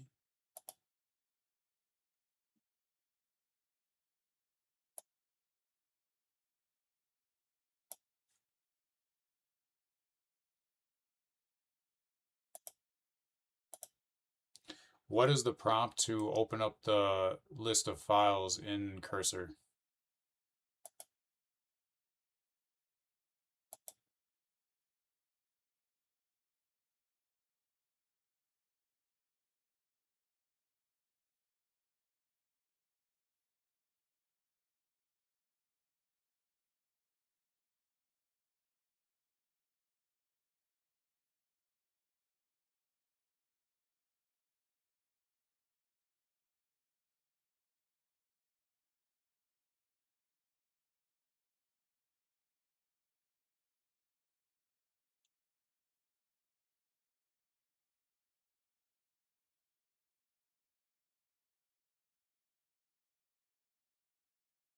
Okay.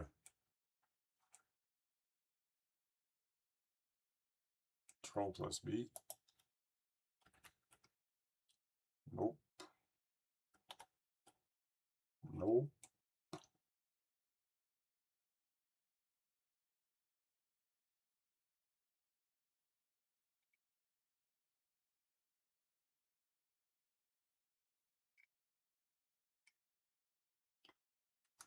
E. That's not it.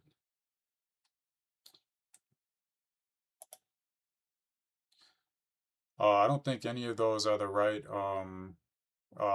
command to type in. I'm looking for the sidebar that shows the list of all the files in the project.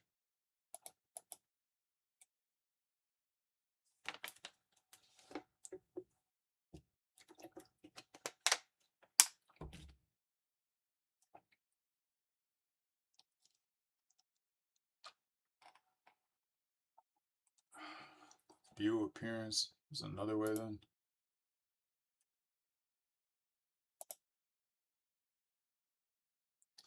No, that's not what I'm saying.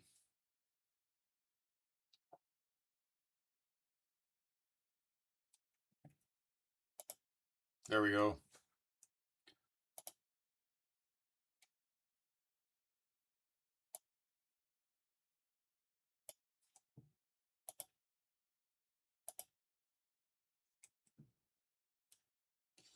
Just got to put the API keys in the environment variables on Vercel.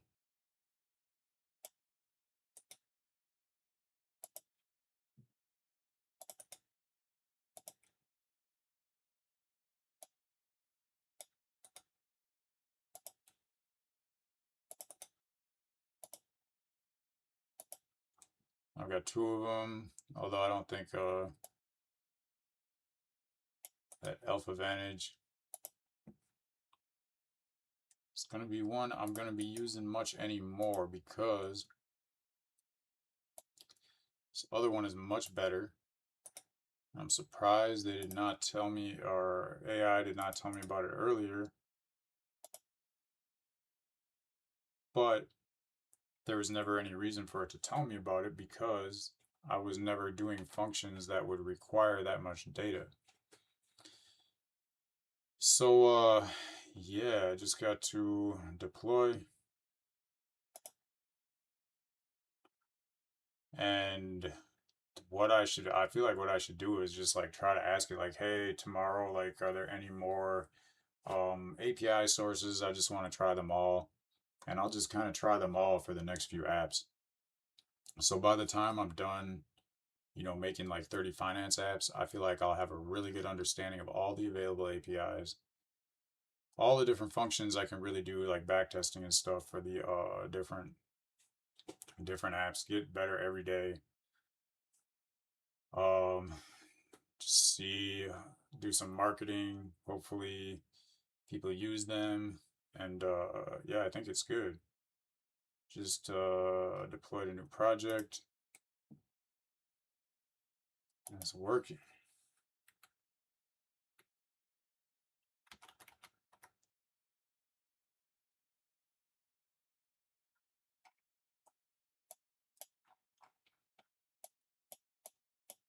Looking at Meta, it's telling me that Meta trend is struggling.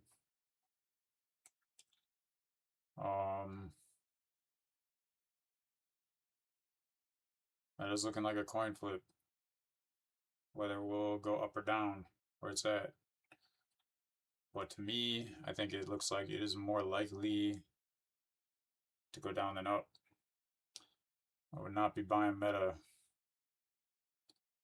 Maybe back in 2023 or 2013, but not now. But anyway, anyhow, yeah, I did it. Awesome.